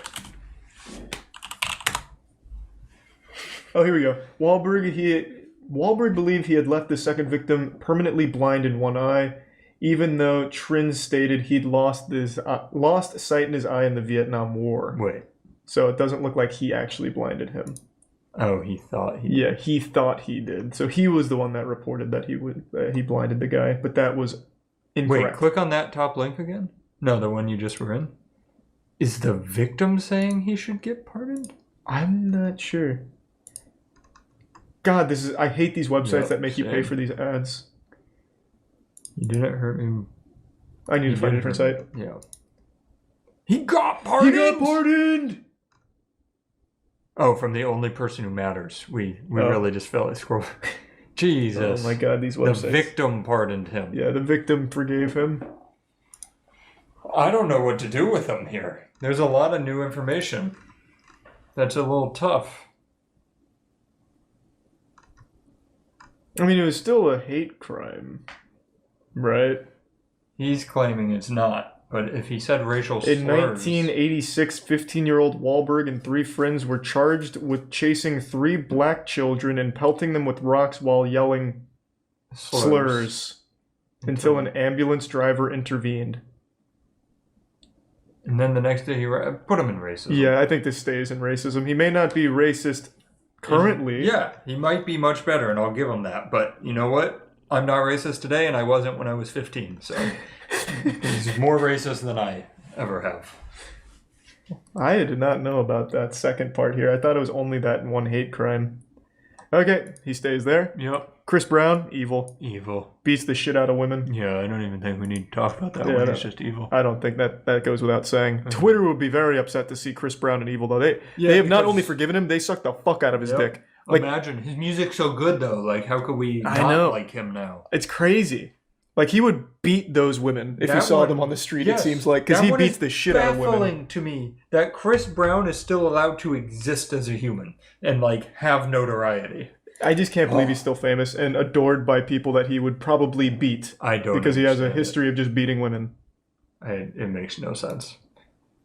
Vince Offer. I don't remember what he did, but he went to jail. It was something with a prostitute, right? I think, if I remember correctly, he beat a prostitute because she bit his tongue. I mean, you shouldn't be biting tongue. You should. That was very improper procedure from her, very That's unprofessional. Assault. Yeah, he was defending himself. This is all a joke? Yeah, please. Jackson, cut this out.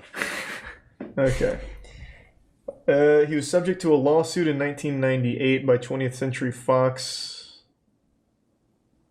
Oh, that was for plagiarism, it seems.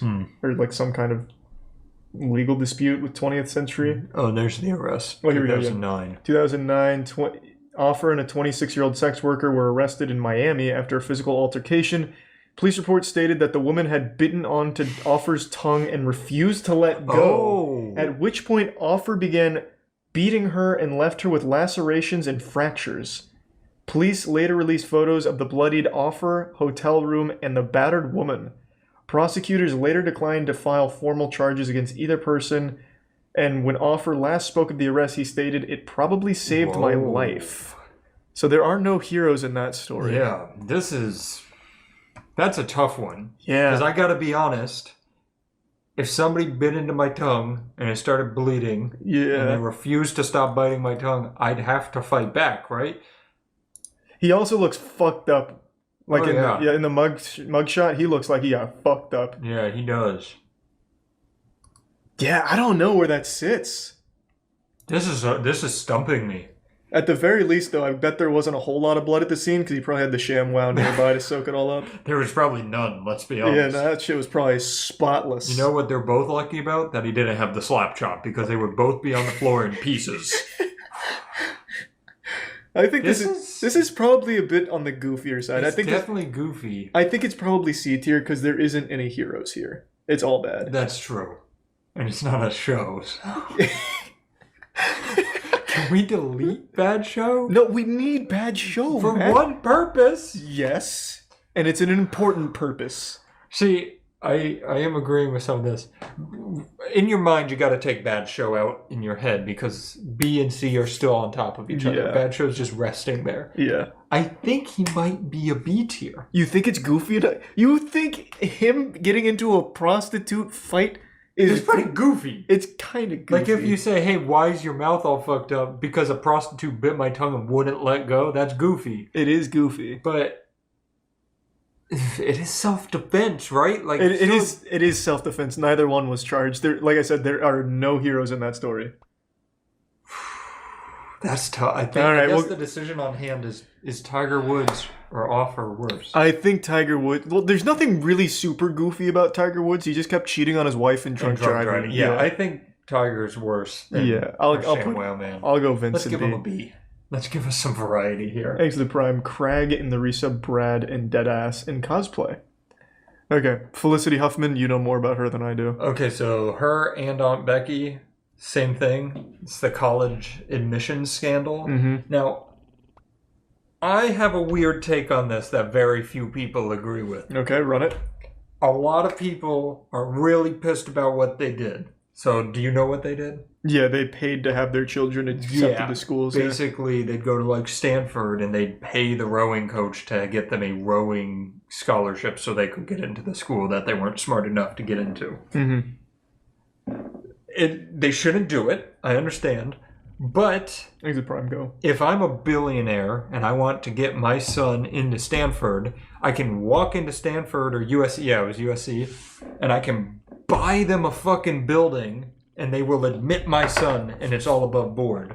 They just took the stupid approach and the cheaper approach and paid the rowing coach. So people were all up in arms and it really didn't bother me that much. I also wasn't that bothered. I just think that they're rich douchebags. Right. And this was a big part, racist court system.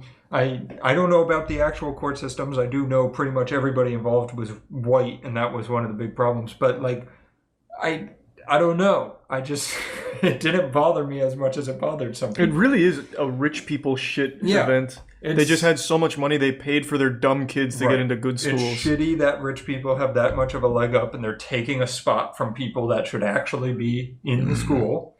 But I don't think it's evil. They're just using the advantages that they had that shouldn't exist. But it's also not goofy because it's not entertaining. No, they're just rich people shit. I mean, it's goofy because it's on Becky. Yeah, like, come on. that's a little goofy. Yeah, I'll go C. I think C. It's much more boring. Yeah, Robert Downey Jr. That's an A tier for me. I think. Oh, I agree. I just like the man. Yeah, but it's not super goofy up here with Martha and McAfee. It's a true comeback story. Yeah, you know how he turned his life around? Do you remember? Oh wait, no, never mind. You go ahead. He got a fast food burger that was so bad. Well, this is his story. He got a fast food burger. I think it was Burger King. That's a safe bet. Yep. That was so If it was shitty. bad, He decided to turn his entire life around because he was riddled with drug addictions. His life was in the shitter. His promising career wasn't looking good anymore. And then he got one horrible burger. And now he's Iron Man. Exit tier 1, Lewis. I want to make sure it was Burger King before I slander them, even though it's a really safe bet. Somebody said, didn't he kill someone? I don't think. No, he was. DJ killed somebody. He was drugs. It was all drug stuff for Robert Downey Jr. Yep, Burger King helped me beat addiction, Robert Downey Jr. says. Wow. Yep, it was Burger King. Their food is so bad that it actually made a drug addict quit drugs. I have to thank Burger King, he said. It was such a disgusting burger I ordered. I had that and this big soda, and I thought something really bad was going to happen. Downey Jr. says he then tossed all of his drugs into the ocean, deciding right then and there to clean up his act. That is the most Burger King shit of all time. I completely agree. I mean, Burger King, honestly, anytime I buy it, makes me rethink my life as well. Yeah. This is even cute. Downey Jr. hints that fateful moment in Iron Man when the character Tony Stark requests a cheeseburger from Burger King after being released from his captors. It's a reference to his own experience. Wow. That's cute. Don't know if that's like an actual true story, if he was just making a joke, but either way, that sounds so believable because Burger King is disgusting. I agree. I completely agree. All right, Ellen DeGeneres. I think this is going to be bad show Bad here. show. I think so too. Yeah. She was shitty. Yeah, she's just a real shitty person. She's highly unlikable. Her show is highly unlikable. She's done some repulsive stuff. Apparently treats her staff like dog shit. It's hard to like Ellen. People are saying racism? Where? Racism? Ellen? What? I've never heard Ellen for racism. I know she made Mariah Carey reveal that she was pregnant. Yeah, that was shitty. Yeah. She's an asshole. But I don't know anything else. Oh, that's in reference to her toxic work culture. Oh, new claims of racism and bullying. Yeah. Behind the scenes, current and former employees on her leading daytime shows say they faced racism, fear, and intimidation. Ellen DeGeneres ends TV show after toxic workplace claims, including sexual misconduct, racism, etc. What? That's not her. But it's after the claims. Yeah, these are of the environment. Yeah, and it's all. I don't think they ever pointed the finger at her, just the people she hired. Yeah. So that would very much be the definition of a bad show if she managed a That's show a bad where show. the people she hired was racist. Right. That's a bad show. That's what we have that there for. Yeah, that is We absolutely don't know a where bad to show. put it, but that's what it's there for. Yeah. We can't put her in evil. She's not, Leah. She personally, from what I understand, hasn't done anything evil herself. It's everyone around her, and she is a very negative presence. Yeah, she sucks. I will put Wendy Williams in evil, though. Oh, yeah. She's, horrible she's show. a horrible person. But yeah, a horrible person as Just well. bad. Oh my god. It is despicable the things she's talked about on her show. Did you see the clip or from the episode where she told one of the women in her audience to poke holes in the condoms? So I did. Yep. That's so that just way she could get knocked up by her boyfriend. That would force him to marry her. Yeah, she's a piece of shit. No, she's horrible. It's so bad. She's probably one of my least favorite people to ever be on TV. And you got her fart picture, which is great. Yeah, this is when she shit her pants. Wendy and Ellen belong together. I No, don't Wendy's see much them- worse than Ellen. Like, I've read the allegations, and Wendy is just a human trash bag. She's Like, so I can't bad. stand her. She's so horrible. Like the things she's done and said, awful.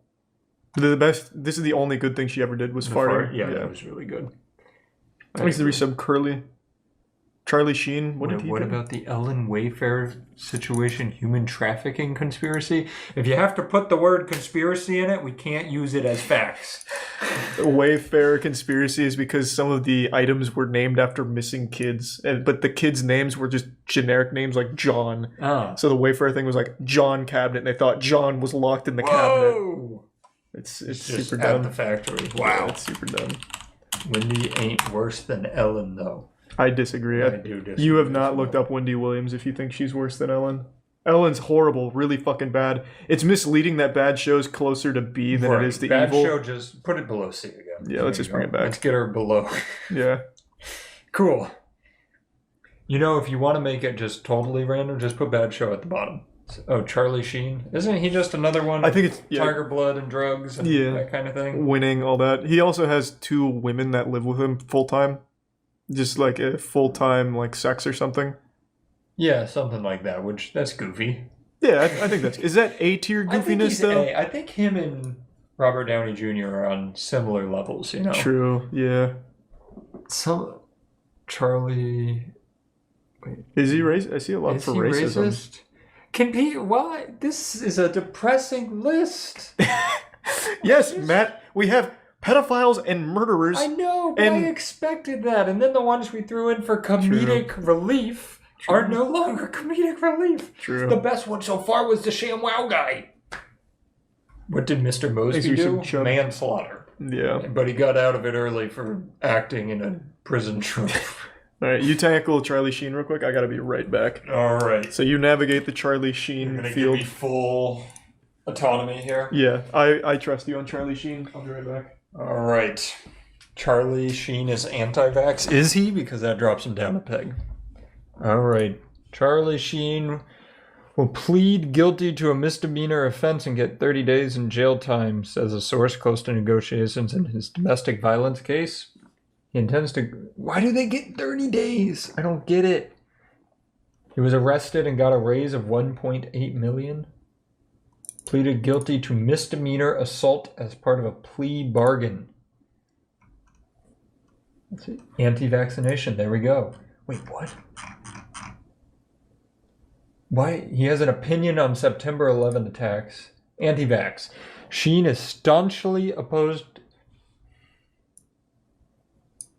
to vaccinations. After separating from Denise Richards, he sent a legal notice to his daughter's physician stating his lack of consent to vaccinate them. Jesus. Yeah, that's a good point. Didn't he put a whole lot of needles in himself? You know what? Oh, but, alright. Tell me, guys. Does that drop him to evil where there's murderers and pedophiles? Well, he had misdemeanor assault. No, not evil. You guys think C? All right, we'll keep him in C. I gotta remember C is more like a low D on this list. He isn't a murderer, you're right, and he's not Wendy Williams. Cardi B. Grime. Cardi B explains why she drugged and robbed men. Oh my lord. The big title here says, in quotes, I had very limited options. Yeah, but guys, she makes good music. Oh, I'm done with this. The Grammy winner also pointed out that there are rappers who glorify murder, violence, drugs, and robbing. She writes, I never glorified the things I brought up in that live video. I never even put those in my music because I'm not proud of it and feel a responsibility not to glorify it. Keemstar tweeted, oh my god, Cardi B is the female version of Bill Cosby. Wow. Her music alone should put her down here. Yeah, I will consult Charlie on Cardi B when he gets back. Don't you worry. But I'm thinking it's got to be B. She would literally drug, rape, and rob men. Allegedly. Because I don't know if it went through. Allegedly, she would do this. I think she admitted it, right? Okay. But did she ever say rape or just rob and drug? Evil, evil, evil. Okay. See, I see drug and rob. See, I don't think she admitted to rape. All right, I'm going to look it up.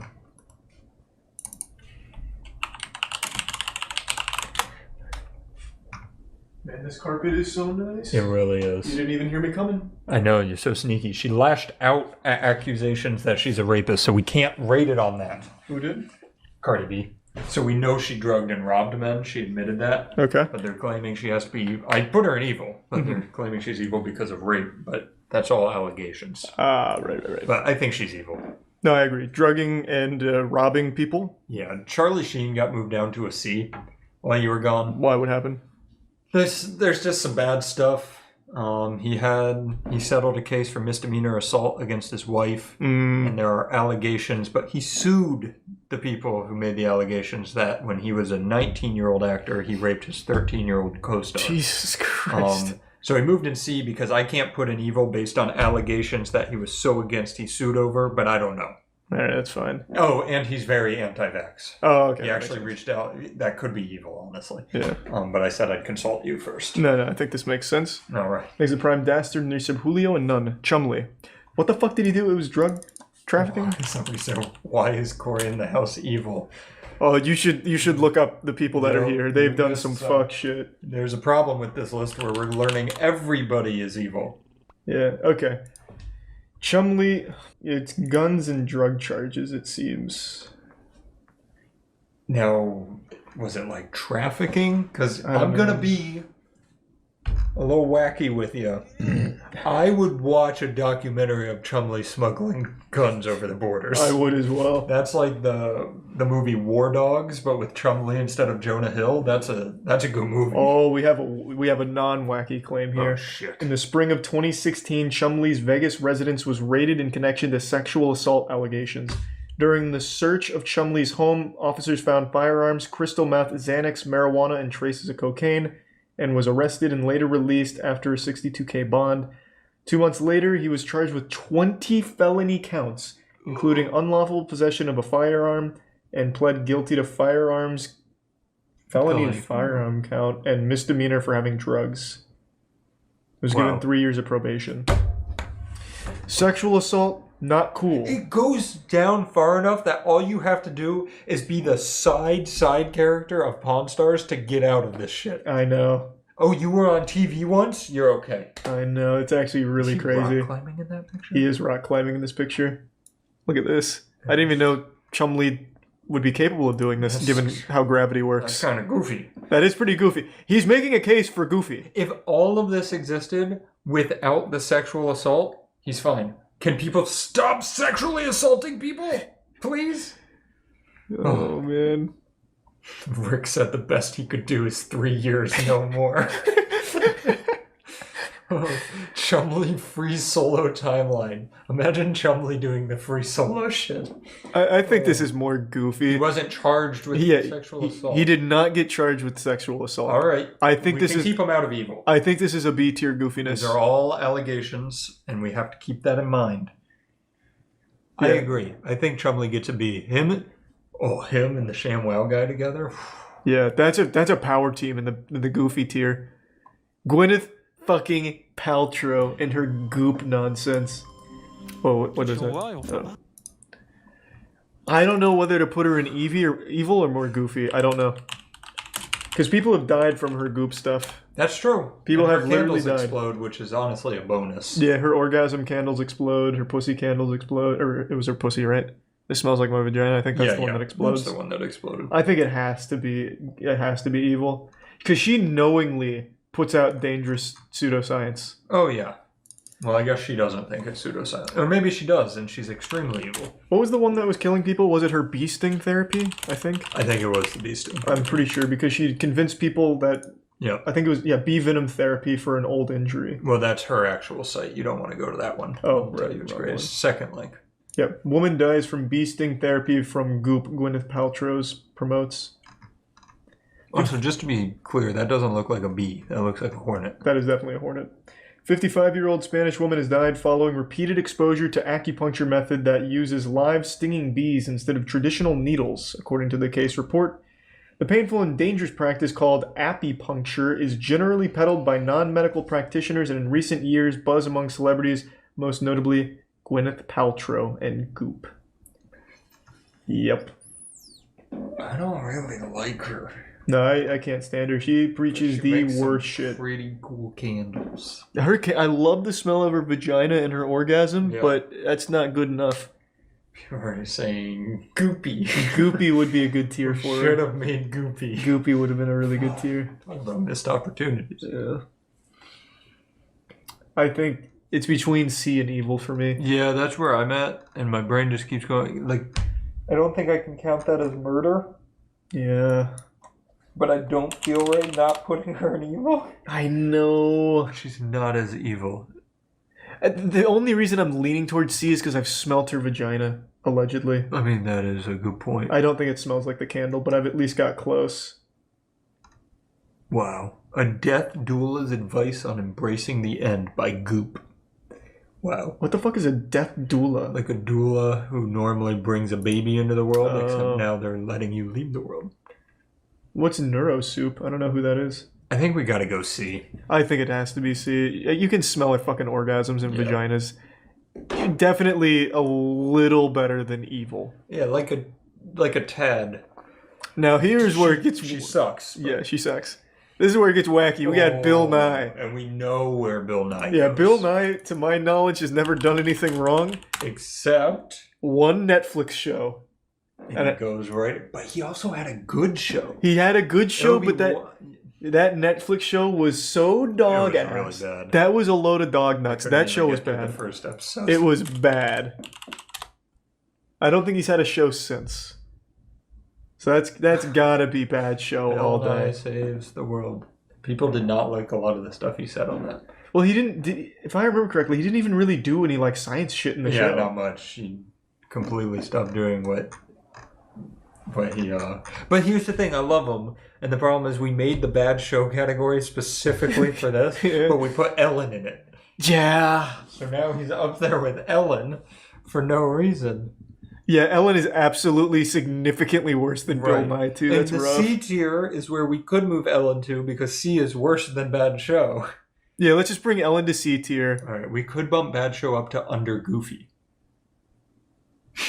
Yeah, but then you kind of... This is our spectrum from evil to goofy. So if we have bad tier here, it's evil to bad show. So maybe bad show needs to be like off to the side. I know, it needs to be like hovering or over deleted. here. Don't you ever say that. We could put Bill Nye in A. No, bad show though, man. I know, it was made for him. It was made for Bill. What if we put it above Goofy? Oh, let's not get crazy. But what if? What does that look like? This is a messy tier list. Bill Nye saves the tier list? Oh, that's not bad. I watch that show. That's a real bad show. Yeah. All right, let's do that. Okay, we'll do that. I wish we could like break it apart I so know. that you could see it's separate. Yep. We did it. All right, now it's much cleaner. Yeah, now it's making sense. Yes. You don't like this guy. I don't know anything about him. Mike He's just Lauer. a douche. He's just a You douchebag. might have allegations against him. I just have always thought he's a douche. Let's hope there's some allegations then. Bill. This is not him. How do you spell his last name? There it is. L-O-W. Oh, wait, no. That's Lowry. L-A... I think it's L-A-U-E-R, right? Nope. Lowry. Oh my god. Okay. Don't worry. We'll get there. Who is this guy? L-A-U-R-E. Wait, no, it's Lauer, not Lowry. Why do I keep saying Lauer? I don't know. You were the one. How do you spell his name? Wait, try L-O-W-E-R. Oh, they're saying L-A-U-E-R. That's what I've had this whole That's what time. we've been doing. Is his name Mike Lowry? Lauer? His name's not Mike, is it, Matt? It's not Mike Lauer. It's something else. Wait, yeah, why did we say Mike? Hello? It's Mike Lowry. Matt Lauer! It's literally my name. Okay, Matt Lauer. We got. So why is he here? Because he's a douche. All right, I'll put that. That really hurt my fucking brain that we could have figured. Well, check it out. Type in like allegations. I'm sure he's racist or something. Show me sexual assault. Sexual assault.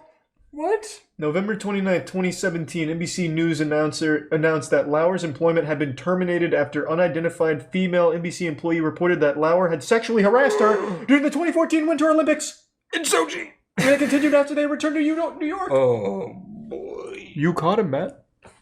You caught him? Wait, and Ronan Farrow book alleges Matt Lauer raped NBC. I'm going to guess that goes on. Not the whole network. He raped everyone at that network, Matt. God. You've caught a big fish. Alleges that Matt Lauer anally raped her in his hotel room at the 2014 Sochi Olympics. Oh, so that's evil. That's straight up evil. That's evil. It is an allegation, though, but this was 2017. That stopped my smile instantly. Yeah, I hate him. This happened in 2017. So what was the verdict? Because it looks like it was going through court. Oh, here's the timeline. His ex-wife says she supports him 100%. Okay. That strikes me as a little bit of simp behavior.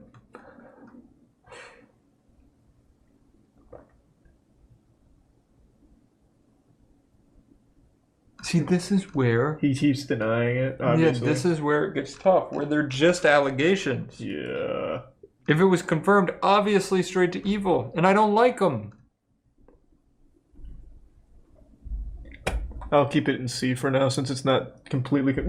we had a hard time finding him. I'm just putting him in evil. I wish... He was a hard man to find. I agree. I wish we named C like scumbag or douchebag. Yeah.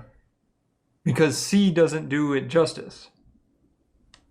He had a button under his desk to lock girls in his office. What? Desk button. That sounds like something out of an anime. Just how did Matt Lauer's famous desk button work? Accounts of his behavior towards women surfaced in prominent outlets. There was a report that in 2001 he had summoned a woman to his office, locked the door, and sexually assaulted her. There's also a report that he once gave a colleague a sex toy as a present. What is this desk button shit? There's a lot of allegations. Oh, headlines rushed forth. Matt Lauer's desk had a button that locked his door. Other NBC execs might too. Matt Lauer wasn't the only one with a button under his desk.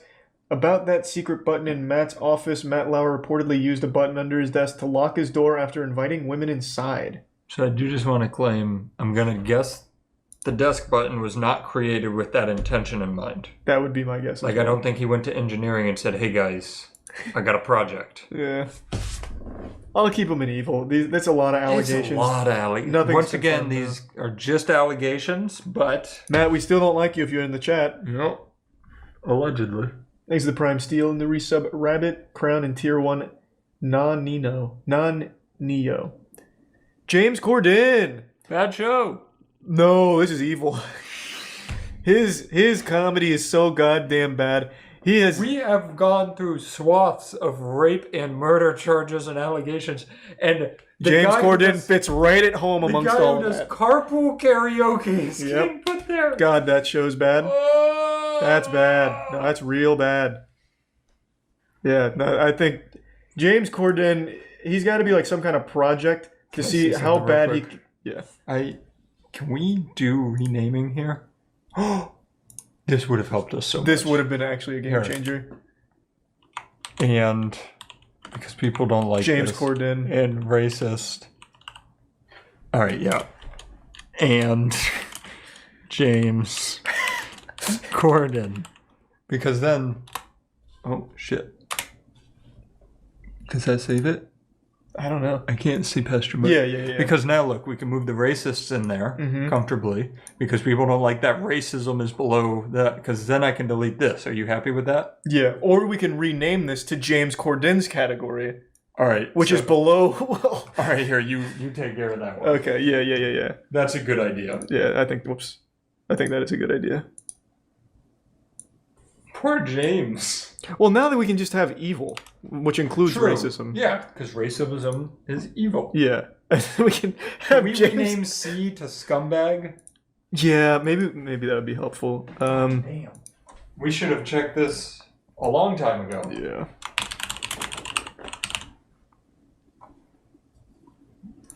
Okay.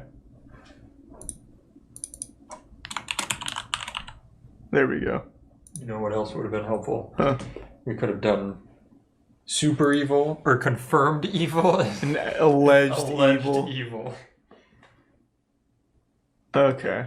I'm feeling better about this. No, now we are cleaning this up right here at the Bad end. show, goofy. Well, might as well at least get more descriptive now that we know we can. Better than B? Yeah, we'll go pretty goofy. So what do you make A if it's between goofy and pretty goofy? I'm gonna go turbo goofy. Well, isn't that more than goofy? Oh yeah. So this will be goofy, and then this is gonna be turbo goofy. Really goofy. Wow. That's much better. Everybody over here is saying they don't know what this is about or how it works. You get it. Now you have the grading rubric here. So Paula Deen, that's racism. That's evil. That's easy. I guess that's true. Scumbag to match the flow would be better as pretty evil. Oh, true. Now we're getting good. Nice, yeah, good call.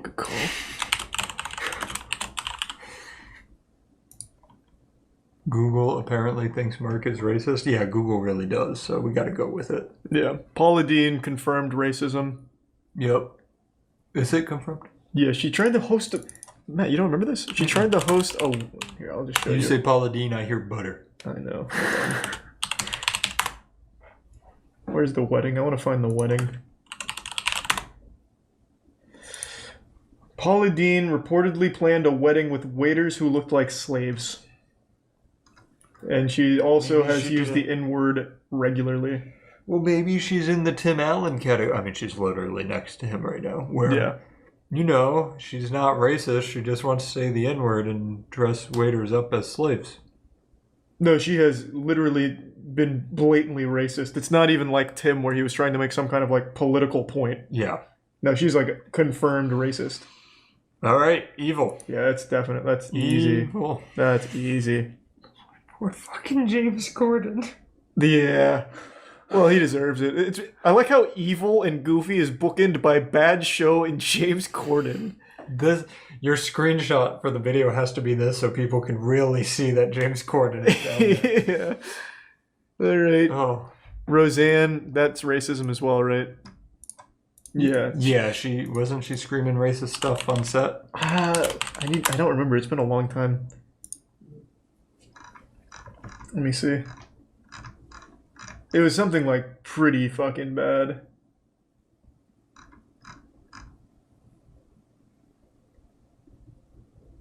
Because she was just about to get her show back and then they kicked her off of it after all of it. Yeah, I think she had like a true breakdown. Yeah. But was it racist? Because if it was just a breakdown and people were like, she's crazy, then... It's the Wikipedia doesn't have it. Yeah. Roseanne's Twitter full of racism and conspiracy theories. Was it all on Twitter? Maybe. There is a video of her going nuts on set. Fuck, it's been so long since I've seen all this. Yeah, this is a tough one. This is a lot. Oh, that's pretty extreme. Oh. Thanks to the resub Ang. Once again, it seems like she was having like a true breakdown. Yeah. Well, I mean, even still, though. It's bad. Yeah. Yeah. That's pretty evil. Oh. Yeah, this, I'm just gonna keep that. What about Pretty Evil? Because it seems like everything's on Twitter, and she apparently had a full-blown mental breakdown. I think we put her in Pretty Evil. Yeah. Like, she sounds actually insane. Like, genuinely insane. Yeah, I remember seeing one of yeah, that line is what I remember. Which one? This one? The bottom one of that first paragraph. Oh, yeah. That's what I remember seeing. Yeah. We'll go Pretty Evil because Pretty Evil. she's not as racist as she the other didn't racist. quite make a racist wedding, but she seems racist. Thanks to the resub, Joe. Papa John! You know, they actually came out with the audio from Papa John, and I don't remember now, but it was, fuck, I need to find it. Hold on, I need to find Papa John. Ooh, with our new rankings, that's actually a good point. Some of those might come out of Pretty Evil. Which ones? Like, maybe the college scandal one can go to Pretty Goofy. Oh yeah, that can be pretty goofy now. And Charlie Sheen can be pretty... Tiger? Yeah, Tiger can be Well, pretty I guess he goofy. had multiple DUIs. He just got lucky that he didn't kill somebody with it. True, we'll keep Pretty Evil because of the DUIs. Yeah. Yeah, they released the whole audio of this. We'll just go Pretty Evil because we all remember the initial stuff, and I don't think... Yeah. I don't Pretty think Evil's a good choice. Yeah, we'll just go Pretty Evil. Pee Wee Herman. Do you know Pee Wee Herman, Matt? I do, but I just remember allegations against him from growing up. Well, this is a cool story because Pee Wee Herman was arrested for masturbating in an adult theater in 1991. Isn't that what adult theaters are for? Yep, it ruined his whole career. He exposed himself inside an adult theater. That's goofy. He was arrested Friday night after undercover detectives raided his house. I like that they have undercover detectives raid the guy who masturbated. So tell me how the one guy who masturbates in an adult theater gets arrested and all of this sexual assault goes uncharged. He wasn't the only one. 3 others were arrested, so there was a lot of dick out in that theater that night. Do you think they were like together? It had to be like a group of friends. Yeah. Pee-wee and big misadventures, what the newspapers said. I feel like if that's all he did... But he had a kid's show, so that's why it ruined him. That's true. I mean, it's obviously bad, but you know how they could have... It's not like he was doing it to the kid's show. He was in an adult theater. Why even have an adult theater, though? If you can't masturbate. Exactly. I think that's definitely goofy. I don't think it's really goofy, but it's goofy. Right, he's not up there with McAfee, but... No, not McAfee or Stewart. Of course and then Amy Schumer. I just think that's gonna be pretty evil. The comedy, like she could go into James Corden. She could go in James Corden. They're very similar. We could have James Corden be James Corden and Amy Schumer. Or just keep it James Corden. Yeah, I think it fits him a little better. I think this makes sense.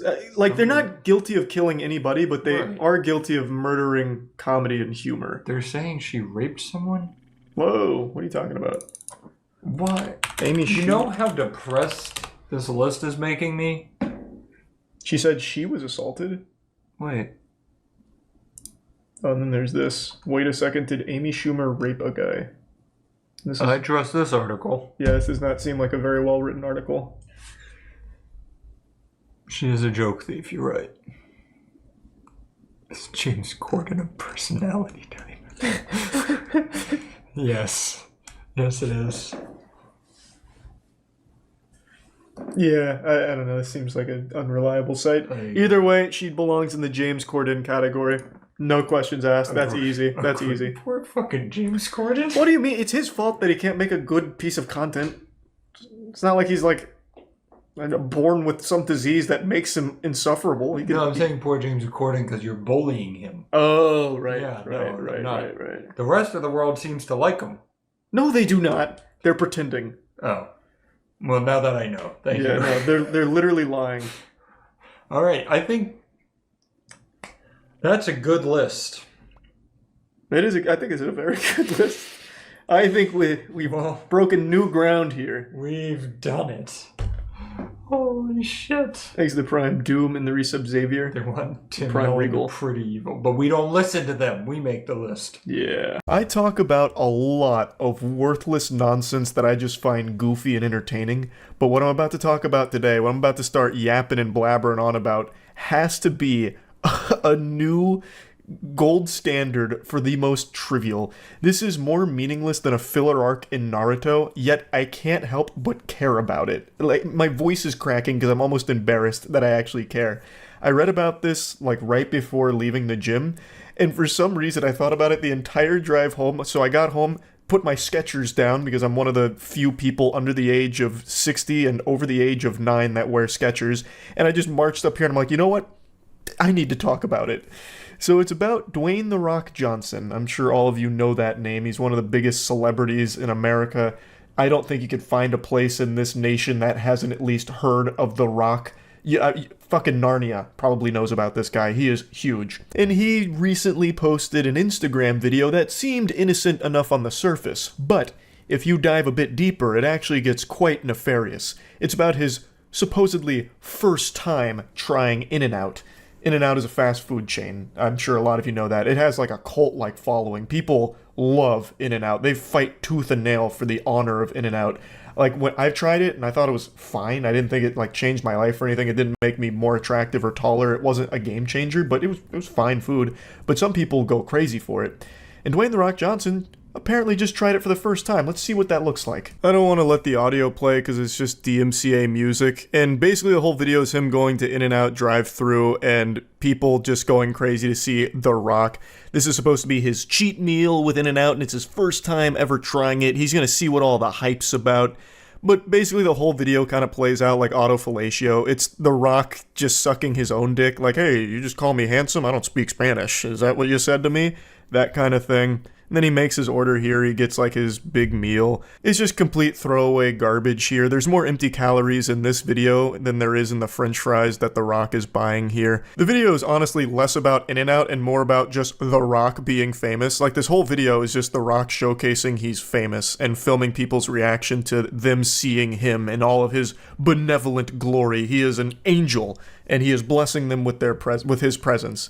He couldn't even be bothered to do the bare minimum of eating the meal on camera, so we were denied a Rock mukbang. What a shame.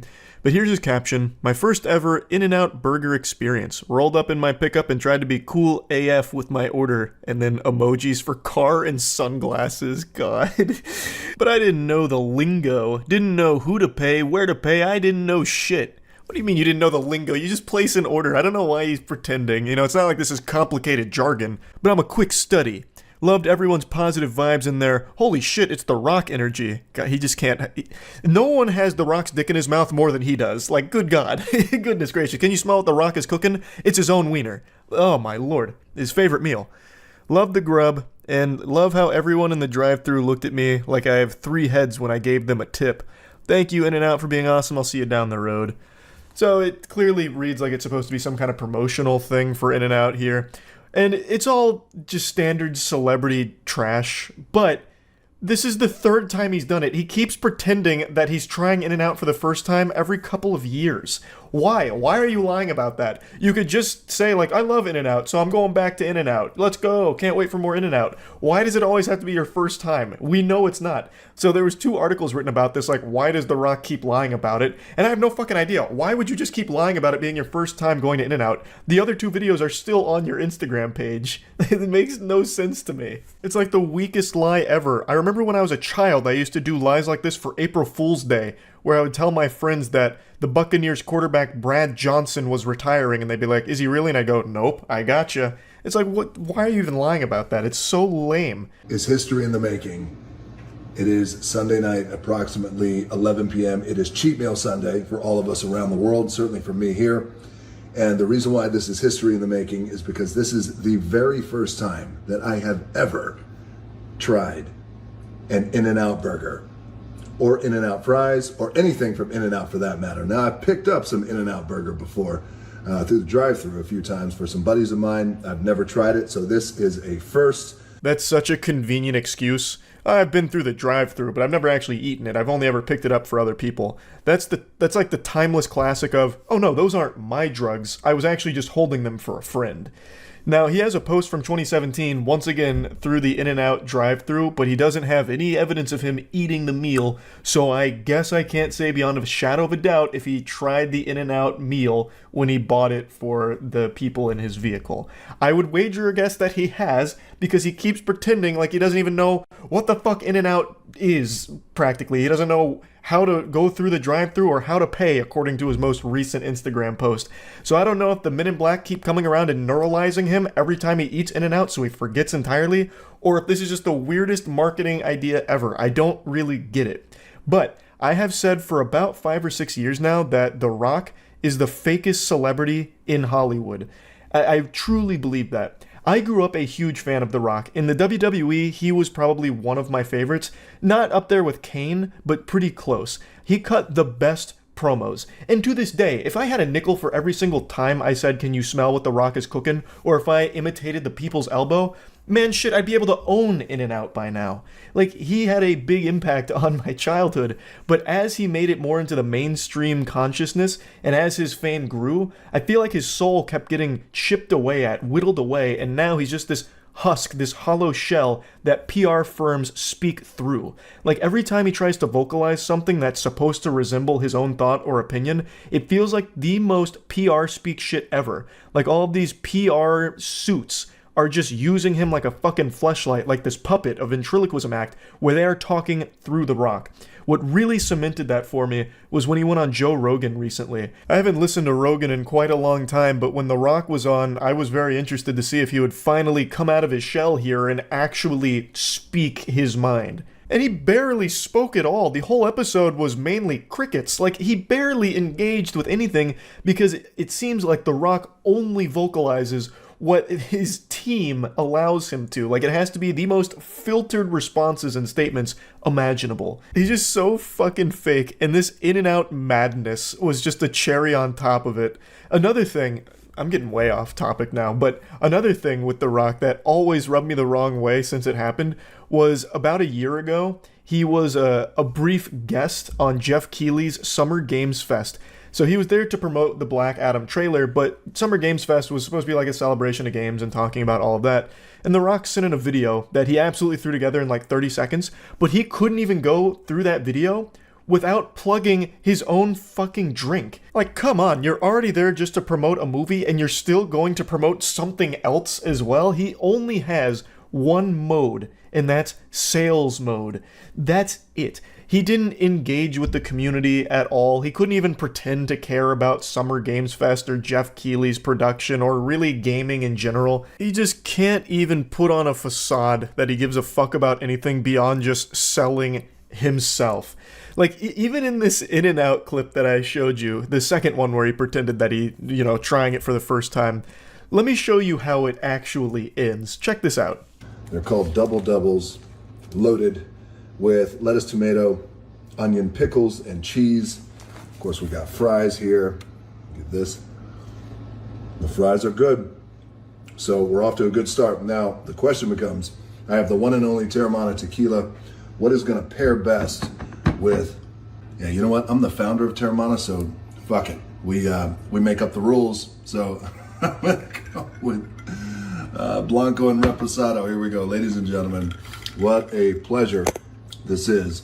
My very first In-N-Out burger. That is a good combo. Here we go. Yeah, he couldn't even eat a meal without plugging his own shit. That's all he is doing anymore. He just says what his PR firm wants him to say, nothing else, never doing anything that even resembles like his actual personality or his actual thoughts. And then he is just constantly selling his own products and selling himself. That's it.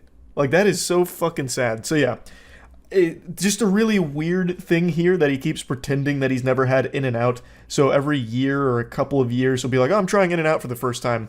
In fact, I'm pretty sure he even ordered the same exact thing last week as he did in this video from 2022, the one I just showed you. I'm pretty sure he made the exact same order as well. So he's probably a regular at In-N-Out. Like, he has his order down to a science. I just don't get why he keeps pretending for that. But I'm also not surprised because he actually is just super fake across the board.